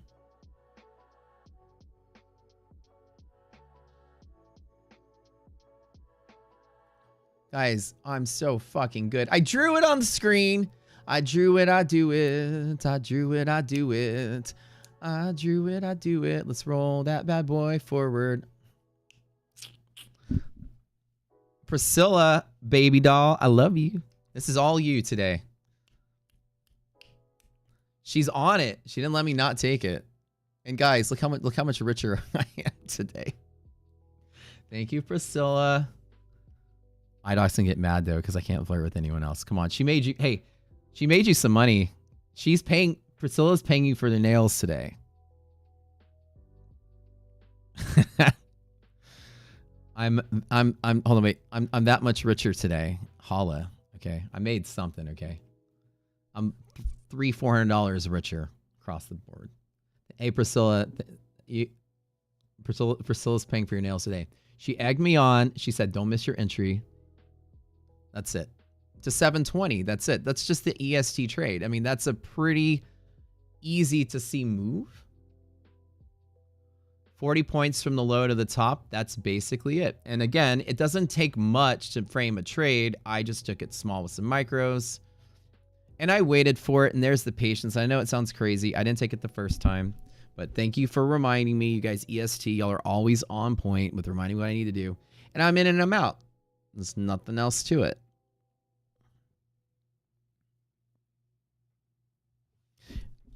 King Store. Okay. So here's a rule that we have on some of these. Right here, there's a rule that I take from bear zone top to bull zone bottom. This is a trade I take every single time. On the liquidity map, when I make this full screen, you'll see that this particular trade, number one, from this zone to that zone, I trade it every single time. I either hit it with a normal or a small trade, depending on my confluence. And now this ratio greater than half is what gives me the confluence, right? So that number is definitely greater than half. So I could have hit it with a harder trade. I trade it every single time. But the problem is that we have other pivots in the way, and I just talked myself down with lower risk. Today wasn't a perfect day. Normally a perfect day, I would hit that with 2 or 3 minis. This would be a $2,000 trade per account. I hit it with 6 micros, which is half of my small account, just kind of smallish. So IDOC says thank you for the nails, Priscilla, because I think this buys her nails. IDOC, you have a budget today. You can't spend more than, what is this? 1,015. That's $1,600. It's not bad. The lunch macro, and she's right that the lunch macro, typically afternoon, you're going to get movement in different places. I'll explain the numbers she talked to you about. Typically from the afternoon at about 2 p.m. Eastern is when Chicago and New York are both back from lunch. And the last 2 hours of the day, you usually get increased volume due to options expiration. Pretty much options and indices expire every day. So in general, you're going to see volume typically amplify right at that lunchtime moment. So right about 2 p.m. Eastern, volume is going to start to tail up across the board. Let me show you yesterday. Let me just zoom in where it's easier to see that. Let's find a better day. It's easier to see. Let me do SPY. SPY will be better. So with the underlying ETF, the volume starts to pick up relatively close to there. Let me just zoom in so you can see it. Let me make it bigger on screen. So here at about 13 o'clock, it might be harder. I hate that these candles kind of like ruin the axis. Let me move this over here. Okay. So you can see that, after the choppiness of the morning kind of dies out and everybody's at lunch, do you see it exactly 1300 Central? I'm in Central, so this is 2 p.m. Eastern. Average volume starts to ramp up as people are closing out their day. This is when New York and Chicago comes back from lunch.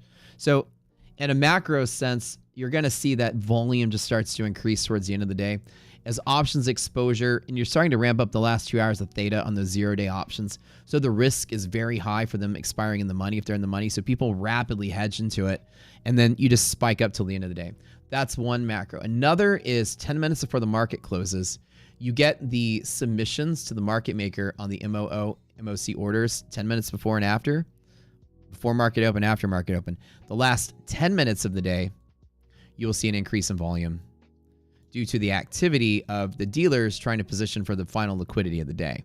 So usually at exactly 10 minutes before market closes, you will see a slight bump in volume and then a little bit of choppiness as we walk into final liquidity.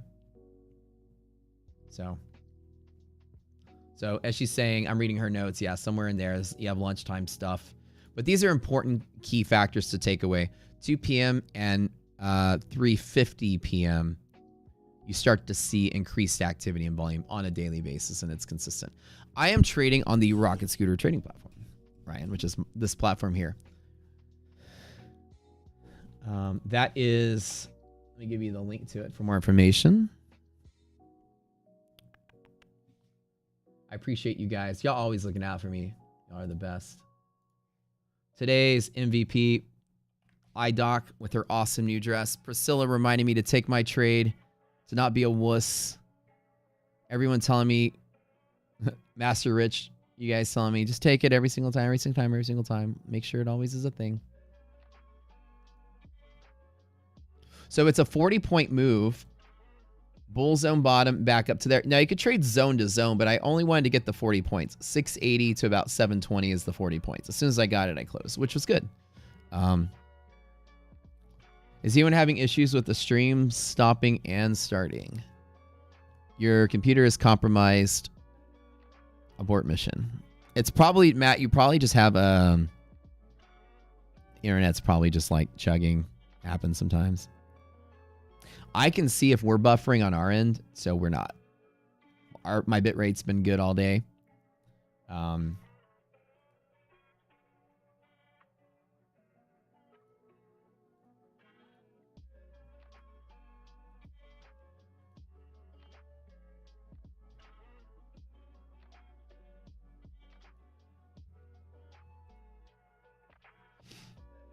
So Ryan, I'm trading on the Rocket Scooter trading platform. Here's the link for it. It's a platform you see on the screen. Actually, we made this. I built this platform. So these are the tools that I use when I trade. If everybody saw today, right? It's pretty cool, right? Did I do all right? Tell me what I drew it, then I do it. Like that's basically what I drew. I drew that right here. I was waiting. That's exactly what I drew. I drew it, then I do it. It sounds funny, but I didn't get a good pivot, but a good pivot arose. And I felt pretty good about it. Like 69% of Matt's lines are perfect. 69. By the way, no comments today that my profit factor at my Tradeify is 420.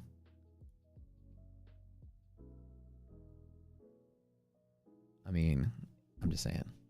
If I had a 69% win rate with a 420 profit factor, I would be goated into legendary status on Wall Street. It was a pretty clean day today. It wasn't hard to pick that one out. Like, I thank you guys for reminding me to do it. I'm just so close to the end. I'm actually trading a little extra cautious, which is why I picked micros instead of a mini, but whatever. If you can drew it, you can do it. These lines take you out of poverty. I'm so glad, man. I'm so glad. No more shopping. Great value brand for you, my friend. You get to actually buy green giant green beans instead of great value. You're welcome. I've upped you in life. What's my rank on the CME competition now? Oh God. I'm not even doing it. I don't have a good entry. So I'm still ranked probably 1200th or 1500th or something. I don't know. Toilet paper. So we had a discussion last night about toilet paper. See, I am very particular, and I must have my Charmin Ultra Soft. Okay. For somehow, IDOC decided to slip in the Costco stuff, and I didn't even notice. And she said yesterday, she's like, "Did you know I switched out to the Costco?" And I was like, "Did you?" I'm very particular. I would have I didn't notice. She got the Kirkland brand TV, and I was like, Kirkland, huh? At first I was mad that she pulled a fast one on me. I was very angry. I was like, who do you think? I love this Kirkland stuff. It's good. And we save money. She's like, we save money. I'm like, all right. My ass couldn't tell the difference. It really couldn't. I was so angry at first. Oh, how dare you? And she's like, we saved money. And I was like, we saved money. She's like, we saved money. And I'm just like, we saved money. We saved money. So we're at Costco has Charmin. No. She went to the Kirkland stuff. It's not this prison one ply. Yeah, no, like the stuff that you get like the baseball stadium and stuff or the airport. It's like half ply. You can see through it. You know what I'm saying? It's translucent. You have NinjaTrader account, but he guessed it's not compatible. So TJ, NinjaTrader, unfortunately, and Tradeovate aren't compatible with anyone else's software, with the exception of TradingView Native. That is the one exception to the rule. It will always be the one exception to the rule. So Tradeovate and NinjaTrader aren't compatible with any third-party platform outside of the TradingView infrastructure. So if you want to set up another broker, so if you want to, here are the rules. You can use, see here, I've got my Tradeovate Ninja off to the side in a separate platform. And then I have my stuff to the left as information. That's what you can do to use your existing stuff. If you want to trade inside of Rocket Scooter, which you can, all you need to do is connect the CQG account like you said. I'll tell you to save the 12 bucks or 10 bucks a month. CQG will require a separate broker, a separate deposit, separate data feed expense because you can't transfer your data feed over. If you feel comfortable having them side by side, you can do what I do, which is I do have my AMP account connected here for my Real Futures account, AMP, but the trader funding programs I kick off to the side because I got to use Tradeovate. So for you, TJ, does that make sense?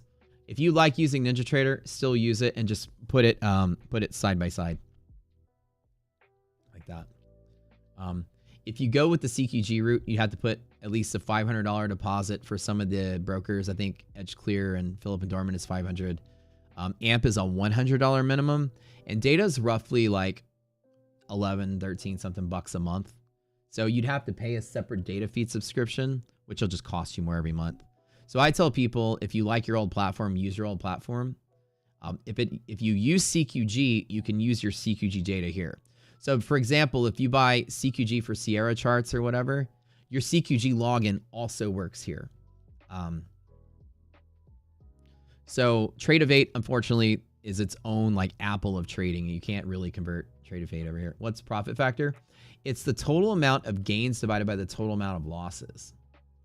It basically shows if your trading strategy is profitable on a P&L sense. Like if profit factor is 1, then it means you made 20 grand, you lost 20 grand. If your profit factor is 4, it means you make $4 for every dollar you lose. I don't use trade copiers, Ryan. I actually trade all of them individually, which is why they're always different. I utilize the fact that they're always different, or never tethered to trade them at different places. Now today I hit the button, I just go across all the DOMs and go click, click, click, click, click, and I exit, click, click, click, click, click.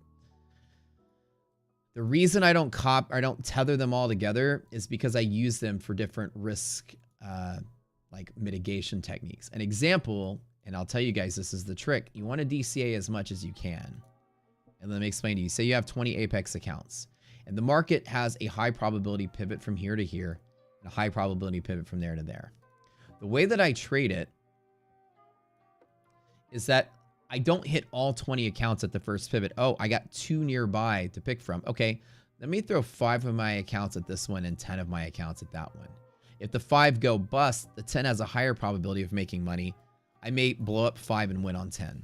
So the idea is I spread my accounts out so I can enter at different places to basically mitigate your risk. It's just like DCAing in a regular account. An example is if it's just one account, I do the same thing. I've got a high volume pivot here and here. They both can work.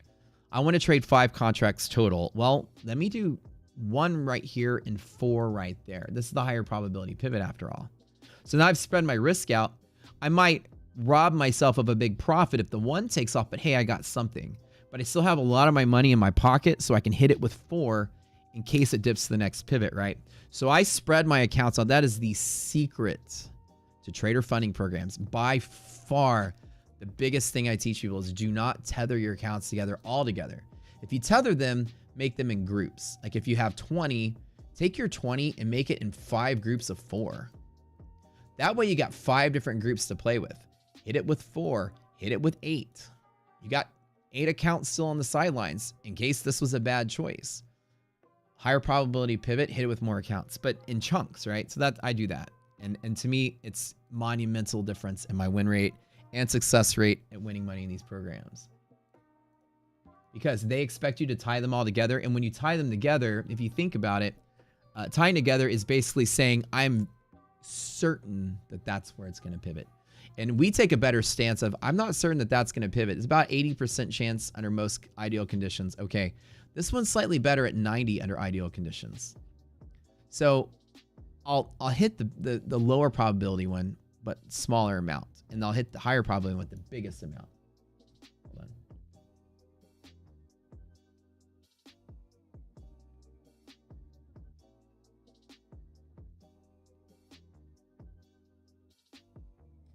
All right, yeah. So I'll tell you, it's a really good strategy to split your risk out a little bit. So I don't use trade copiers, and it gets a little annoying because I have to keep like 20 DOMs open for the Apex, but in general, it gives me some control. I organize them on my screen in little tiny squares where all I see is the buy and sell button. I know it's annoying, but if you can do a trade copier to make them in chunks, like I don't know if NinjaTrader, these other ones have these third-party trade copiers. If you can divide them up into chunks of accounts, that's a lot easier than what I do. I'm just very boomer about it. You want to get the data for RS to work? It will not let you use your Ninja CQG login. Wait, you have a CQG login with Ninja, TJ?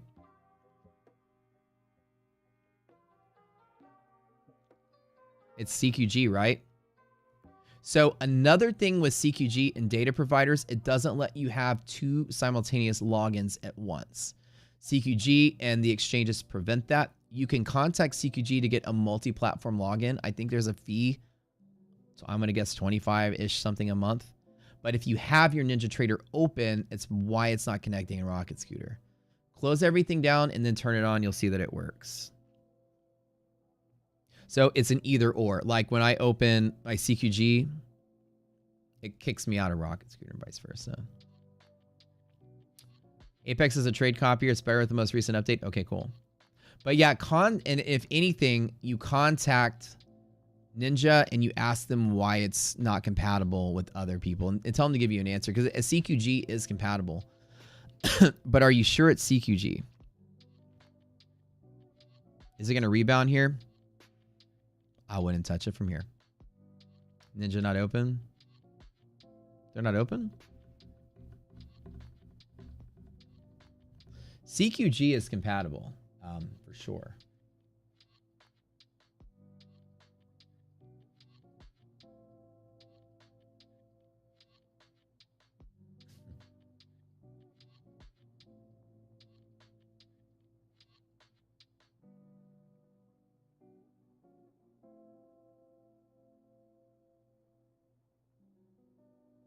Ooh, I get my couch tomorrow. I'm excited.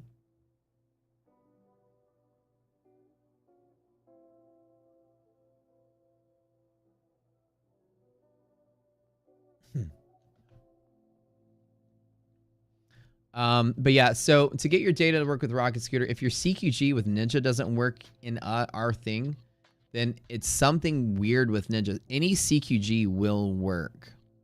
You can contact Ninja or contact CQG directly and tell them the same thing. They'll have all the diagnostics of your login. Any CQG should work though.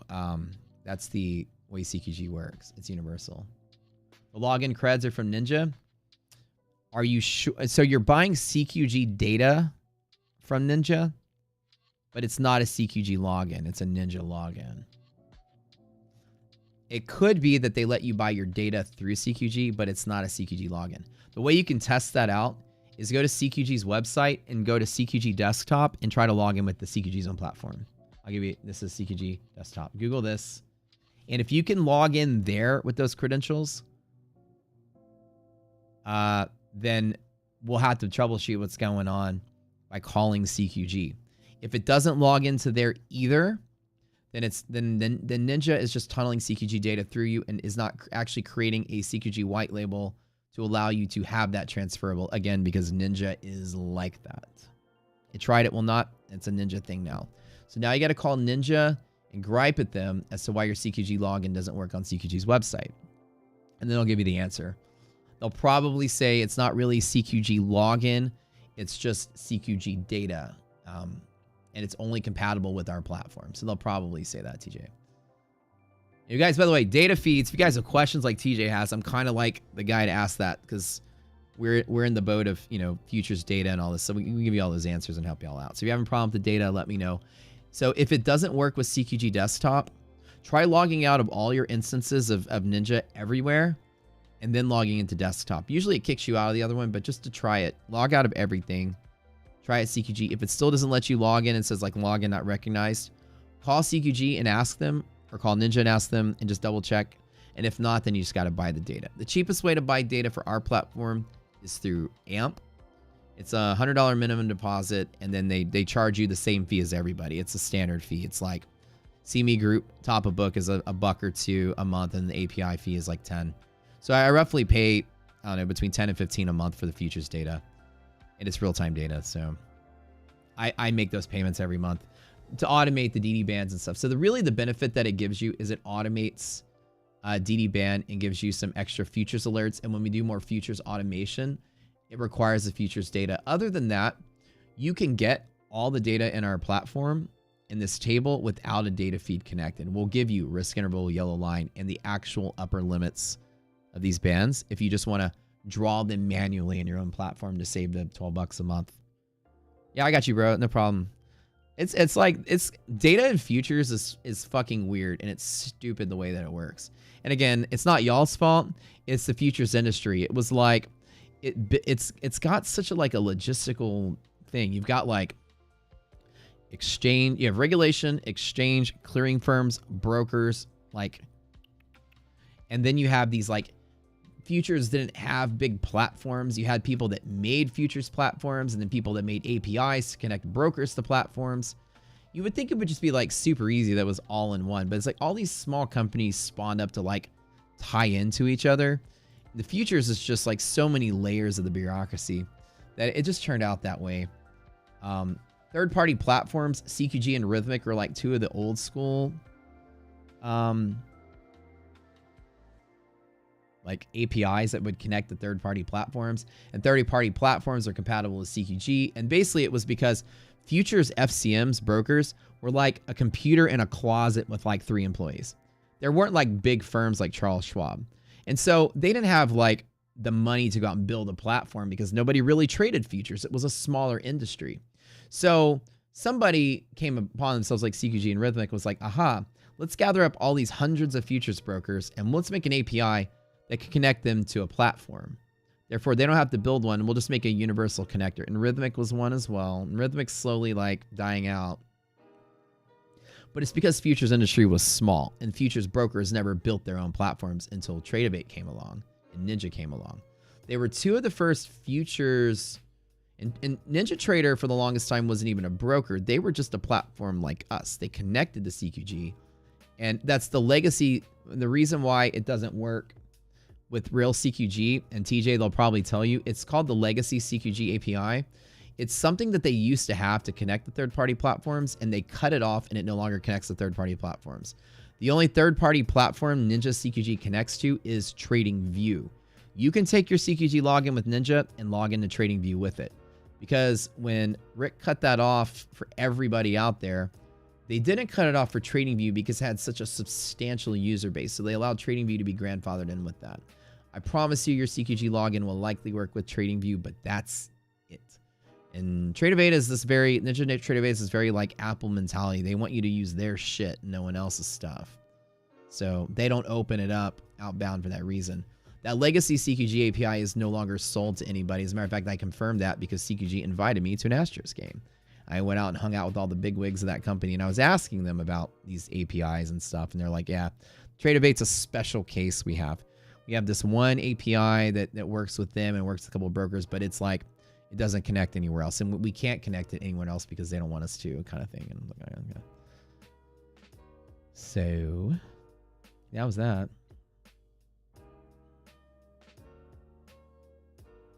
But the futures industry was always a bunch of really small brokers with special focuses, and futures were all spread out because futures as well wasn't one exchange. Futures even had multiple exchanges. It's not like New York Stock Exchange you can trade all the stocks on, or NASDAQ. Like you go to the NYMEX, you can only trade oil and gas and heating oil, and then you go to the COMEX, you have gold and silver, CME Group, S&P derivatives, and NASDAQ derivatives, and Treasury futures and stuff. So you had different exchanges, tiny brokers that connected each different one of them, clearing firms that worked in different industries, and APIs that connect this to that, and it's just messy. And then now it's kind of like coming to a place that universal platforms are spawning up, like TradingView, like Rocket Scooter, Tradesmat made Tradester. A lot of people are making platforms that we want to universally tie in every broker to be compatible with the platform. But the way it's all spread out and ganged up and clans here and there, we work with this, don't work with that. It's truly a nightmare for the consumer, because wouldn't you like to buy one piece of data feed from the CME Group and take that everywhere? That'd be great, right? But every time you sign up with a new broker, you got to sign up for a new data feed, because data feed only works for that broker usually. CQG and Rhythmic are two of the universal capabilities that connect to most third-party platforms. Like ours is compatible with CQG, not Rhythmic. But you still have weird places like Tradeovate, which throws a wrench in all of it, that they don't want you to connect their platform to anyone else. So you got to buy data from them just to use their platform. Ninja the same way, and then you can't take it anywhere else. They choose to make you pay extra for their stuff because of money. You want to make more money. The Tradeify logins, anything that works with Tradeovate will not work anywhere else but Tradeovate or TradingView. So most prop firms were built on the Tradeovate, which makes it even worse. Tradeovate's API that is the prop firm that everybody builds off of. Tradeify, Apex, they all work with Tradeovate. ETF, they all work with Tradeovate. Locks you into the Tradeovate ecosystem. Now, other companies like TopStep, like TopStep X and all of this, they're built. There's other companies trying to build their own API that's a little more compatible. But again, they don't have, they're off of the TradingView ecosystem, but they don't have logins that I can tap into so your TopStep data can come into here. They're kind of like doing the same thing. Other prop firms can build on their ecosystem, but you have to use pretty much their platform again to trade it. So I'm waiting for somebody, and one of the prop firm CEOs actually contacted me a year ago, and we met to talk about this very thing. We dreamed up together over lunch a third-party prop firm API that was universally compatible, that didn't lock in to a specific platform, that could work anywhere, the exception Tradeovate, because you can't connect to them. So it would be compatible with Rhythmic, CQG, anything. And we dreamed it up, priced it out, thought it over, and we ultimately ended up not making it working together. It's a big project, but they contacted us because that we know we're developers and we build platforms, and we kind of talked it over. You kind of need like one place for the consumer to buy all their trader funding programs and then take them anywhere they want to go. It sucks that you buy all your indicators and stuff for TradingView and then you want to use something else and you got to rebuy everything there, remake everything there. It's a nightmare. And then purchase the APIs from everyone else. we were going to build one from scratch. That essentially would be compatible with trading view charts, which is our thing. And that essentially it could be a universal connector.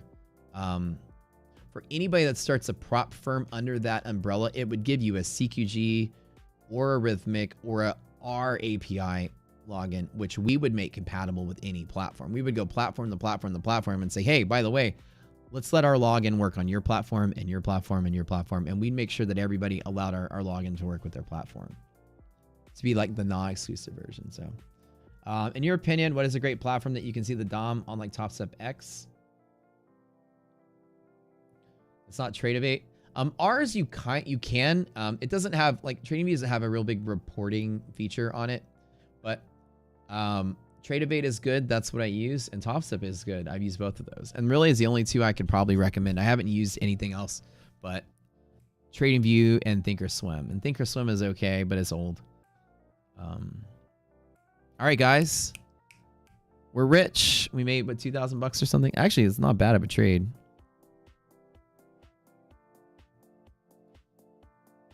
Y'all fun today? All right, let's go to the Discord. We'll see y'all in a little bit. Hold on.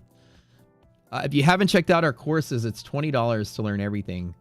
Patience is what we excel at here. Pardon me. We teach you how to navigate these waters. Each class is completely different than the next. I will, 1 second. Let's get that beautiful closing theme music. So we've created a whole new style of analysis called positional risk analysis. We use options, order flow to predict pivots and futures. I use it all the time. It's all I use, actually. I don't use technical analysis anymore, but we use these high volume pivot predictors so I can find and plan my trades a little better. In our courses, we teach you 3 principles of day trading. Number 1 is position and risk management, sizing correctly for the risk you're taking, confluence indications, things like that. Number 2 is not fighting the trend. Most of you guys flip-flop and chase too much. We really undo those habits, hopefully, from you and give you a little bit more of a framework to be patient and wait for your trades like I did today. Trading is 95% waiting, 5% acting, 20% planning. It adds up to more than 100%. You do the math, but it's something like that. But then the third part is market avoidance strategies. It's when to sit out when things don't really add up, which is like me today again. The patience translates to me into a higher win rate because I'm very picky about the trades I do. If you're looking for a change, you're looking to learn something different, our courses are $1 a piece. They're not designed to make money for the company. They're just designed to make you take it seriously. 20-day boot camp, 20-day class only costs you $20 for the entire process. By far, the most popular thing we do. And it has taken off like wildfire. So if you guys want to check it out, I'll give you the link. I'm going to post it in chat. Rocket Place. Post it in chat. Read the review, see what it's about, but you can jump right in. 3:30 Eastern, we do these courses live. If you can't tune in, it's okay. We record them and post them later. And we give you little cheat sheet handouts to help you understand the tools and techniques we've created. So if you're looking for a change, a drastic change, this is it. So I'm Matt. Thanks for checking. We love you guys. Thanks for supporting the stream. Don't forget to sub to the channel. Hit the like button on the way out. Check out some of our deals with our trader funding. Partify, 30% off of everything. That's who I'm trading on stream today. ETF has a 65% off of their fast tracks. We've got 50% off of tops take profit, 80% off of Apex, all of that. Our Discord has all the codes in one place. The 20-day thing, Priscilla, right here. The class is 20 days. $20, 20 days, $1 a day. You go through all the boot camps. 3:30 every day. 3:30, 4:30, we're live on a Zoom call. And those videos are recorded. It's a boot camp series. It's designed to progress from one topic to the next, and each class covers a different topic. Different indicator, different tool. The whole thing's designed to rewire your mentality into turning, it's called 20 Days Profitability Mindset Masterclass. It's turning trading into a business where you think about profitability every step of the way.